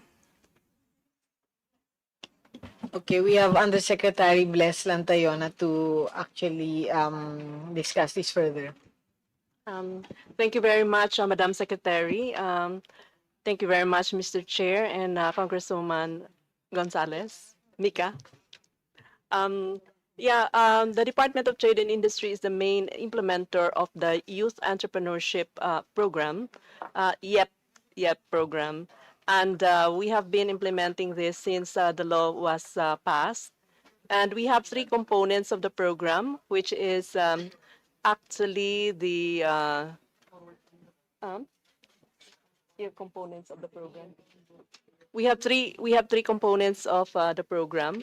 We have the Youth Start, and where we have the mindset, giving them the right mindset to become entrepreneur and look at employment and look at entrepreneurship as an option, for employment. And then there is another, the youth net, where they can organize actually themselves into groups to increase their network. And then they also have the youth match, which is exposing our youth entrepreneurs to the industries that have good potentials, and also trying to introduce them to the CEO so that they'll also get some inspiration. So we've been running this all over the country, and this is in partnership with the other government agencies and likewise the private sector in the locality. So that's what we are doing, for the youth entrepreneurship program. And then when they are ready, they can actually always avail of the regular programs of the DTI, like the Kapatid Mentor Me, which is a mentorship program in partnership also with the Philippine Center for Entrepreneurship, Go Negosyo. And then we also have, if they are also ready and qualify and need financing, we refer them to the financing institutions, particularly the SB Corporation, which gives it's very accessible financing program, which is under the Department of Trade and Industry also. And then they can also avail of the market, the trade fairs that we have, which according to our secretary, these are easily accessible to our MSMEs who qualify, and this is free of charge. So, Mr. Chair, so if I understand the explanation from the DTI, so the YEP program is a preparatory program for the youth. Are they required to be college graduates? Not necessarily, because they can be, out of school youth, and they So can how's the selection process, Mr. Chair?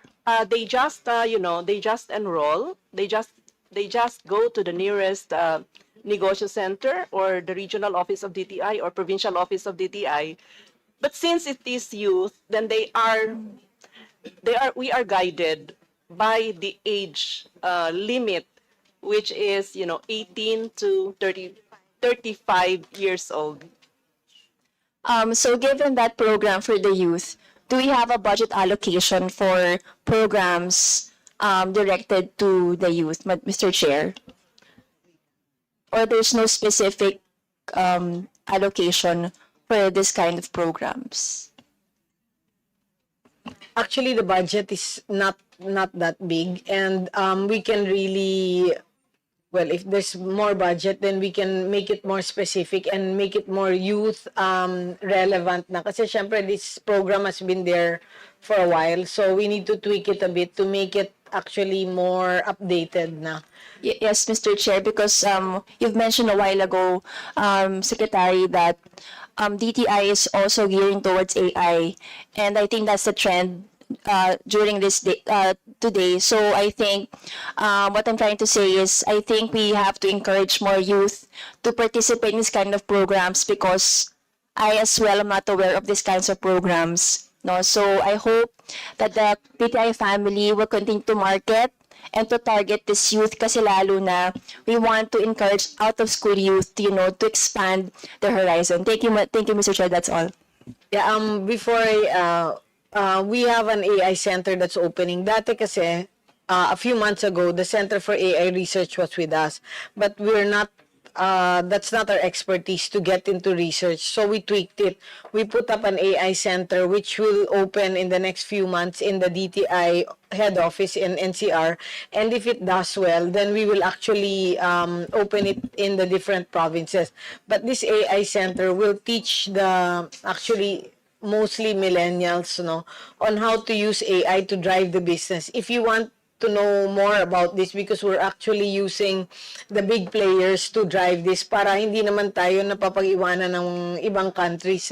ASEC Lala is here to discuss with you how we're going to use AI and other technology to really be used by these young people plus not so young people in driving the business. Kasi global na tayo so we need to use this technology. Go ahead, Ate Clara.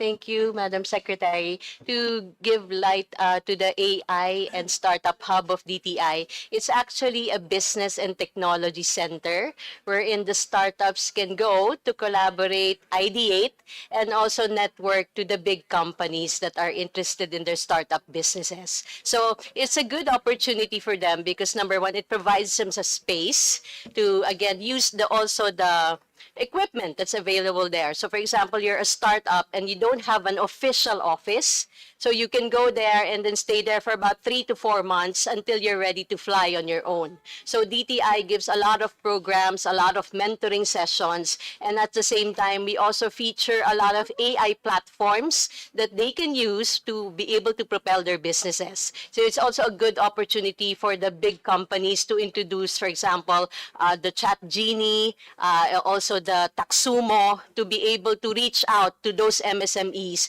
and then again put their our apps into greater use. So again, this is to empower our MSMEs at the same time to develop more startups in the technology arena. Thank you, Mr. Chair. I would like to manifest my full support on the increase of the budget of DTI. Thank you very much, Mr. Chair. Thank you, DML Mika Gonzalez. Next in line, Representative Nathaniel Odocado.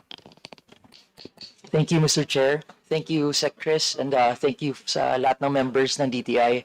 I am very happy with the composition and the leadership of DTI, especially that I know someone who's also in the department and speaks nothing but good news about this department. So I'm currently studying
supposedly for promotions, but at the same time, the product has health risks.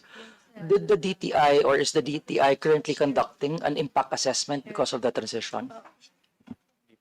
Okay, that's a good question and a controversial topic. No, that's okay. We have an answer to that. For vape, DTI is strictly regulating, and actually, we want all the vape companies to comply.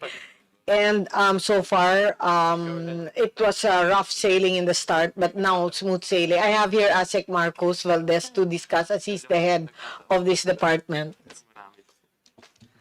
Thank you, Madam Secretary, Mr. Chair. So for the vape, Mr. Chair, we're coordinating with the FDA as regards any concerns, issues on health, on the health aspect. TTI is concentrating on the regulation of the product, even if the purpose of the law is to protect the consumers on the product itself as to the safety of the products. But we are concentrating on the regulation, and for all health concerns, we do coordinate closely with the FDA. Thank you for that, Sir Marco and Second question, as to the enforcement side, I'm really impressed with your current seizures of illegal imports. May we know if we already have prosecution data on the matter? I'll refer this to Gino Malyari for this topic.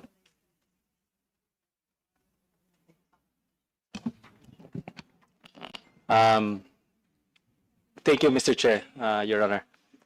The composite team of the OSMV for handling the vape, from the enforcement, they refer prosecution cases to the Fair Trade Group, and we do have handled and adjudicated certain vape cases. Thank you for that, and I think I want to support the increase on the enforcement budget of the DTI for this purpose. Thank you, Your Honor. When it comes to PS license, may we know normally what's the period for a license to be approved? Thank you, Mr. Chair. So ideally, the period should be less than 30 days, ideally. However, it would all depend on the queuing for the laboratory, queuing for the personnel that will conduct the audits, evaluation of the lab test results, because we do not just simply receive the test results and grant the license, because there were instances at the start of our regulation when there were products with high levels of toxicity. So we have to be careful about this, especially it's being sold openly, Mr. Chair. Thank you, sir. Just a manifestation, maybe I can approach you later. I'd like to ask for the list of registered products as well as the timeline of registered products, including the pending products for approval, if it's possible. Yes, Mr. Chair. Although all the registered brands, we have posted them online, both for the vaporized nicotine as well as the heated tobacco products. But we can discuss with you, Mr. Chair. Thank you. Last question. I noticed that there are a lot of restrictions on flavored vapes. In fact, you issued a department, a DA 2509, correct? And then I noticed that there are still some products that places the description on an open and close parenthesis basis. Is the secondary description covered by DA 2509? Yes, Mr. Chair. That 100% violates not only the Department Admin Order but also the law. Products should not contain flavor descriptors that are attractive to minors, especially if the flavor descriptors refer to fruits, candies, desserts, and cartoon characters. Thank you for that, sir. Lastly, just a manifestation. I hope that the MOA, I'm not sure what happened with the MOA with DTI, DepEd, and DOH. I don't know what the update with that. I hope that pushes through. And expect 100% support from this Congress for your department. Thank you very much, Mr. Chair.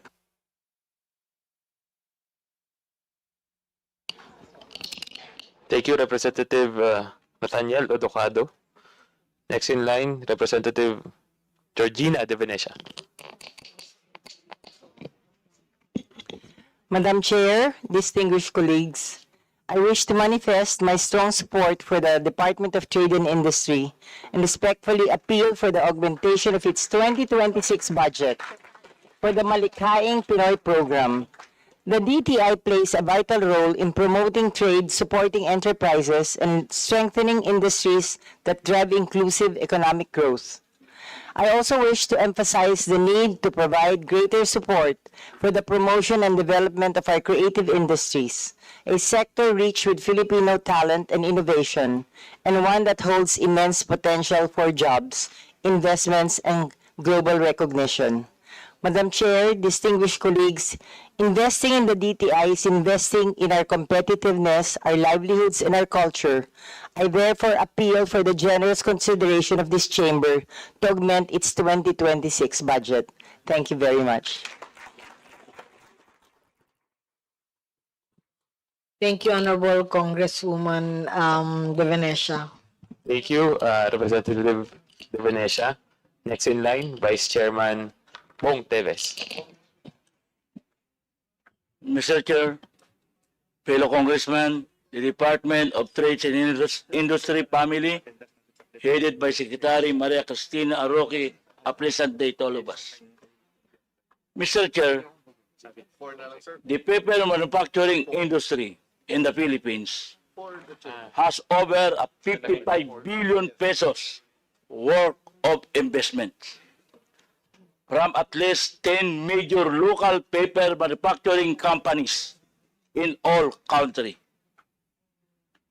For everybody information, local na industriyang ito ay nagbibigay ng kabuhayan sa milyong-milyong Pilipino at ang industriyang ito ang dahilan kung bakit mayroong tayo mga papel sa paaralan, tissue, at packaging boxes at iba pa.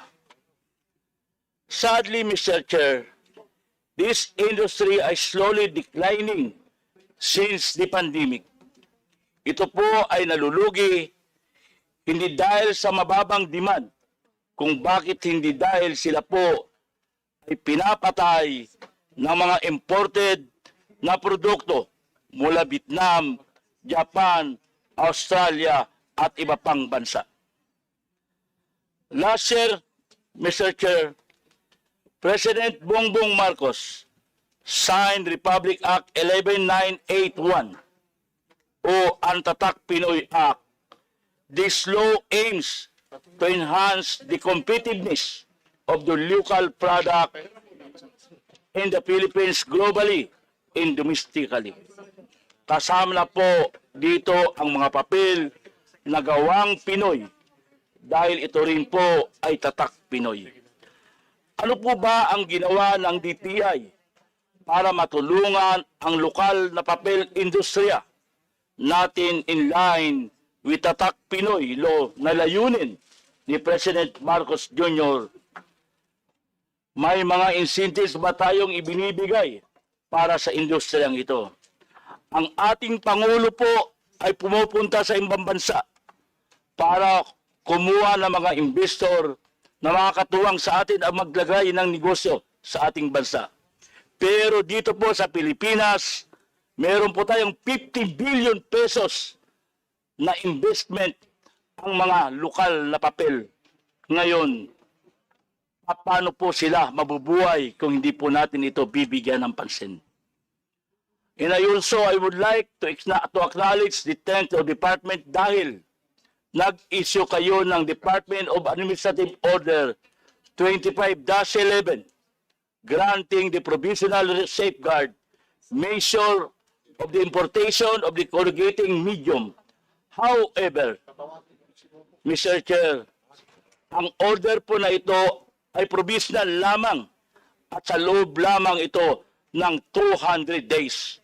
Kumbaga, band-aid solution lang po ito. Kulang na kulang po ito, Madam Secretary, Mr. Chair. Gusto ko rin pong hilingin sa ating Department of Trade and Industry na tulungan po natin ang industriya ng papel manufacturing sa ating bansa. Dahil ito po ay sarili nating produkto at gawang Pilipinas talaga. And also, Mr. Chair,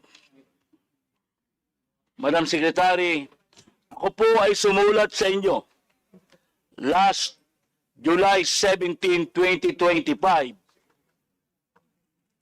na nakikiusap na kung po pwede maging audience nyo ang pulp papel industry para naman mahingan nyo ng tulong o mahingan nyo kung ano po ang kanilang magiging solusyon sa napakalaking problema na ito. Pero August 27 na po ngayon, 1 month na, wala pa po kaming natatanggap na mga sagot para sa inyo. Hindi po ba ito'y violation na ng ACTA law? Kaya sana po, maayos po ang problemang ito. Inuulit ko po, 55 billion pesos po ang investment ng mga local manufacturers sa ating bansa. Hindi po ito basta-basta. Napakalaki pong investment ito. Sana po mabigyan po niyo ito ng solusyon. Madam Mr. Chair and Secretary, thank you po. Thank you, Honorable Congressman. Yes, you're correct. Ang paper industry and other manufacturing industries are affected by the influx of importations or imported items, no? So we are working with the Bureau of Customs on this to make sure na kahit papaano makontrol din yung pagpasok ng mga items na from other countries. For the paper manufacturing, they can actually, we will set a courtesy call with them, with me, so that we can discuss the different incentives na pwedeng ibigay ng DTI para sa kanila, especially since they are manufacturing. We have now the new Create More Act, which is a tax incentive. So pag maganda yung pag mababa yung taxes na binabayaran nila, of course that will reduce the cost, which will make them very competitive na in the market. Aside from, of course, we are working with the Bureau of Customs to actually controlled yung pagpasok ng mga items na to. So with the Create More Law or the Create More Act, the tax incentives can be given to them. They just have to know how they can avail of this. So we can set the meeting with them with BOI or with PEZA to see kung saan sila mas akma sa kanila. And then for the Tatak Pinoy, definitely we will be pushing that this year. We're just finishing the finishing touches for the launch of the Tatak Pinoy program.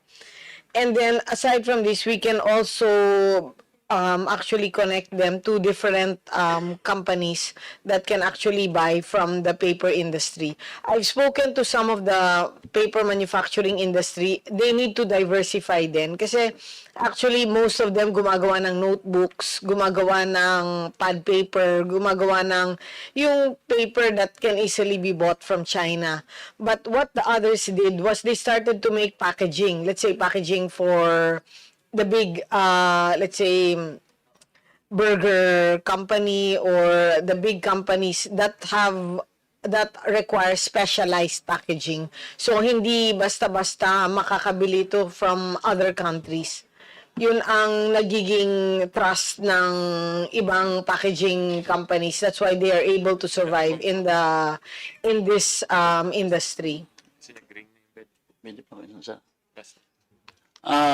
Thank you, Mr. Chair. May I ask a good secretary kung kailan ito po pwede nating may harap, mabigyan nyo ng audience ang pulp papel industry. At and also for the information of good secretary, ang concern po namin dito is not the packaging. Ang concern po namin dito is the manufacturing company. Kung saan bumibili ang packaging paper. Kaya yung ang dying po natin dito is the manufacturing industry. Thank you po. Yes, Kong, I clearly understand. Kasi yung iba, nagka-courtesy call sa akin one by one eh. So, nakakausap ko na po sila. So, we try to, of course, this is a business, di ba? So, we try to also help them find other customers. And also, we try to help them maneuver also. And one of them is the Create More Act. I'll give you a date when they can meet with me in the office, and then we can discuss what the DTI can do for them.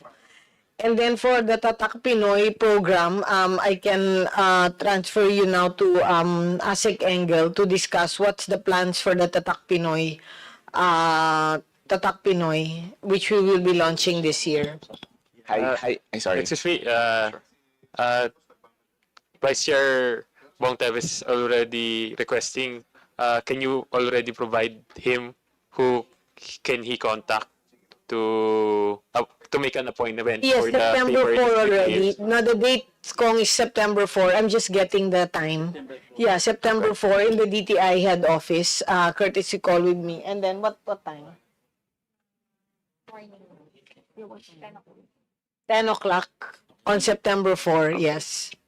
Okay, thank you, Secretary. Thank you, Vice Chair Bong Teves. And then maybe I can give you my card. Before we meet, they can already message what concerns para I can bring the people already who can address their concerns. Para pagdating doon, we'll try to do the problem solving also.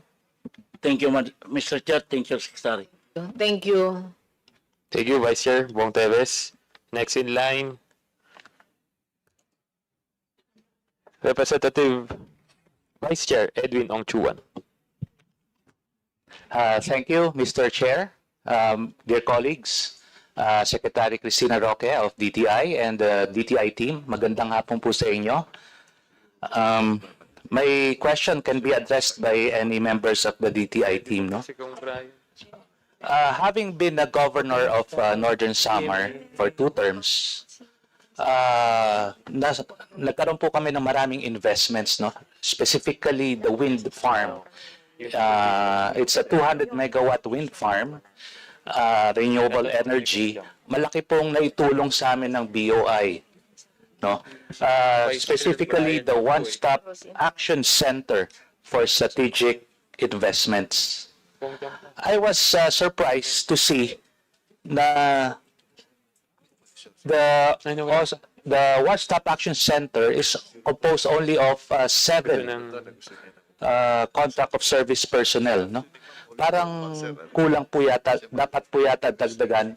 Napakalaki pong investment na itulong sa province po namin. Billion-peso investment po ang pumasok with the help of BOI, no? In fact, I have filed a bill, an act establishing green lanes for micro-business enterprises to streamline the regulatory permits and compliance requirements. So, with this, I would like to manifest my concern sa measly budget of the one-stop shop. It's only around 5 million, Mr. Chair. So, napakaliit po nito. So, I would like to manifest na sana madagdagan nito para po madagdagan ng personnel. Can I talk to somebody regarding the existing green lane projects being handled by the One Stop Shop Action Center? Yes, Kong, thank you for that. No, you're correct. We really need to strengthen also the BOI, especially the green lanes and the one-stop shop, especially that we are really encouraging foreign investors to come in. And as of our sales, no, from the foreign investments have really increased by 32% from last year to the previous year. So it really shows also the confidence of the foreign investors to really invest here in our country. So we have ED Fair here who can discuss with you the one-stop shop and the green lanes. Thank you. Thank you, Ma'am Secretary and Your Honor. Yes, the green lane of the BOI is a banner project of the agency. And the objective, of course, is to handhold projects which are considered strategic. And so far, we've already assisted a lot of projects, basically for RE projects, for manufacturing, for infrastructure. And the good congressman is correct in saying that that specific unit in BOI is operating based on a very lean division manpower. And so it is really our hope for BOI that complement of I think around 7 or 9 should be augmented in terms of additional personnel. So BOI is doing investment promotion and industry dev, but the green lane is really something that would show how the BOI handhold investors, and basically this is ensuring that bottlenecks within the bureaucracy, getting permits and all, is addressed and facilitated. So thank you, Your Honor, for that inquiry insofar as our budget is concerned. May I ask, how many existing green lane projects po in the entire country?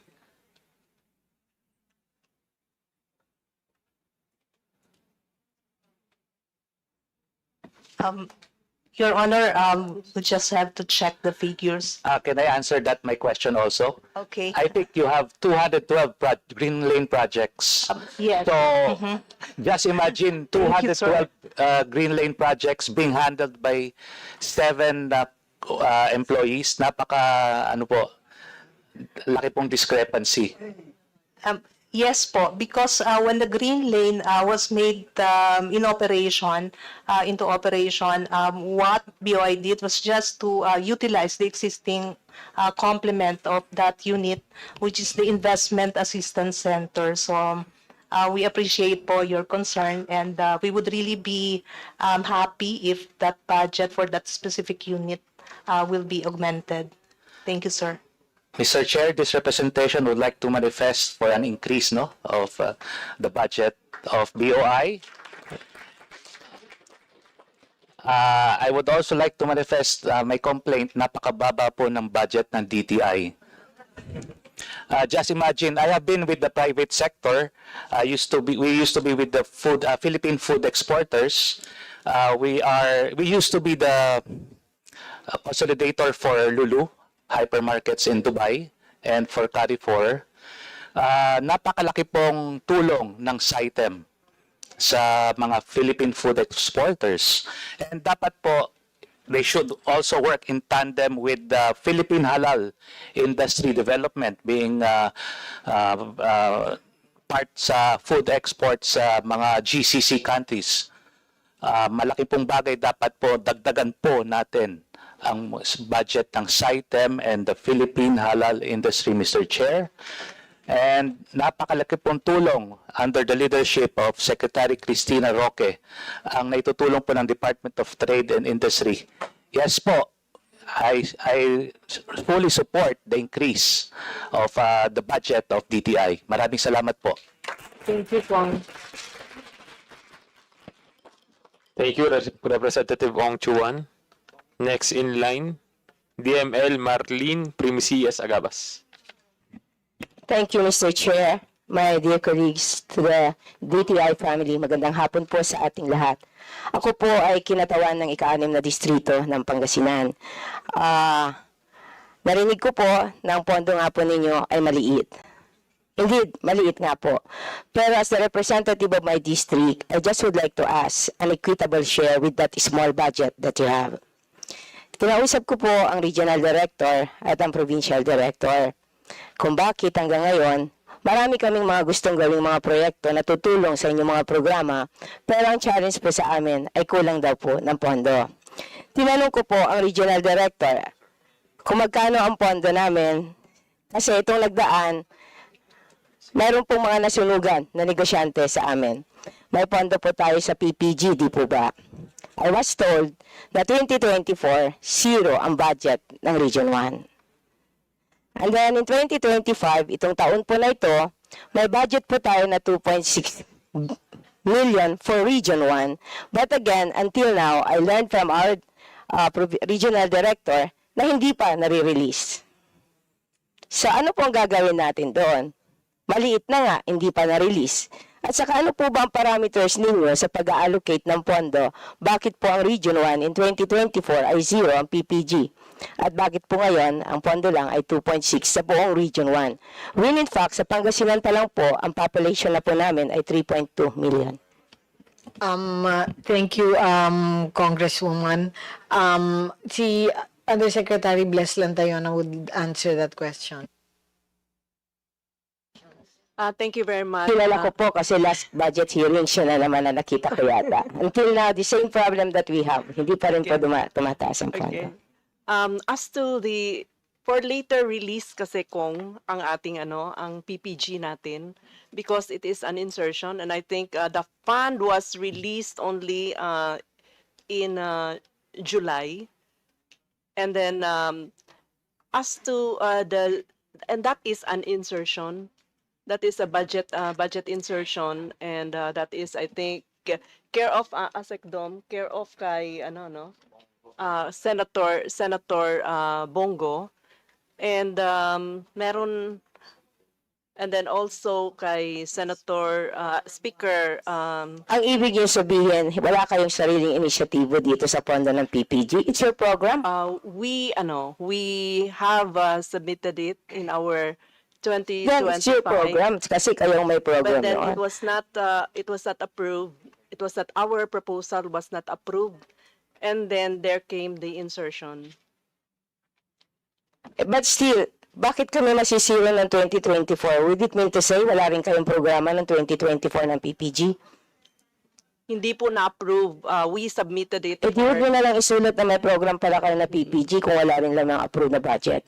There was an insertion that was given to But us. zero kami eh. That's a question. Region 1, buo, zero. In our proposal, all regions, they have an allocation. But then when it came out, we... So would it mean to say na may mga regions na zero, may mga regions na meron? Opo. Okay, I would like to, kindly please furnish us a copy. Yes. We would like to know kung paano po ba yung allocation ninyo sa bawat region. Yes po. Kasi nakakaya ho nakikita yung ibang kongresista, mayroon silang programa. Parang kami, kung wala kaming pondo, di kami yung wala. Parang hindi kami gumagalaw, hindi kami kumikilas. Again, to proceed, thank you very much, Congressman po. Oras po ni Congressman po to, kaya lang nag-request po ako na mauna po ako sa kanya. So, yung pong SSF din, this year, ang budget lang ng buong Region 1 na naman, 9 million. 12 districts po kami sa Region 1. So ang average po na pondo ng bawat distrito, 750,000. Eh, sino po mabibigyan nun? Eh baka kulang pa yun sa isa lang na mabibigyan na beneficiary.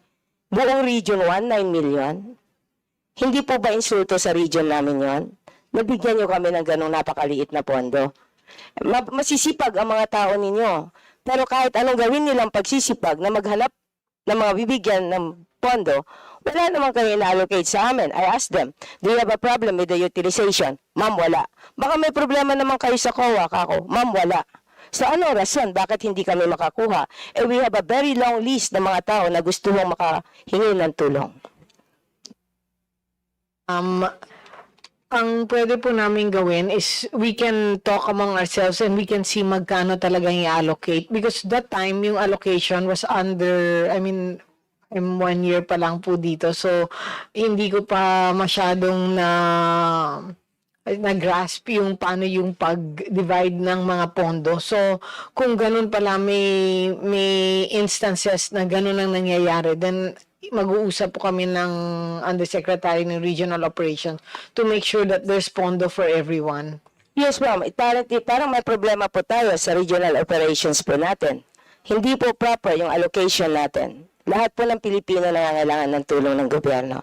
Kaya pagtulong-tulungan po natin lahat.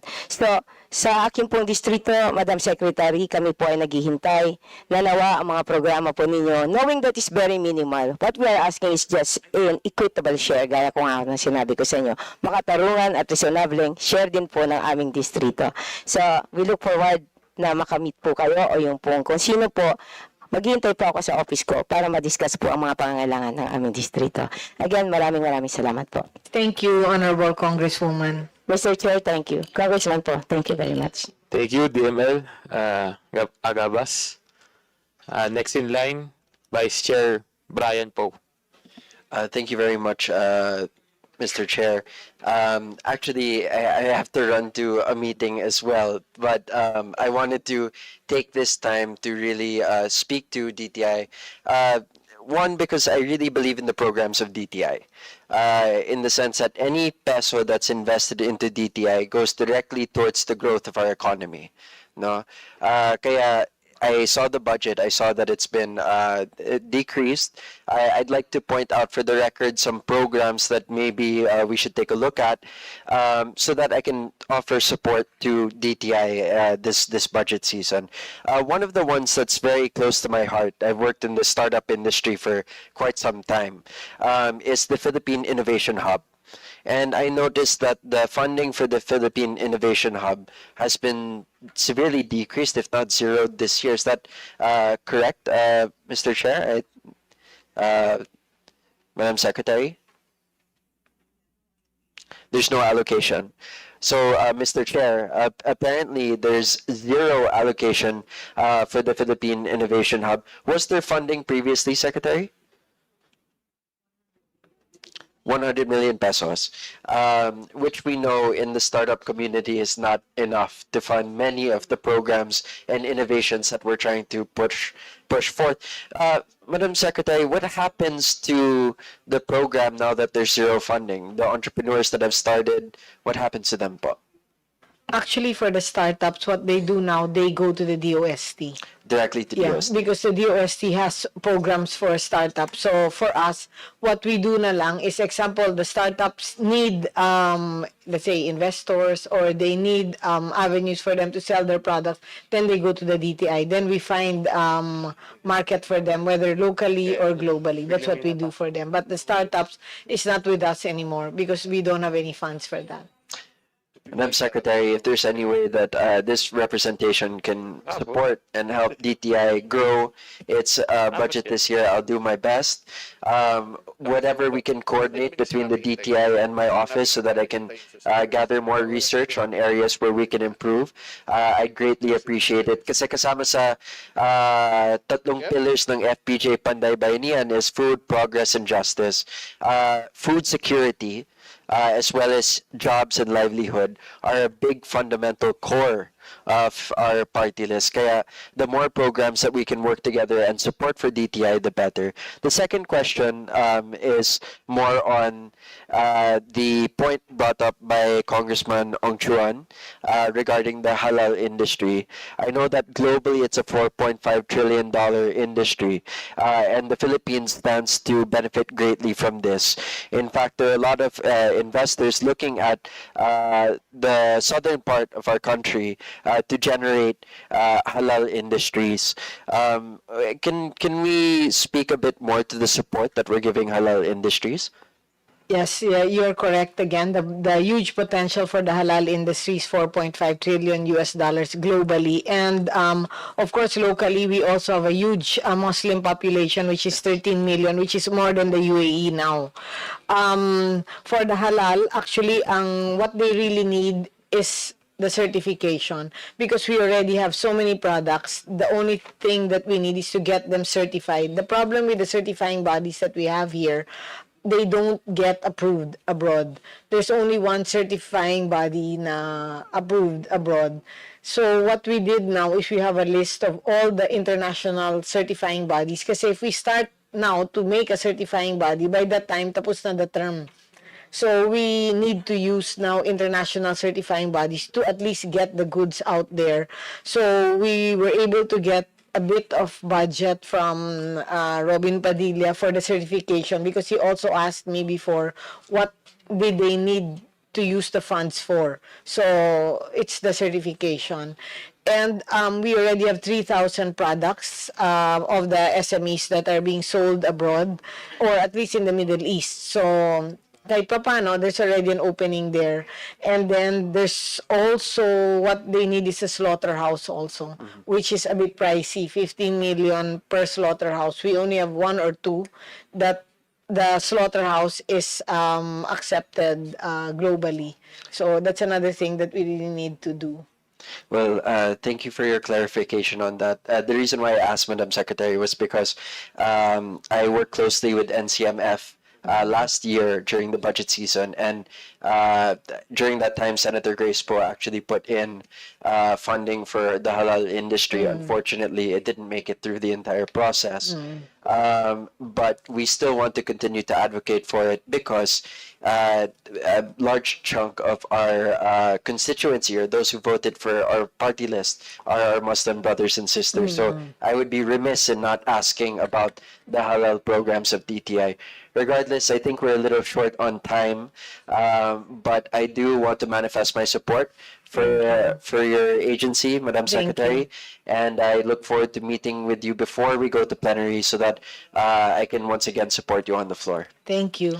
Yeah, Thank so you. for halal, just to add more, no, we have one person who's really in the office of the secretary that's really in charge of halal, and we have two people, one who does the local and who does the global marketing, or at least trade for halal. But again, naka-deadlock kami sa certification. I'm very happy to hear that, Madam Thank you. Secretary.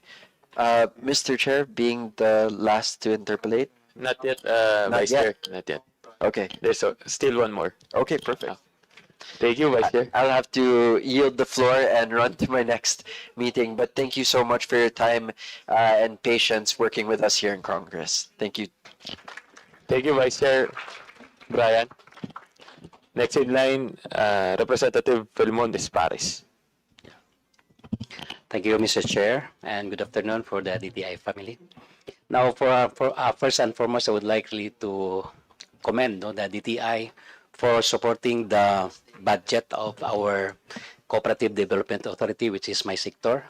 And with that, I would like to manifest that I will support whatever increase or additional fund for the department.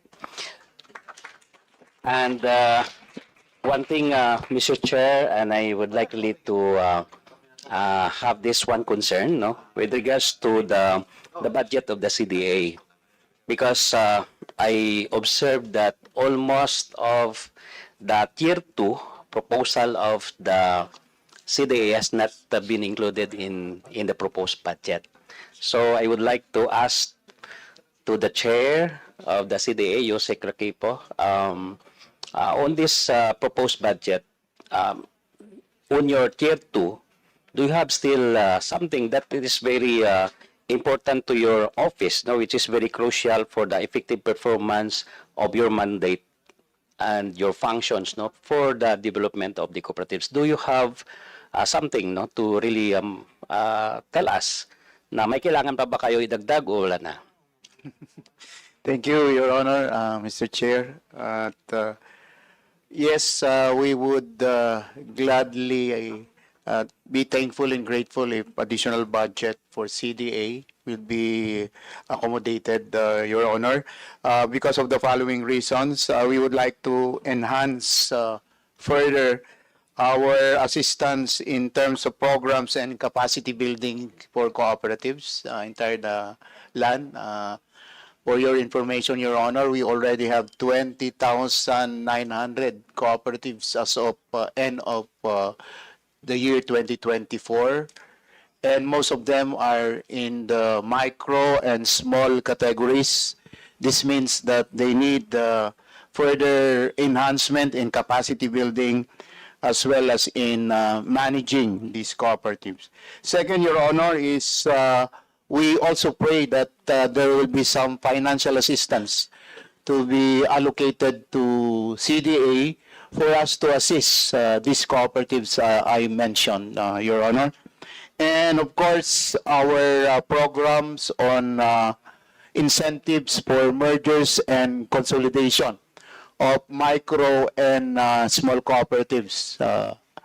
This move and purpose will not only lessen the number of cooperatives in the Philippines, because as per record, we have the most number of cooperatives in the whole of Southeast Asia.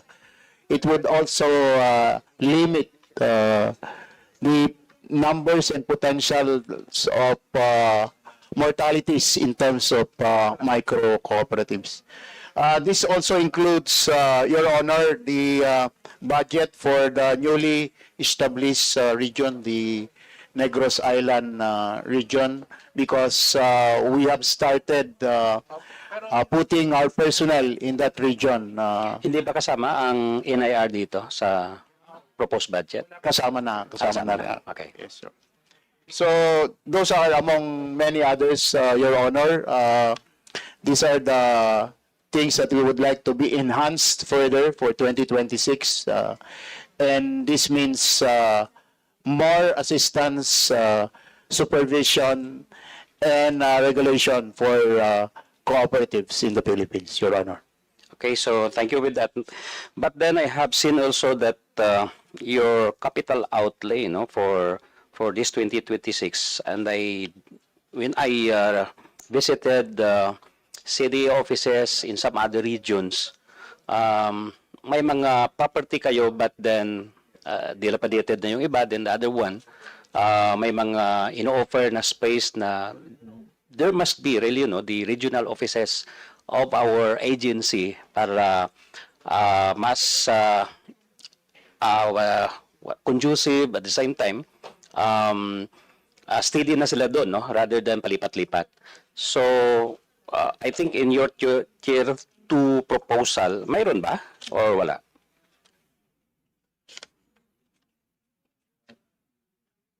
I observed, Mr. Chair, Yusek, that Region 6 Iloilo may requirement for their repair of their buildings. Region 12 may property na in-offer pero wala tayong budget for their constructions. So I think that two particular what I have known, hindi nyo ba sinama ito sa tier 2?